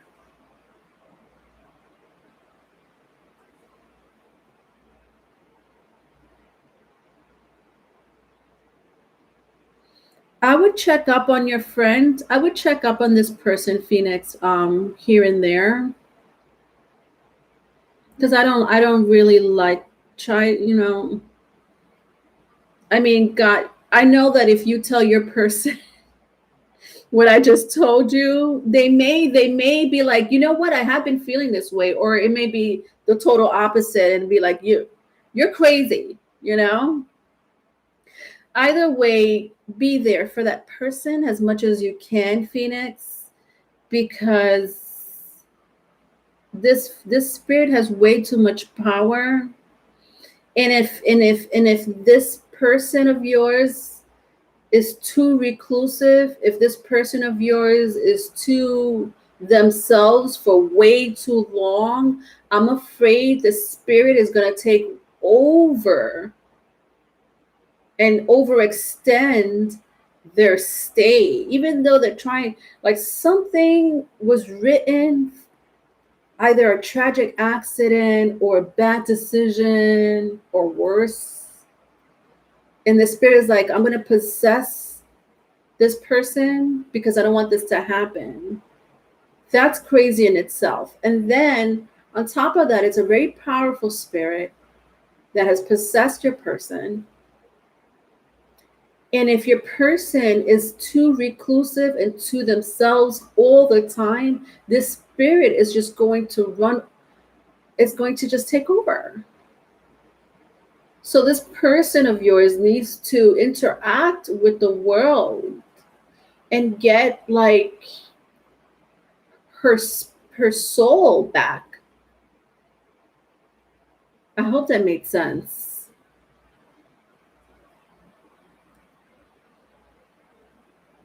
I've been trying to, the silence was freaking me out. Okay. Yeah. Do the best you can. You can only do your best, Phoenix. Honestly, you know, at least you could always look back and be like, I tried. And even just you inquiring about this person is amazing on your end. All right. Tanya.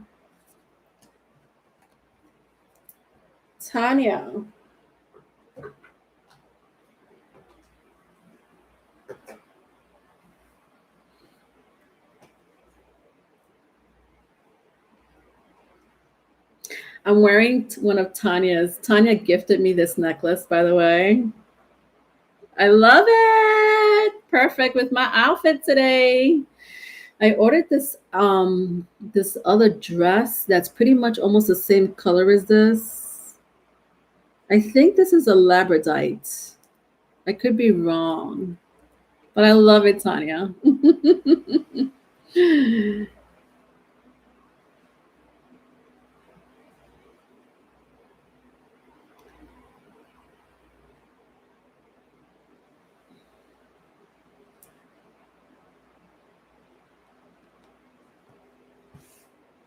All right, and then natural R, you still here? You've been MIA. I don't know if you.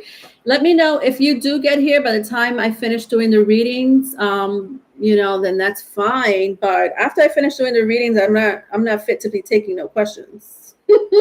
I'll tell you that right now. So you know, if you do come before I finish the readings, that's great. If you come after, I don't know, natural R, I'm sorry. You're gonna have to wait till like next time.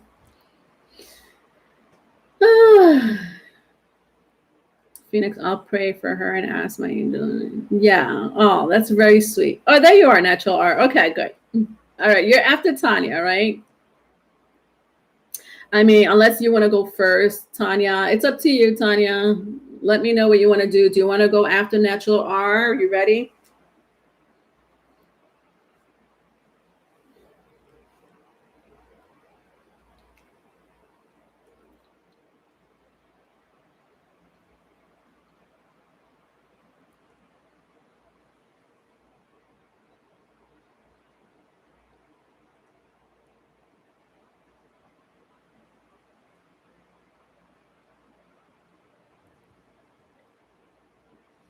What do you mean, Valeria?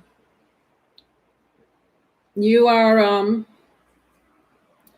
I want to know why my energy is Aries because my sun and moon are in Gemini. That's interesting. So you are a Gemini sun and a Gemini sun and a moon in Gemini, Valeria, but you have a very Aries place.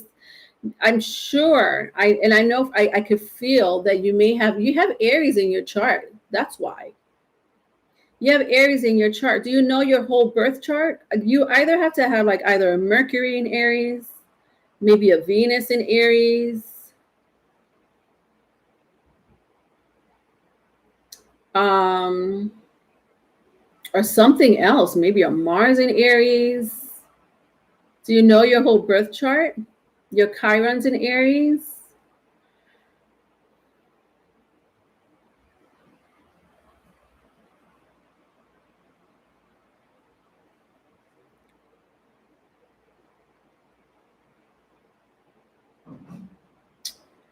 I don't know. There's something about Valeria. It must be something Mars. You must have some type of Mars, like a strong Mars placement. It's not Chiron.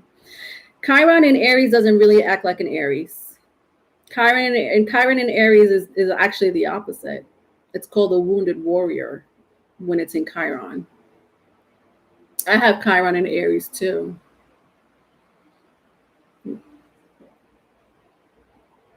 There has to be some, if you feel that way, there has to be a very strong Mars placement in your chart. All right. All right. So where I feel like I saw Tanya's question. Where did Tanya? Where are you? Was it your natural? Oh, there was okay. It was natural. You have Mars in Cancer. Right now, Mars is in Cancer, Valeria. That would make sense if you feel like an Aries. Right now, Mars is in Cancer. Right now, Mars is in Cancer, which means Mars is in Cancer is affecting you. That would make sense. All right, sorry, natural R. And then I guess I don't know, Tanya, you didn't leave. I hope you didn't leave me a question. I guess I'll take you after I'll take you after natural R. Okay, I didn't forget about you, Tanya. All right, general read for Tanya.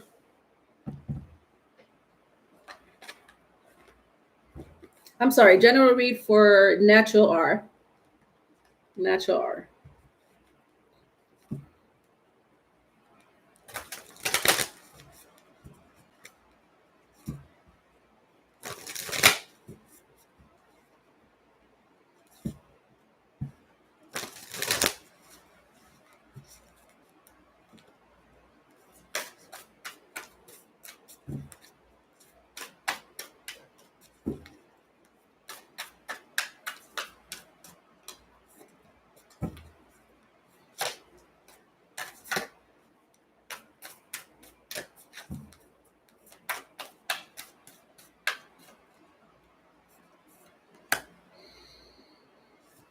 Okay.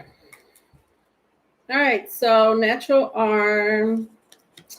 Okay. Wow. Wow. All right. So I'm asking general reading for you for the next 3 months.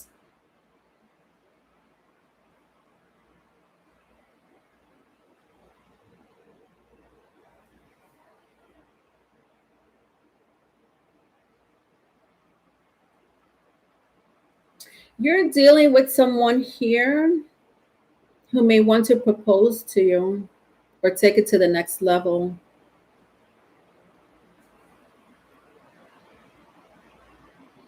If it's not you, if it's not them, it's you. Somebody here really wants to take a relationship to the next level, but there's a but.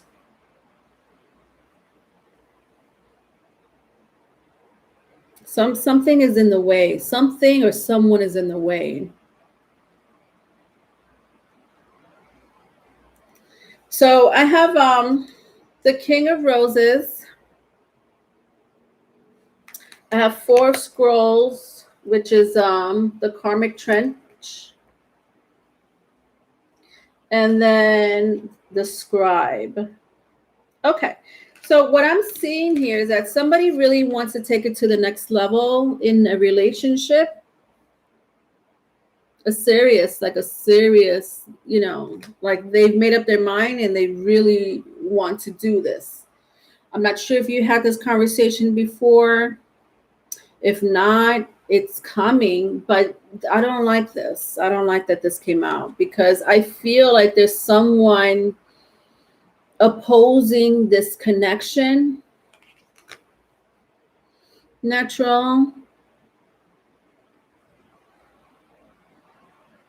Somebody older perhaps, or could be another masculine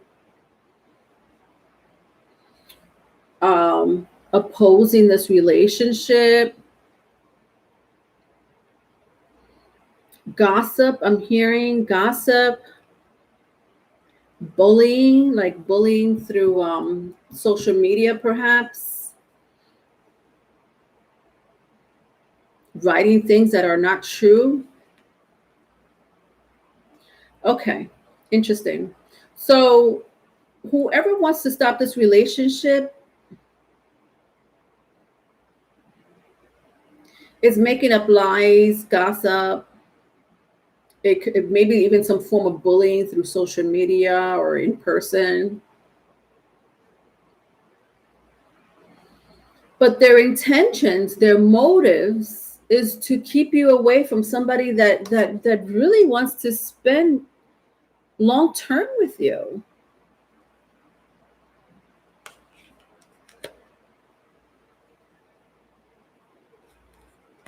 I'm going to clarify who this energy is. I don't know if you know who it is, but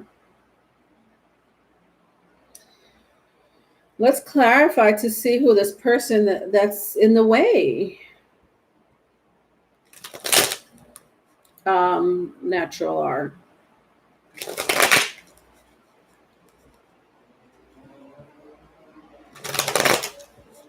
Yeah, that's a good idea, Phoenix. Ask her to cleanse herself. Her energy sounds like she needs it. Yeah, I hope that really helps. All right.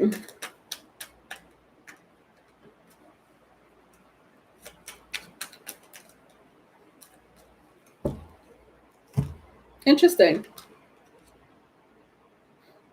This is an ex, natural art, trying to stop this relationship. If it's not an ex, it's someone that you refused your love with. Someone you either turned down, someone that maybe broke your heart and the relationship ended. So again, an ex.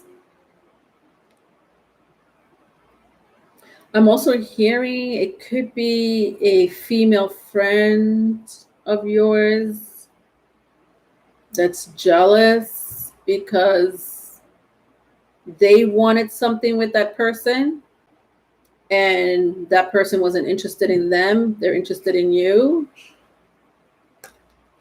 All right, with the Three of Swords and the Ace of Cups here, to clarify who this person is. So that's the energy for the next 2 to 3 months. Natural R is this novela, this soap opera here. If you really are interested in this person, I'm telling you right now, this person's intention is really good. Try and this is a very, let me tell you something. This energy reminds me of what's going on in the cosmos. That Gemini energy, specifically Mercury retrograde and Neptune being in Pisces. That lies, deception, illusions, gossip. That's going to happen to a lot of us as a collective because of those two energies in the air for the next 2 to 3 weeks. So be very careful about communication, about gossip. Don't believe everything you hear is your advice. Natural R.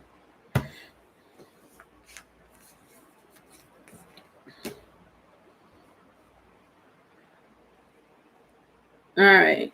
Okay, good. I'm glad it resonates. I'm a Gemini sun. Ooh.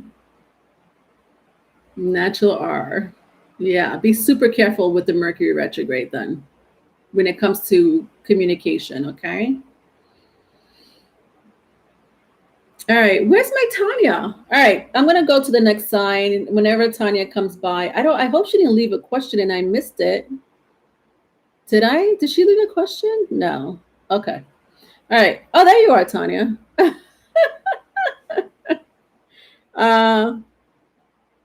I can't with you. Am I a freak or is something?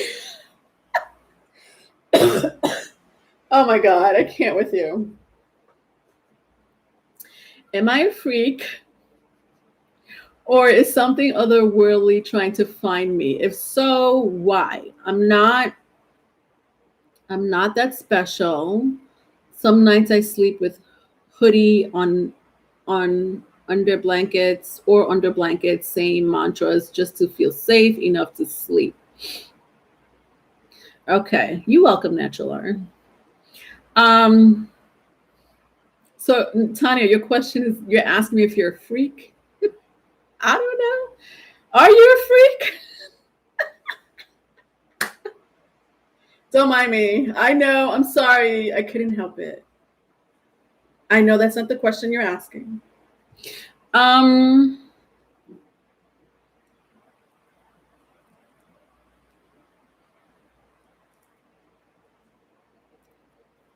right. So I'm going to ask, is there something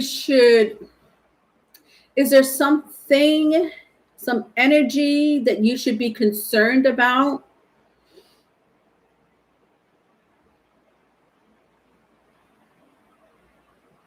I think that's fair to ask. Is there something,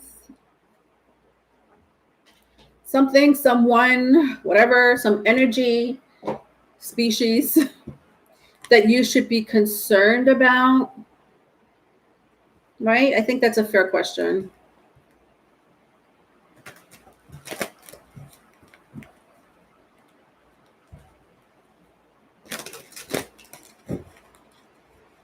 I have that Libyan desert glass too, Tanya. That's interesting that you just brought that up. That's very interesting you brought that up, Tanya, because you had gave me a Libyan desert glass. And you asked me specifically to something about the lights of that desert glass, right? And you asked me to put it underneath the sunlight, right? Put it underneath the sunlight. It's supposed to whatever. And I told you that I didn't do that because when I picked up that desert glass, that Libyan desert glass,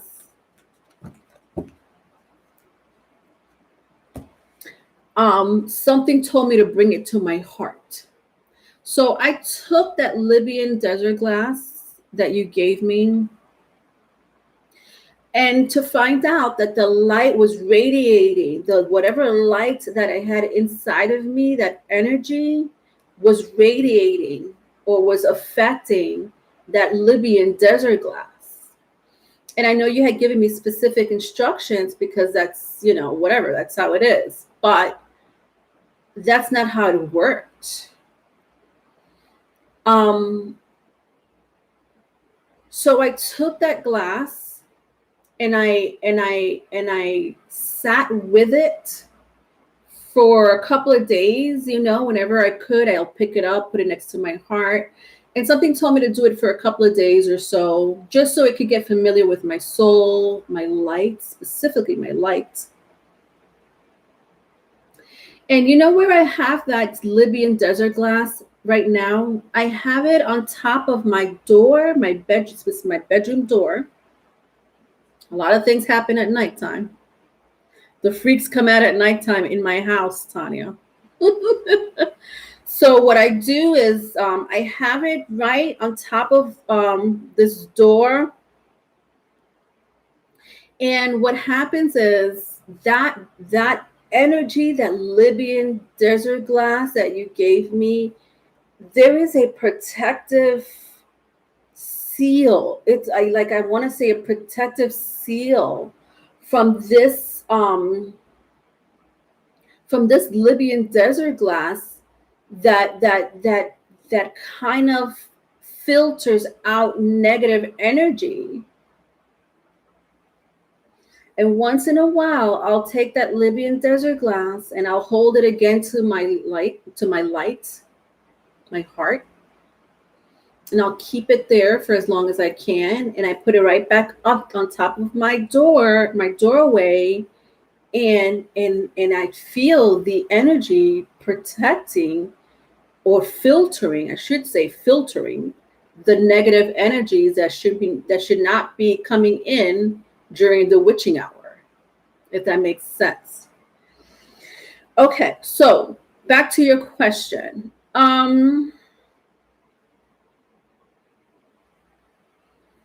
Should you be concerned?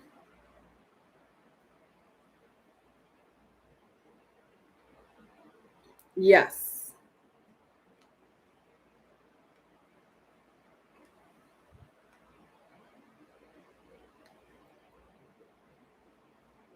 All right, so I have I'm going to go into the energy, Tanya, but I have phobia, or phobias. I have scribe or writer.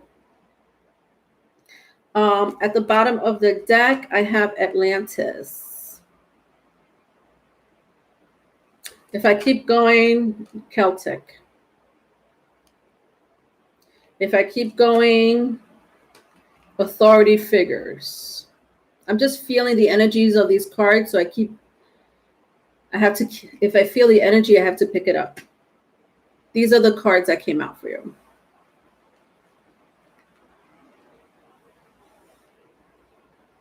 So the answer is yes, you should be concerned. Okay, so let's get to the bottom of it.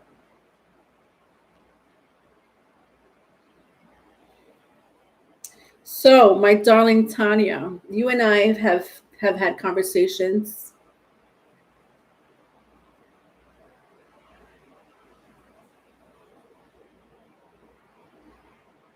Understand that you have these specific abilities. One of them is a prophet. The power of prophecy through your writings or whatever else you choose to do it in a creative form. This is very powerful. When I see the scribe, writer, and Celtic.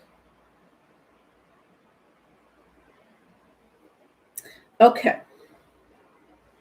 Because of this power, Tanya, this is a force to be reckoned. There's some societies that are very threatened by this situation.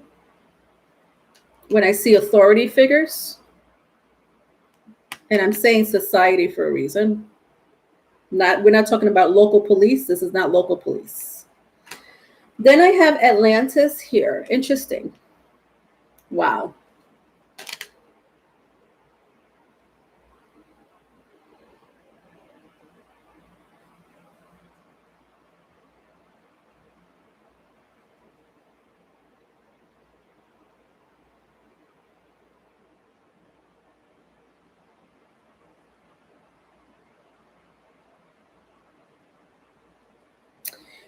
Um,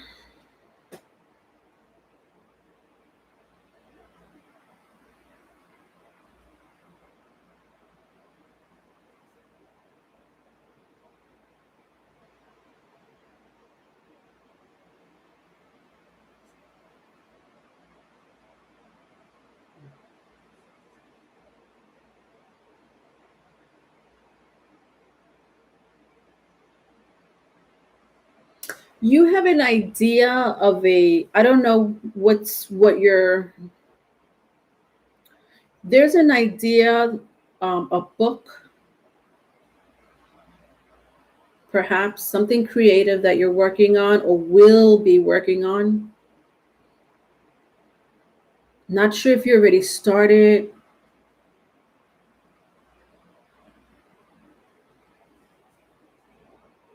I feel like you started a couple of years ago, something about the number two, either 2 months ago, 2 years ago, or back in February.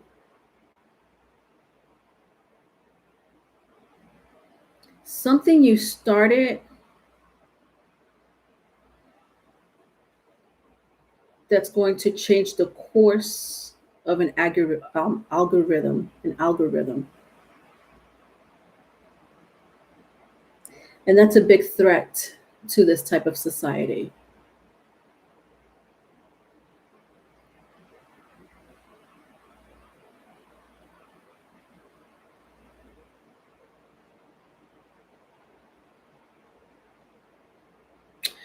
Um,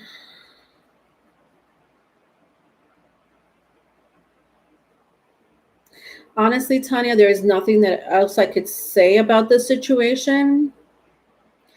Let me tell you something. I'm going to use myself as an example because I don't want you to feel alone in this situation, because God knows you are not alone. When you're giving certain powers in life, for example, yours is the gift of prophecy, and you're giving this power by certain entity or entities.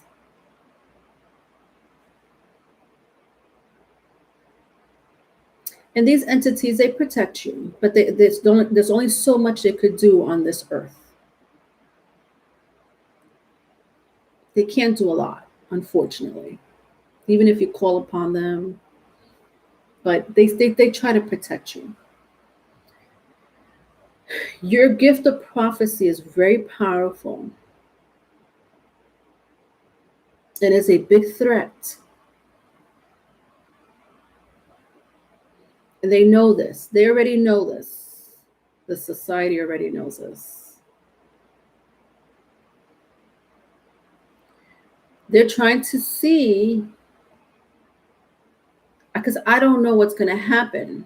I don't know what you did 2 months ago, 2 years ago. What is it that came to you and that you put in you set in motion that will affect a situation here that is a threat to this society? I don't know. You know that more than me, I think. But because we have certain abilities and it could be a threat to people in power that have a plan already set in motion, and here comes Tanya from Australia trying to stop it or start an I say algorithm, but start a motion of or a ripple effect to really try to stop, because it's what's going to, this prophecy is going to stop or put in motion something that they don't like. Right there, you have a targeting on your head. There's a automatic target on your head. For me, my target on my head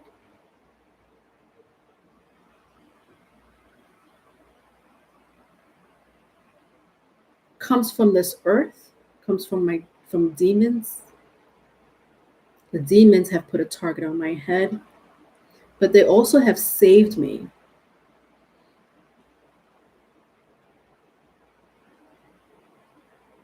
Why?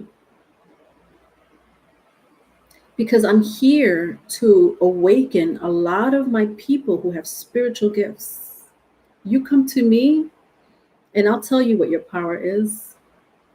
And if you're willing to accept that mission, then this is a threat to a society, a specific society, not society at large, a specific society, 1% of the 1% of the 1%.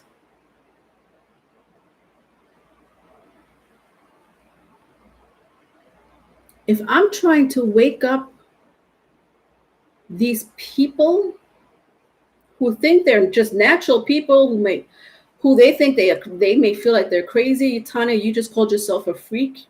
You're not a freak. But because, you have these powers, these gifts, there are people walking around and they can't understand what the hell is happening to them or what happens to them or why they experience things like this. And it's only them. And then when they go and talk about it to other people, they look at them like they're crazy. And so there's a stigma behind that. But that is power. That is magic. These are supernatural gifts.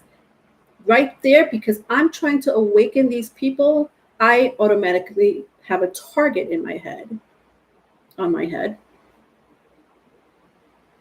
That makes me a threat. Because I'm setting forth a motion that may affect the future. And these people already know this. Do I live in fear? No, I do not. I leave it in God's hands. And if the day happens that, I get wiped out, it's whatever. But I know I started something. That I'm not really going, I hate to mention the name here and I don't want to mention it here because it's so controversial, but I know I started something. I set something in motion and I'm going to do it for as long as I can. Do you understand? Does that make sense to you?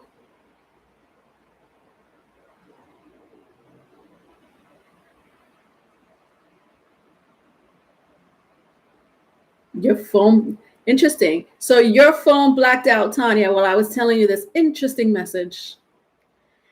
And so hence, I just told you, there's a society after you. 369 goes to do the same thing too, because 369 also, and I hate to say his business, but he also has these special abilities and powers. And every time I talk to him about these abilities and powers or whatever messages and advice, his phone or his DM or his YouTube or his, whatever Zoom cuts out. And you're not the first one. He's not the first one. This happens when there's an interruption of frequency done on purpose so that you don't hear the message. Okay? That's all I have to say about that. But anyway, it should be good on my end, Tanya. I know I didn't. You should be able to rewind it, Tanya. Okay. I know. I'm sorry that you have no idea what I said. I know. Just rewind it. That was meant to be done on purpose.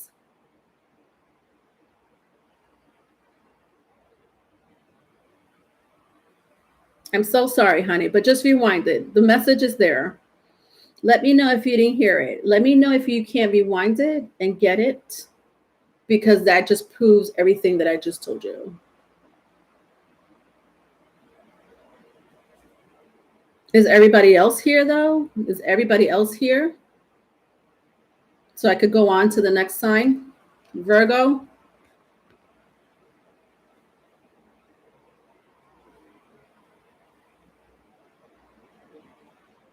Thank you, B Rabbit. Thank you very much. All right, Virgo. Virgos, what's going on with you? May 24th through June 7th.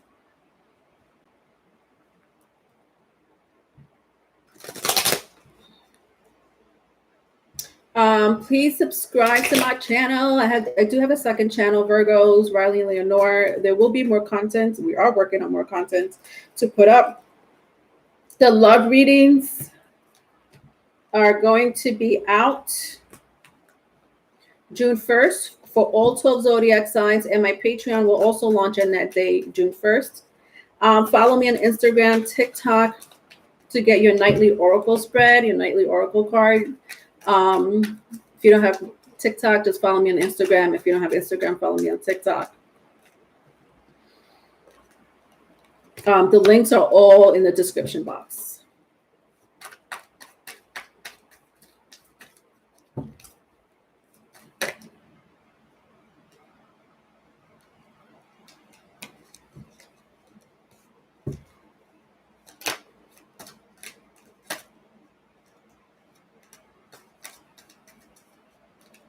All right, Virgo. So I have the Judgment card. Wow, I haven't seen that card all day.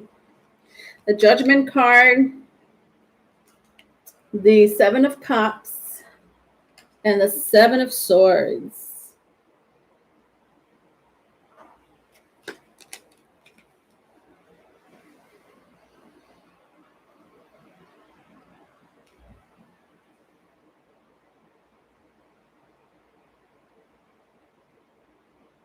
So you may be dealing with somebody with a very strong Scorpio placement, or Aries, Leo, Sagittarius, doesn't have to be, or Libra, Gemini, Aquarius, if that means anything to you. All right, so Virgos, I don't know, I'm hearing you're being judged, or you're judging somebody. Judge is what I'm hearing, judge. You could be being judged for the good work that you do, Virgos. I don't know. You could be judged for something negative, maybe something negative you did, I'm hearing, in the past with the Judgment card. Vice versa, if it's vice versa. You're being judged. Yeah, it's like I'm hearing a mixture of both. So it's you're either being judged for something good that you're doing, either at work or in your personal life.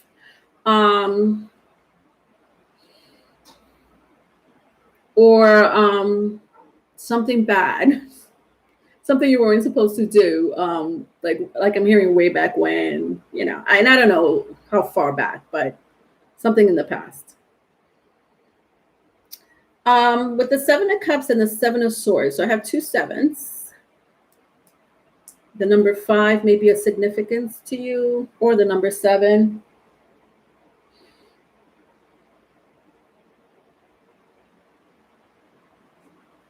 Something about a relationship. Could be with a Leo, could be with a Libra, or Scorpio. Doesn't have to be.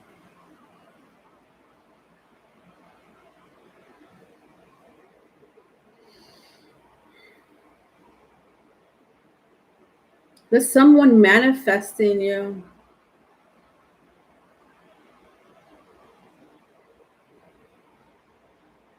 Somebody's doing magic.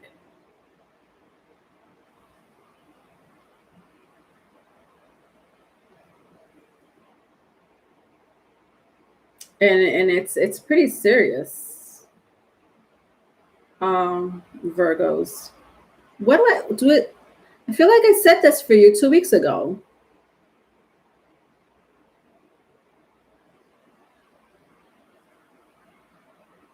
Like somebody buried something underground. I'm looking at the Seven of Swords. There's a pile of dirt, and like right next to the pile of dirt is like a skull. This person knows what they're doing. They know voodoo, or they're just very strong manifestors and know magic. I'm hearing Jamaica, Haiti, Dominican Republic, St. Thomas.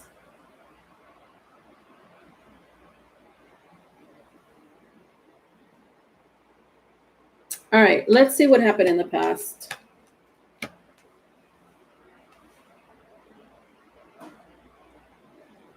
You may, I don't know, some of you may have a family with this person when I turn around my judgment card. Doesn't have to be for all of you, but there's a strong tie about family.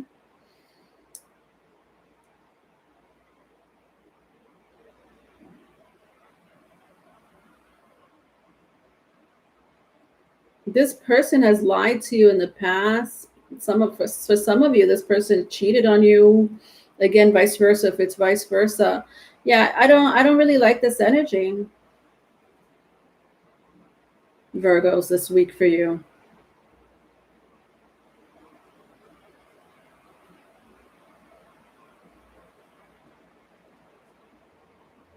And it could be a family member, and if it is a family member, I want to say for some of you, it's someone you share children or a child in common with, like maybe their family. I don't think it's the person's parent. Like, I don't think it's your child's parent. I don't think they're involved. I think it's like their family, like your person's, like who, if you share children or a child in common with your person or your ex, their family is doing some shit on you. For maybe a small, like a tiny group of you, it could be an ex. It could be, but I don't really sense it too strong.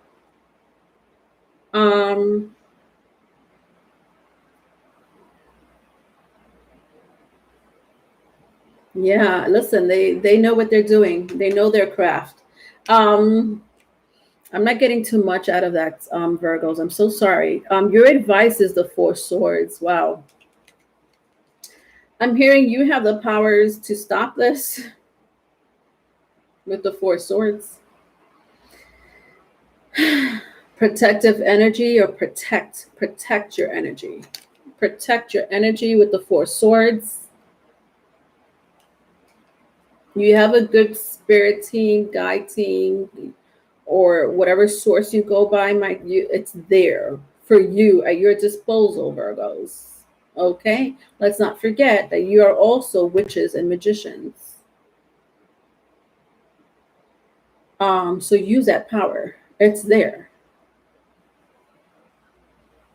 Protect. Listen, if this resonates, I need you to protect you. That's your advice.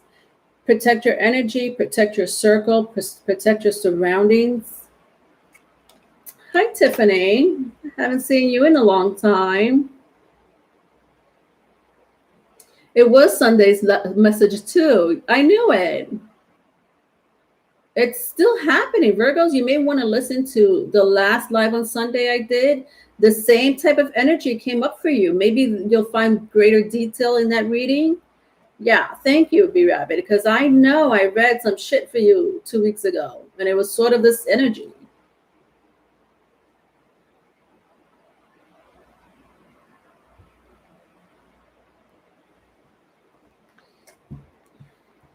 All right.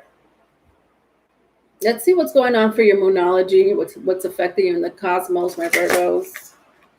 I don't know. I feel like the people, the person doing this to you doesn't like you. I don't know why they don't like you.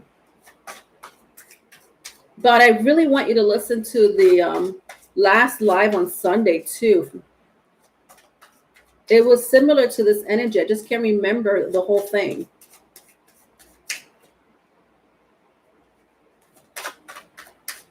And hopefully you could get more information from that one. All right, I have the energy is gaining momentum. At the bottom of the deck, surrender to the divine.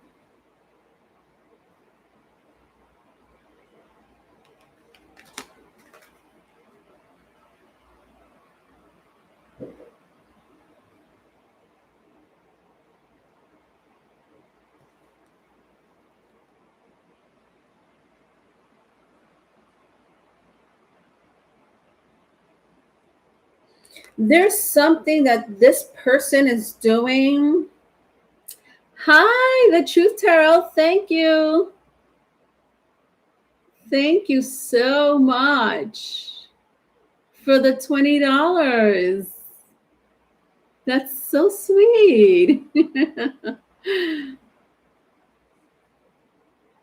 Tanya's leaving.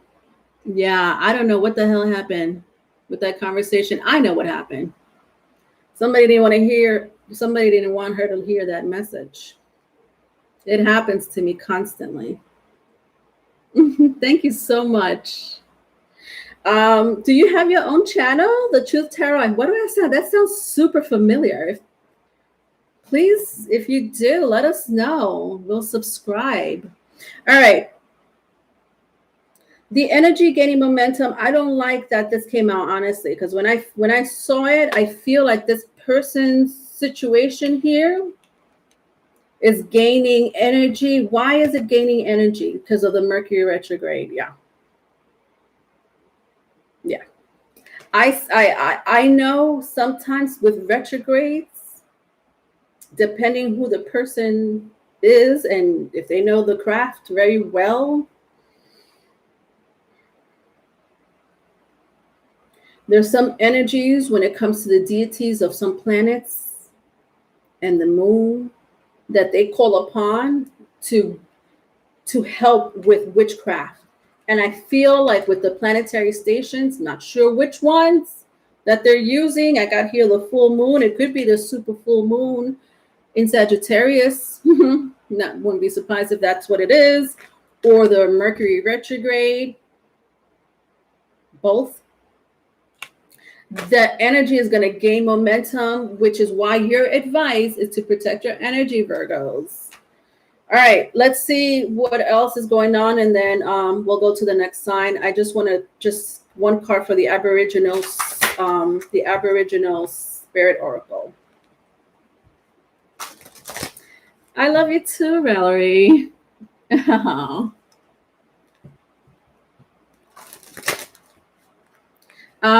Okay, you do. I feel like I know the Truth Tarot channel. But yes, please subscribe to the Truth Tarot. Thank you for stopping by. Thank you for the super chat. That is so generous of you. All right.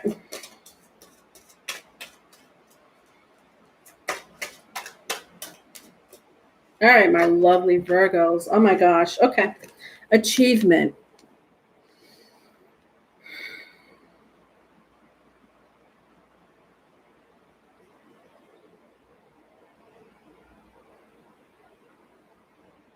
I don't like this. There's nothing good coming out of the freaking reading, and I don't like it. Like, it's bothering me. I'm going to read a little bit about achievement, see what else I could pick up. You are in the final stages of completing a major milestone in your life. You haven't quite reached the finish line yet, but it is in sight. But you'll get there quicker than you anticipate, which will put you into a spin. You've been seeing the finish line in the distance for so long, you never really considered what you would do once you get there. When you do cross the line, it will be the end of an era and the start of a new one. Embarking on a new era can be daunting. but can also be filled with endless opportunities to recreate and reinvent yourself. Before you start the final dash to the finish line, think about what you want next in life.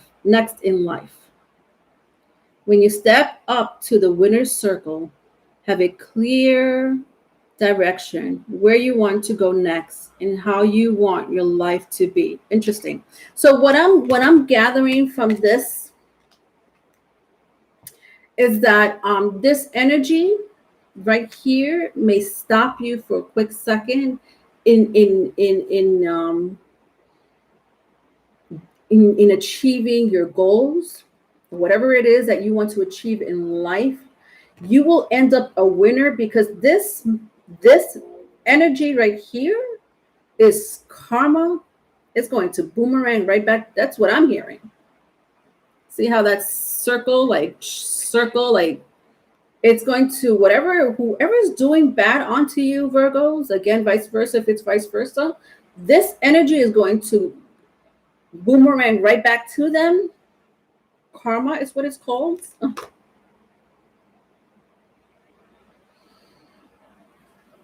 Because it's not meant to bring you down. Whatever they're doing is not meant to bring you down. You still need to protect yourself, but whatever it is that they're trying to do is not meant to bring you down. Remember that? Remember that, so that you walk around with your head held up high, not low. Okay, next sign. Aries. My Aries.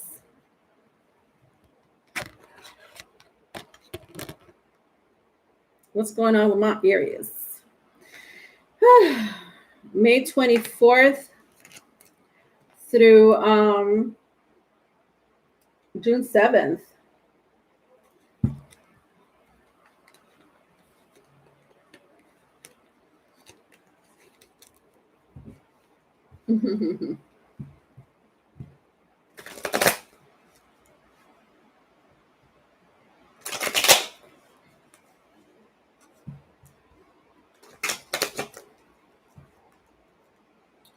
All right, Aries, don't forget to follow me on Instagram and TikTok.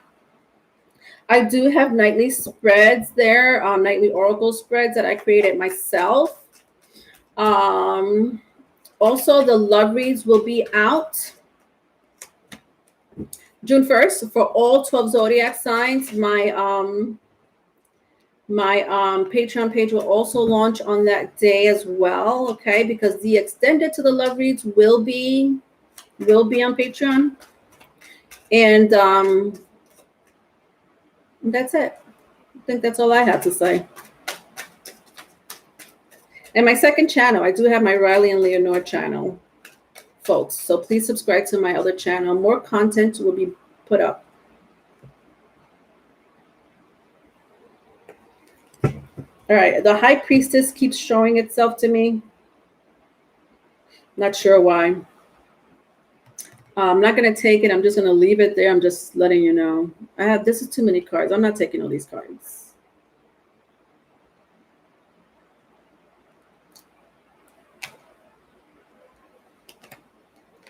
Okay. All right. My spirit guides and I came to a compromise. All right. I have the Ace of Wands, the Knight of Pentacles, the Tower, and the Knight of Wands. Interesting. Very strong Aries, Leo, Sagittarius. Very strong Aries, Leo, Sagittarius here. Scorpio, Taurus, Virgo, Capricorn. Okay, let's see what's going on.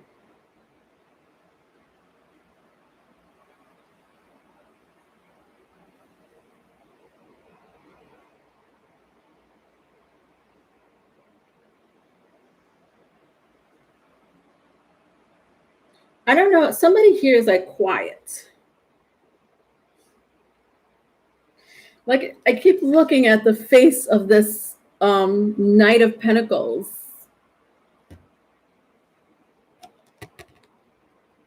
And his face is kind of like rubbing me the wrong way.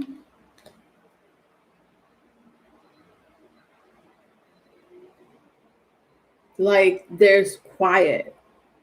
They have so much to say, but they're not saying it. This is the Knight of Pentacles. This is the energy of the Knight of Pentacles. They want to tell you something, vice versa. If it's vice versa, like, but a lot. But they ain't gonna say nothing. They're holding themselves back with the Ace of Wands. It's something very passionate, and passionate for an Aries could mean anything. A fight is passionate for you guys. Love making is passionate for you guys. I don't know. Cooking, working could be passionate for you guys. You're just passionate all around the board. So I don't know. Nevertheless, it's passionate, and they're holding themselves back. They're holding themselves back. You know, whether it's you or this person. Then I have another knight, the Knight of Wands with the Tower. Interesting. So it's interesting because I'm seeing that this knight is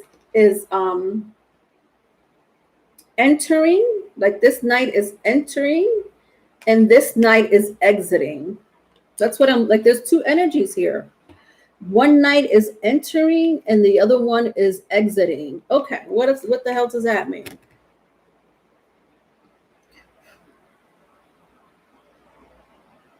One is entering, the other one is exiting. So the one entering is not saying nothing. The one exiting, something happened between you two with the Tower and the Knight of Wands. Could be somebody you may be dealing with another Aries. You may be dealing with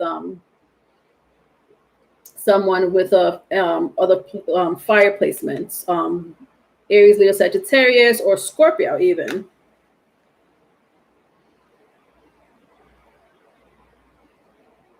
So someone, okay, Aries. I just love saying that. Who are these people? Something happened between you and a Knight of Wands, and that person, you or this person, exited the building. And then there's someone still in your environment that's not saying anything, but wants to tell you a lot. Let's see what happened in the past.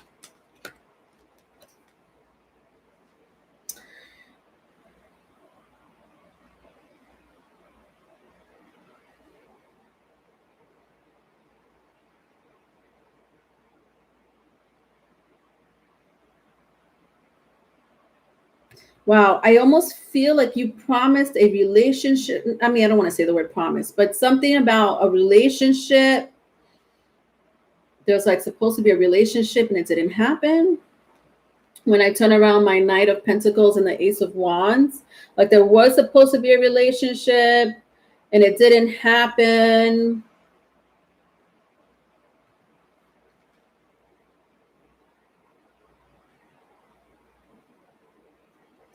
And that's why this Knight of Pentacles is looking at you sideways and like, this was supposed to happen.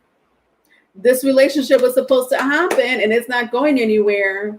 I got words for you, but I'm not going to say anything now. They got words for you, but they're not going to.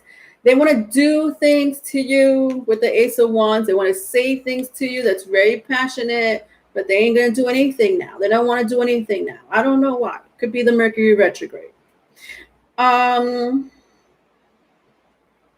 Let's see what's going on with the Knight of Wands.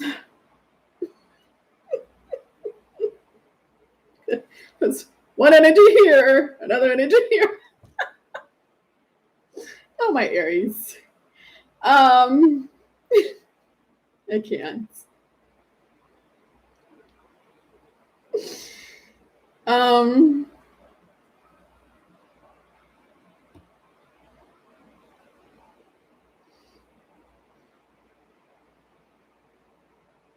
hearing somebody wants to get dirty for you. Aries, is this the same energy from like last time? I almost feel like this Knight of Wands was the same energy from last time.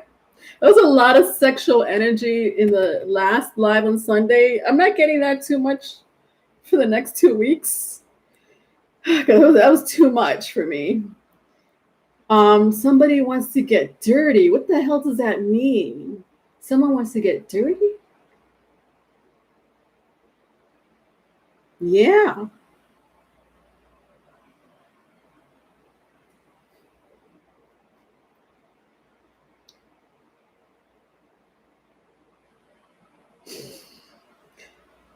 I don't know what to say. Because, I'm laughing because this is what I'm feeling. I'm going to let you know how I'm feeling. Okay, granted, I have a dirty mind. Everybody knows that. I have a lot of 8th house placement in Aquarius mode. Sagittarius and Venus. I'm a dirty girl. So I'm laughing because I know this energy. I know it. I know it very well.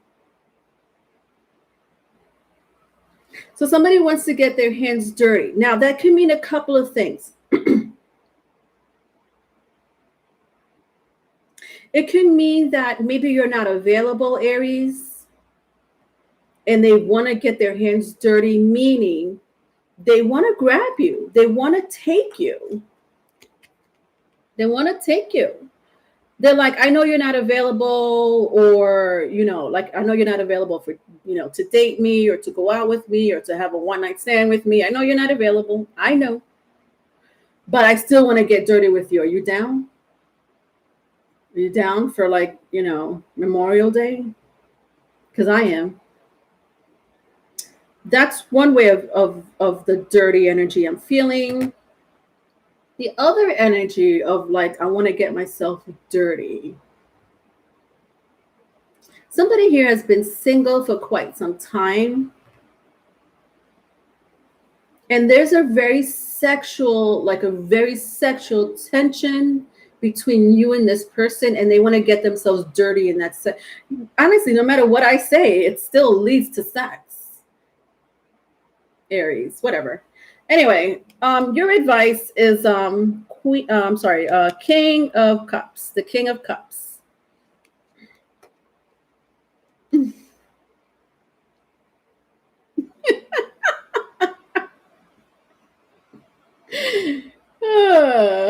I listen. That word did not come from me. My spirit guide said dirty. I was like, what you mean by dirty? All right, the King of Cups is your advice. Okay. Use your intuition. Okay, so obviously, some of you, not all, but some of you may have a choice of 2 people here. An earth sign and a fire sign is what I'm seeing. Or a Scorpio.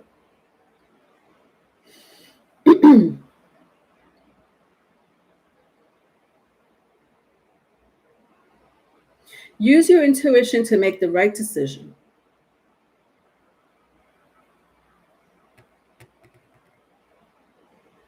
So whether it's 2 energies coming towards you or just one, your advice is use your intuition to make the right decision. I'm over you, Aries. Let's go to your Monology card. Over you, just over you. Not yet. Let's go to the Monology card. Not yet. I'm not over you yet.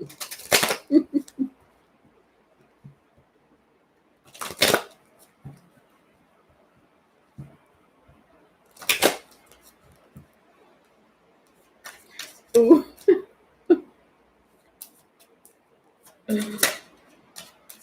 Can I call them all?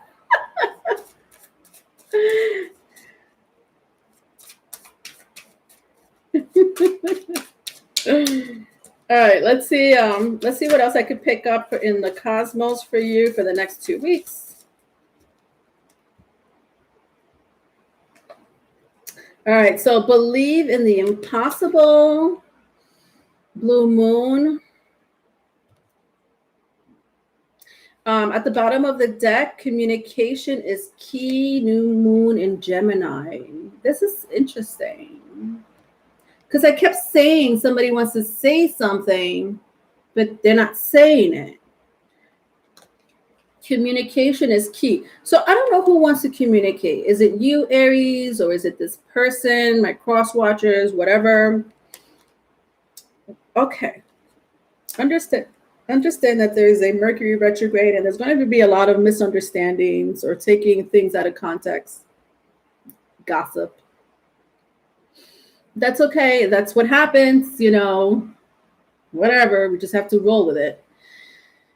But there is a person that there's one or two people, Aries, that's after you. So when I hear communication is the key, especially around this Mercury retrograde, somebody here has to express themselves because if you are feeling this person or if this person is feeling you, and I mean feeling, especially with the Ace of Wands and the Tower here, this is a lot of feelings. This is emotions. Despite the passion, dirty part about it, there's still feelings. If you don't communicate, how is this person supposed to know? If you don't open up, or if this person doesn't open up, how are you supposed to, like, what are you going to do? Just sit there and do nothing about it? What is this energy supposed to do? Like, I don't understand. You just sit on your brown horse with the big pentacle in the back and your antelope, your deer horns, whatever you want to call those. Like, I don't understand. Just stay there with that look in your face and do nothing about. I don't get that energy. It's not moving. It's not moving. And then the other energy here, over here, the one night stand, friends with benefits, or even more. Maybe this person wants more from you. Nevertheless, it's dirty. It's gonna be dirty. If you're into that, Aries, something tells me you are. This person has no problems coming to you, but your advice was use your intuition to make the right decision. Communication is key, and believe in the impossible. I feel with the blue moon here that a lot of you have amazing intuition. And whatever this opportunity is, whether you're the Knight of Pentacles or the Knight of Wands, wherever, I don't know who's on who's who, you're going to miss out on an opportunity that comes once in a blue moon. So talk. All right, let's see what else.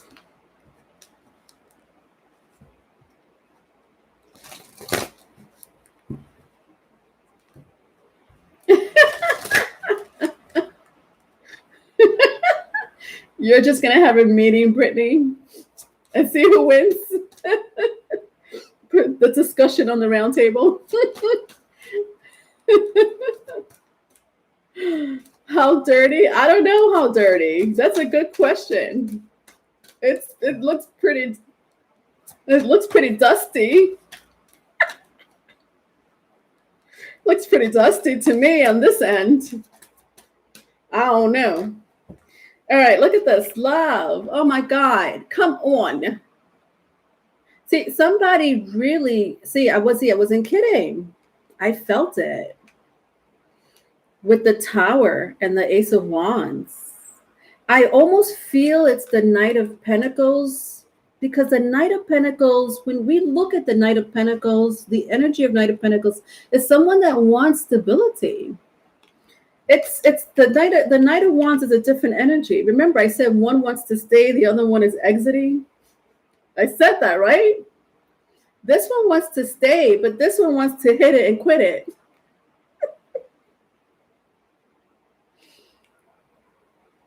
I don't know. What's your preference? I know somebody here has feelings. Okay. There's love. For a lot of you, it's love. For a lot of you, it's so passionate. Let's read a little bit about it.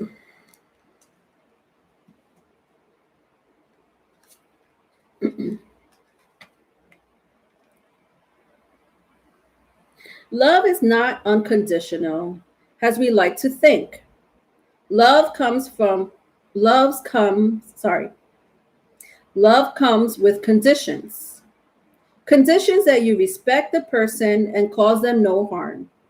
To protect ourselves from harm, there needs to be conditions attached to the love we give. To love someone, no matter what, is disrespectful to yourself. It is time to let go of these people in your life as they drag you down and deplete your energy. You know who they are, only you lack the confidence and courage to disengage with them. Your body and your life are sacred. Only allow those who respect you into your life. Surround yourself with people who can support you through this time of spring cleaning. Life will improve dramatically and you will find the peace you have been searching for. You will find the love you are looking for, but it will be redefined as a result of this experience. Yeah. This is this energy big time. Aries, a lot of you have there's two people. Some of you are like, no, it's only one. If you feel like there's only one, there's two. It's just that the other one's not saying nothing about it. The other one has no problem coming in and galloping their way and making you dirty. All right, I'm over it. Over it. Over it. Pisces. Pisces. All right, Pisces is my last sign. Last but not least, Jupiter's in Pisces. Oh, what a beautiful energy that is. I just love me Pisces energy. Love me some Pisces energy. I love that the Jupiter's in Pisces. It just entered Pisces. And my Jupiter's in Pisces. I also have a Pisces rising. And my Neptune is in Sag. Pretty much the same thing. Because the ancient ruler for Pisces is Jupiter anyway. All right, Pisces. So May 24th through June 7th. Brittany, he's not saying anything, but I know.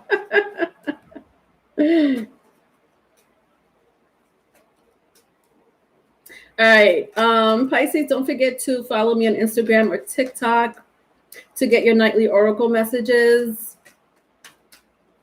Also, all love readings will be out June 1st, and my Patreon page will also start June 1st. It will launch on that day.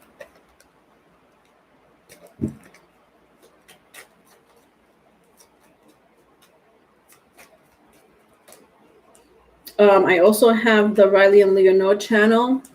Please subscribe to that channel. There will be more content coming out. Trust me, we are working on it.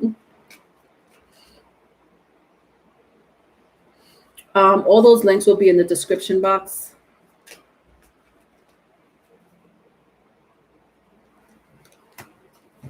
All right, Pisces. So I have the King of Wands, the Six of Cups, and the Queen of Cups. All right, for your current energy.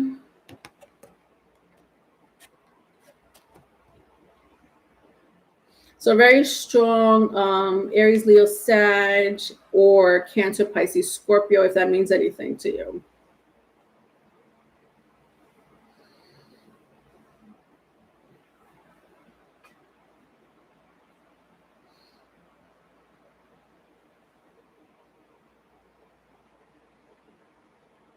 This is so shady.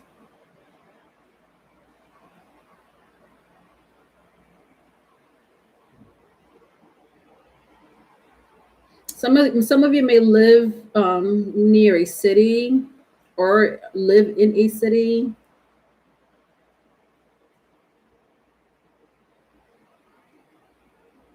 Some of you may be surrounded by trees and little critters.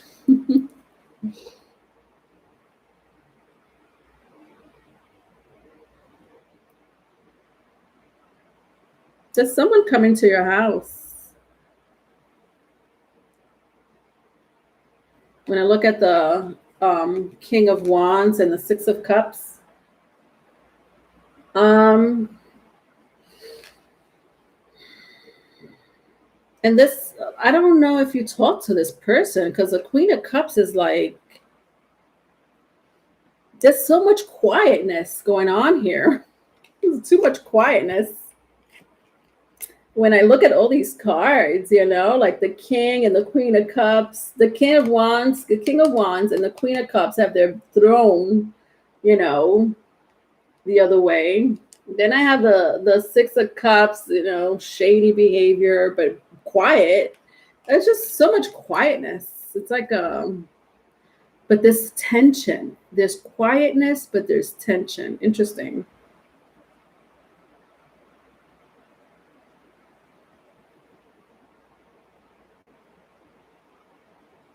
Some of you, I feel like you're talking underneath your breath about this other person. I don't know who you are. I don't know if you're the Queen of Cups or the King of Wands. What? I almost feel like it's both of you, but it could be one of, like, you're talking underneath your breath. What are you saying? What are you trying to say? We just went through this with the Aries energy. Talk out loud. But that's such a Mercury retrograde energy. Nobody wants to talk in this energy either. But somebody wants to, like, spy. Or if not spy, if you are talking to this person, because I do sense a few of you are talking to this person, like you're in a relationship with this person. There's still tension, but you're in a relationship with this person. So for some of you, this person spies on you. And it's really disgusting, actually, because there's no need for them to do that, especially if you're in a relationship with this person. Okay, if I turn it around, let's see what happened in the past. Love. What the hell? I wasn't expecting that. Love is what happened in the past when I turned my Queen of Wands and my Queen of Pentacles. I'm sorry, my King of Wands and my Queen of Cups. There is, wow, this beautiful love. There is love.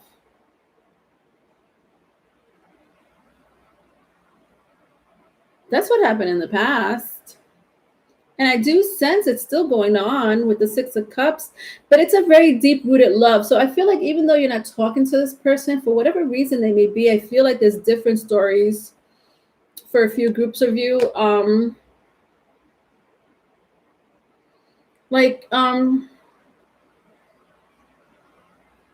Somebody,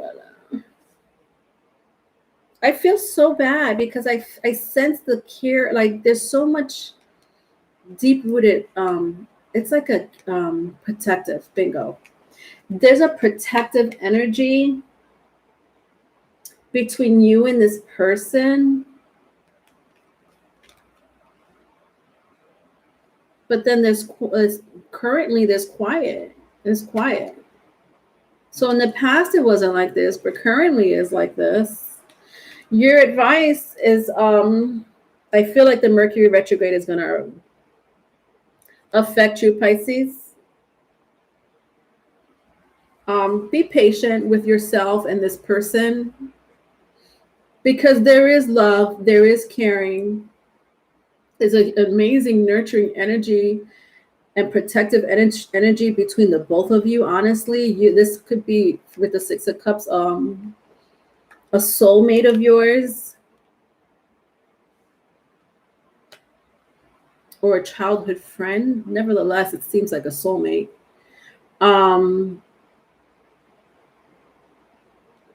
Be patient with that energy. It's you know what this is? It's not really this person. It's just the retrograde is it's going to affect both of you. And just so you know, this person does love you. This person does want to protect you. Your advice is the Hermit card.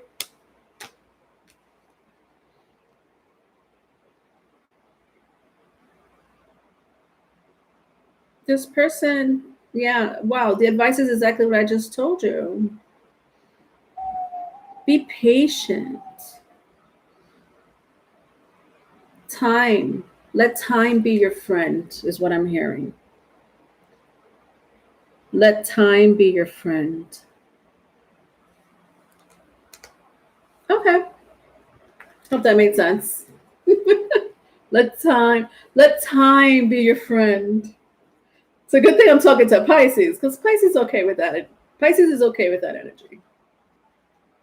If I was talking to a fire sign or an air sign, they'll be like this. What? What's time? What's waiting? Since I'm talking to a Pisces, you're okay with waiting. You're okay with waiting. You're like, it's okay. I'll wait for that retrograde to leave, Leonora. I know all about it. Even before you even opened your mouth, I knew. I even knew I was going to be the last sign of the day, Leonora. We're good. We're good. We got it all. It's okay. We're sensing it all. We're connected. We're all one.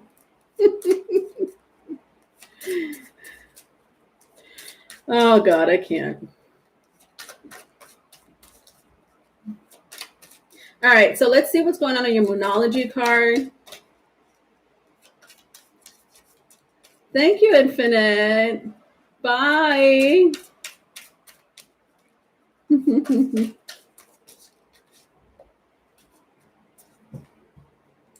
All right. A fiery climax approaches, full moon in Aries. At the bottom of the deck, Pisces, I have you're very close to achieving your goal. Interesting.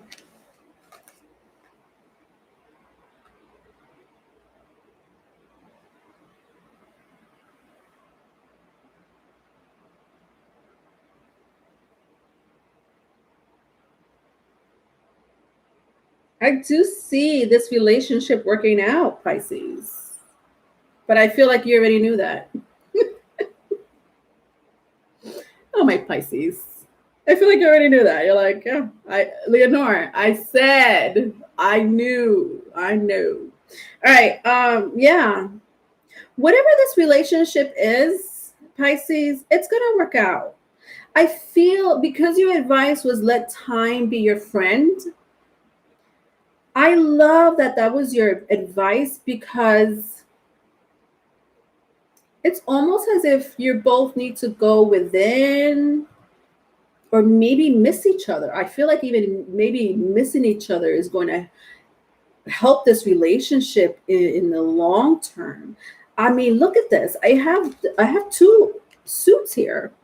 I got the King of Wands and the Queen of Cups.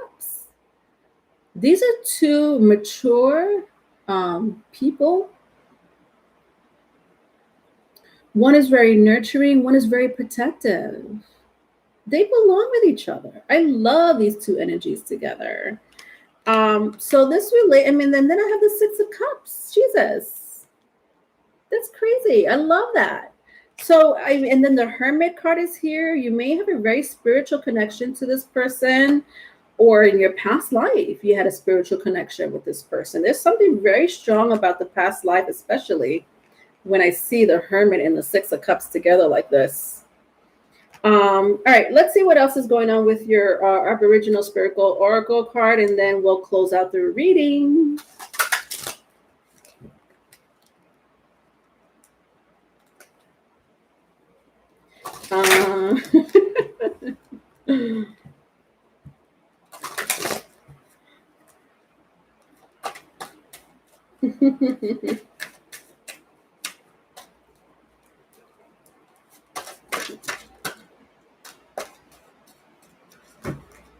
All right, self-respect.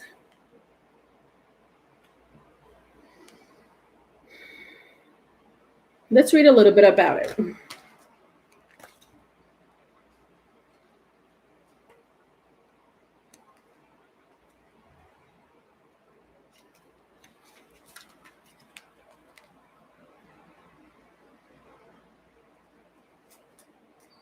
Self-respect. You are quick to find faults in yourself and you struggle to identify your own strengths and self-respect. Your self-esteem has been battered in the past to the point you do not feel you have much to offer. You are a people pleaser and find it difficult to recognize your own power. You find it easier to give your power to others than to use it yourself. However, there are many people who look to you for guidance, and you have little awareness of the support and courage that you give them. You have much strength of character and only need to find the time to identify what those strengths are. When you do, you will be surprised how many people depend on you and how strong you actually are. Oh God, that was so, if that was not a spiritual situation here that just happened when I read that, I don't know what is. Everything about that context is so Piscean. Giving yourself to others and not having time for yourself. People looking up to you for guidance.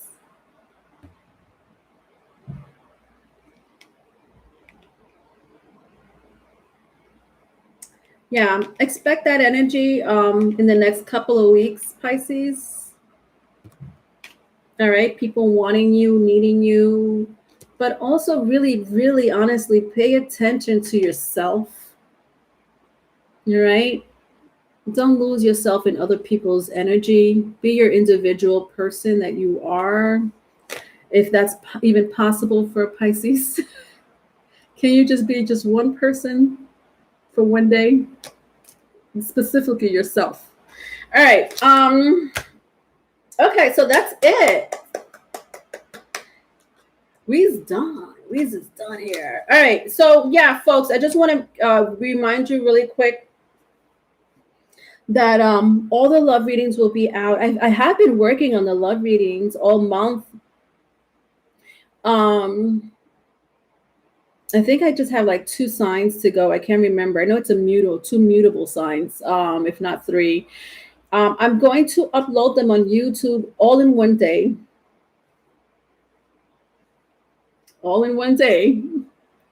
It's Mercury retrograde, okay? If it's not uploaded in one day, trust me, it was not my fault.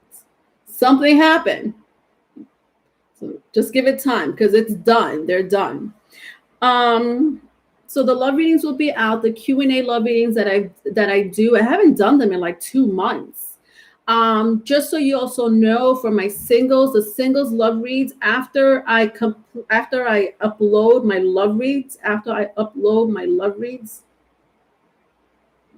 I will start working on my singles love reading. That's not going to be extended. That will be full YouTube videos. Okay, so those who are single or newly in a relationship or is trying to find someone, those videos will be done early June. Okay, I'm going to start early June. I'm not sure which ones I'm going to start with yet. Not sure, to tell you the truth, but nevertheless, they will begin for my singles. And then after my singles love reading, I'm going to start the general readings. Okay, so I'm sorry, I'm a little behind. I know that this month of May, I haven't been doing a lot of readings, which is one of the reasons why I started my nightly oracle spread, so that, you know, and why I'm telling people to follow me on Instagram or TikTok if you have those social media platforms, because I do nightly oracle spread for you folks, for my collectives. And then the Patreon page. So the Patreon page is to talk a little bit about it for those who may be wondering what's on there. I do have the link already. I don't know if I put it on this. I don't know if I put the link on this in the description box. Nevertheless, it will be there. It's there. If you look at my community page, you'll find it.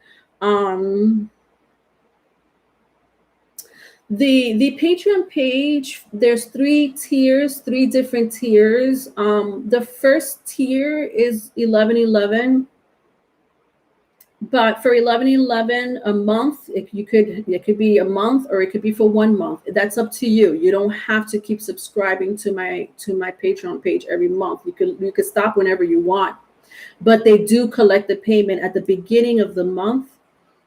That Patreon does collect payments at the beginning of the month. So that's why I'm opening up my Patreon page on the 1st of June. So all the extended love readings will be, all the extended love readings will be on Patreon. Then I'm going to start my singles reading. That is going to be just fully on YouTube. So my love reading will start on YouTube, extended with the channel love letter, and the bonus question will be on Patreon. My singles reading, and because there's two types of love readings. I do like my regular love reading that I've been doing for like forever, and then I just started my singles love read for the next 2 months. So my singles love read, I'm going to do it the month of June for all zodiac signs, Aries through Pisces, full video on YouTube, and it's going to be singles love read for the next 2 months. So basically for June and July. All right, so the next time I'm going to do a singles love read would be in August. And then I'm going to do the general. All right. Now, back to the Patreon. The first tier will have the extended all 12 zodiac. You have access to all 12 zodiac signs for the extended love reads. You'll also have extended videos from my other channel, the Riley and Leonore channel. And that one has a lot to do with relationships, mental health, self-help, astrology. Riley and I are working on a lot of controversial relationship topics. We did a couple. One of them was called "Is Sex Important in a Relationship?" That was a pretty controversial topic. The other one was, should you still be friends with your ex or a friend from the opposite sex, while you're in a relationship? That was another controversial topic. We're thinking about doing one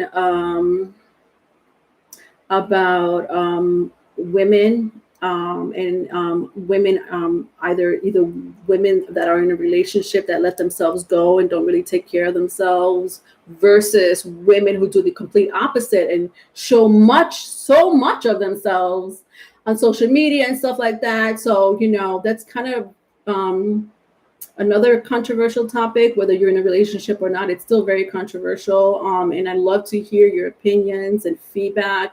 Men not expressing their emotions in relationship. What is it about men not expressing their emotions? Different love languages, right? And so many other. I mean, I have a whole list, honestly, that Riley and I came up with. There was one particular one that I really wanted to talk about with Riley. God, I can't remember what it was. And I was like, Riley, we need to talk about this because I need to know why this happens. But I can't remember. There was another one too. If you find like a friend, your friend's man or your friend's girlfriend with someone else who they should not be with, would you tell your best friend or your family member? That's another controversial topic. So if you have any other, topics that you want Riley and I to discuss, please let us know. Email me or just leave it in the comment section in this stream, because we will love to really talk about it. We will do Instagram Live probably by the end of June, sometime around June, not sure when. I would say end June, and the end of June or early July, we're going to start doing Instagram Live, same thing, controversial topics on relationships and so forth. Okay. Bye, Valeria.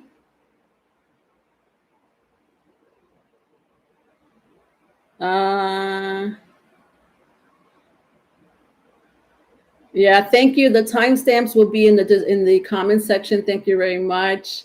Um, no X with friends. No friends with X. No friends with X. Oh, no friends with X. Yes. Yeah, that was some people had said, people should like Riley was totally disagreeing with me. Like, no, you should not be friends with your ex. I could see that. I could see that. You know, it really depends, on the person. I don't know. This it's very complex, but these are very complex topics. That's why they're so controversial and really fun to talk about. And the Instagram live should kick off all the controversy. Yeah. Yeah, so we can't wait to start doing the Instagram live. But anyway, in the meantime, in between time, June 1st, you will definitely see more content on the Riley and Leonore channel. The extended videos for the Riley and Leonore channel will be on Patreon. So we're really trying to work with both platforms, honestly, because I want videos just like I do want full videos on YouTube, and I want to upload one every week. I was supposed to upload one last week. I couldn't because the lighting really was so bad. It was very bad. And I wasn't going to load that on YouTube. I had another device that I was working on recording the fire signs. We were supposed to upload a fire sign video. And my other device, the noise, there was something wrong with the microphone, so I couldn't use that device to upload it on YouTube. So then I tried my laptop to see if I could the lighting was bad on it, so it was a washout. We have to redo it. We will redo it. And that's why I couldn't upload a video for last week on our YouTube channel, but I do plan to upload a video every week on YouTube. And I do plan to start videos on the same channel, on the same Riley and Leonore channel, and then have extended videos also on Patreon. So we are working with both platforms. All right. And that's the first tier. And I just want you to get you familiar with the first tier, because that's where all the content's going to be for $11.11 a month. The second tier is for $20 a month, but that has everything that the first tier has. So basically all the videos you're going to get on the second tier. But the second tier has something more benefits on it. It has 2 readings, so you're able to get two question reading. Um, you know, Full detailed reading. It could also be through video chat. So if you prefer video chat, that's fine. If you want to do a full detail in writing reading, that's fine too. It doesn't matter. That's going to be in the second tier. And also one session where you get one session with either Riley or I or both of us, on any topic. If it's relationship advice, Riley is amazing motivational speaker, self-help. When it comes to self-help, he's really amazing at giving advice, very knowledgeable. And so if there's anything that you need when it comes to any topic, honestly, nothing is taboo for us. So you could have a one session with us. It could be me, it could be with him, it could be with both of us. If you don't want to have a one-to-one session, and if you have a concern, that's fine too. We could upload a video for you on that tier, so you could watch it and address your concern or your answer. And that's the second tier, as well as our podcast will be on the second tier. We're going to have podcasts. My podcast is a little different from Riley's. My podcast is very hidden occult, sci-fi, weird shit that I be talking about sometimes. That's my podcast. His podcast is more, again, very motivational and relationship guidance for men. He really wants to concentrate on men, but women obviously are more than welcome to listen to this because you guys go out with men. The third tier is a little different. The third tier is a lot has to do with sessions. There's going to be 6 sessions, and it comes with meditation. You have meditation sessions, tarot card reading lessons. There's journaling. There's therapeutic art sessions. There's a couple of other ones that I can't think of on the top of my head. And you're also privy to the two tiers. If you need anything from the first tier, the second tier, but that one's 150, but that's because it's a full consultation in a like full on one-on-one, working with you one-on-one when it comes to your spiritual healing and guidance. Okay. All right. So I hope that helps.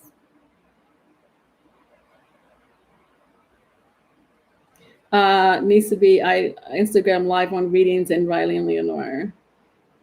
YouTube has been tripping all day for me. Me too. It's driving me nuts. I'm sorry, guys.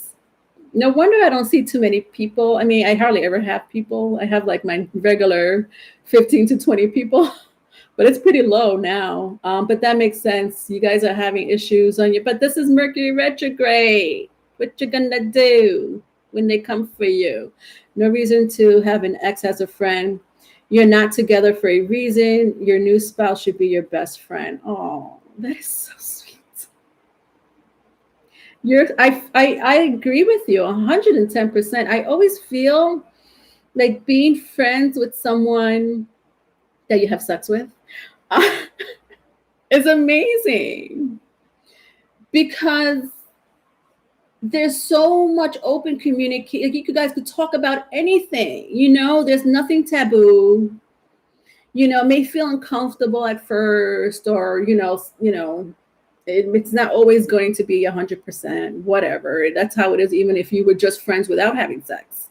But nevertheless, I always feel like having such a strong friendship, behind a relationship, whether it's a spouse or someone that you're seeing, is such an amazing foundation. I had recently put a post up on my Instagram page about,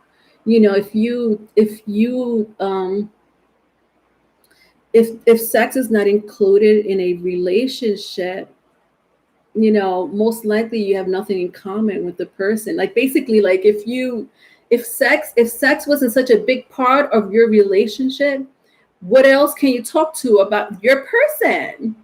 I mean, about what else can you talk about with your person, right? Something like that, whatever. You know what I mean? Basically, sex is not number one. It's important, but it's even super amazing if you could have this friendship.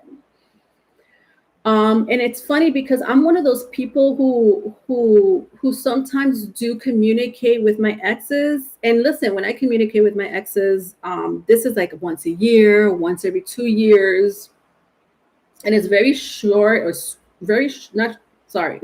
never short and sweet. It's very long conversations, but it really depends which ex, obviously, because I've had really like friendships with these exes. These were my friends, even though they're my ex.